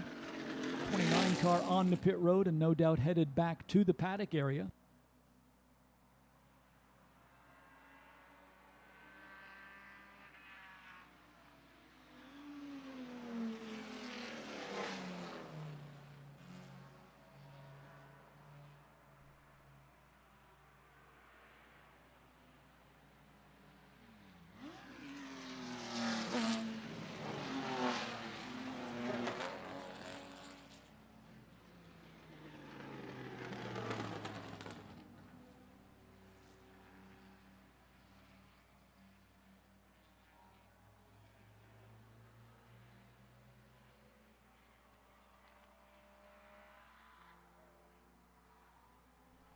A couple of more lapped cars up ahead of Jack Bush as he heads onto the Paul Newman Straight. Let's see if that works out to the advantage of Joe Viola in the number 262.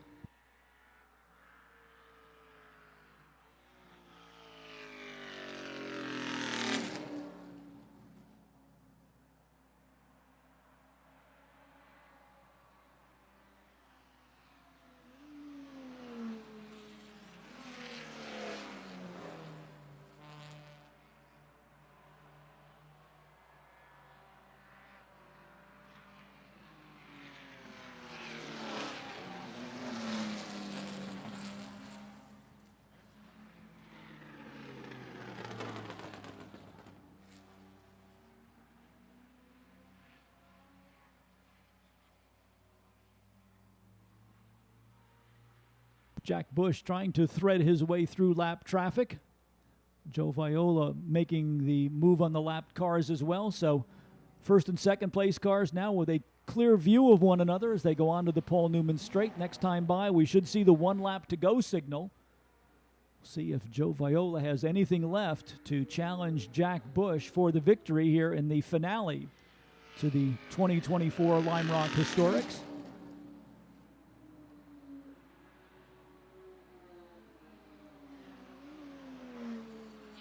Jack Bush accelerating off of the downhill turn. We'll have about 10 car lengths on Joe Viola as they go down under the Liqui Bridge for the last time. Viola trying to make up ground on this section of the racetrack, but not as close as he has been on previous laps as they head into the S's. Viola really pitches the car down to the apex of the corner, gets the gap down to about 2 or 3 car lengths as they exit the S's and now race along the Paul Newman Straight. So Viola will not go down without a fight. Jack Bush trying to make it 2 for 2 today for the Donovan Jaguar team out of Lenox, Massachusetts. Looking towards the downhill section of the racetrack to see who will come back into view. It will be Jack Bush with the lead. The Jaguar will accelerate away and take the double checkered flags to mark victory in the final race of the day. Second to Joe Viola, third to Lou Yorio. And a fitting tribute to end the day for the Donovan squad as they pay tribute to their former driver Bob Hebert, who really put the Donovan Jaguar team on the map in vintage racing. As we mentioned earlier, unfortunately, Bob Hebert passed away earlier this week, right before the beginning of the Lime Rock Historics, but he is well remembered this weekend, and a great tribute by Jack Bush to take the victory in the final race of the day after a stirring battle with Joe Viola over the full race distance. Remainder of the cars now acknowledging the checkered flag, so the order of finish will be Jack Bush 61, Joe Viola, who set the fast lap of the race on the last lap in the run to the checkered flag at 1 minute, .288. Lou Yorio, third across the line in the number 611, the yellow Porsche. Damon Jaws in the red Porsche 930, the Porsche Turbo. Number 92 taking fourth position, fifth to the second of the Donovan Motorsports Jaguars. That was the 62 driven by John Ogle. Mike Gershon's Porsche 944, number 87, comes home in 6th. 7th to the Porsche 914-6 of Don Jacobs. Mark Caroluzzi in the 25 was 8th. 9th to the Glenwood Acres Ski Area Ford Mustang for Greg Mendel, number 77.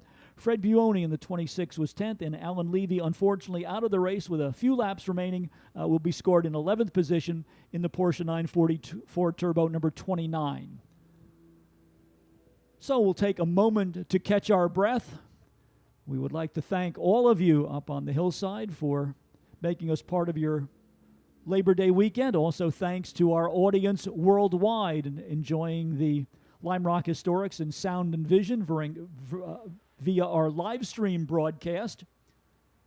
We certainly appreciate the support of all of you, both near and far, for this weekend's racing event. Let's also close out the day with a salute to all of our volunteers who have worked behind the scenes, not only the members of the Lime Rock Park Right-Handers Club, but the corner workers who are all dedicated to providing us with a safe and secure racing environment. Mike Petrucci up on the starter's stand, the folks who work to get the cars in proper alignment down in the grid area, as well as all the folks who work to take care of the timing and scoring for this event. To all of those folks, we certainly send our thanks for your contribution and dedication to the racing programs here at Lime Rock Park. So that will wrap it up. The 2024 Lime Rock Historics are now in the record book. One more race to go here at Lime Rock Park for the 2024 season. Come back and join us at the end of October for MiataCon 2024. And in the meantime, have a safe ride home.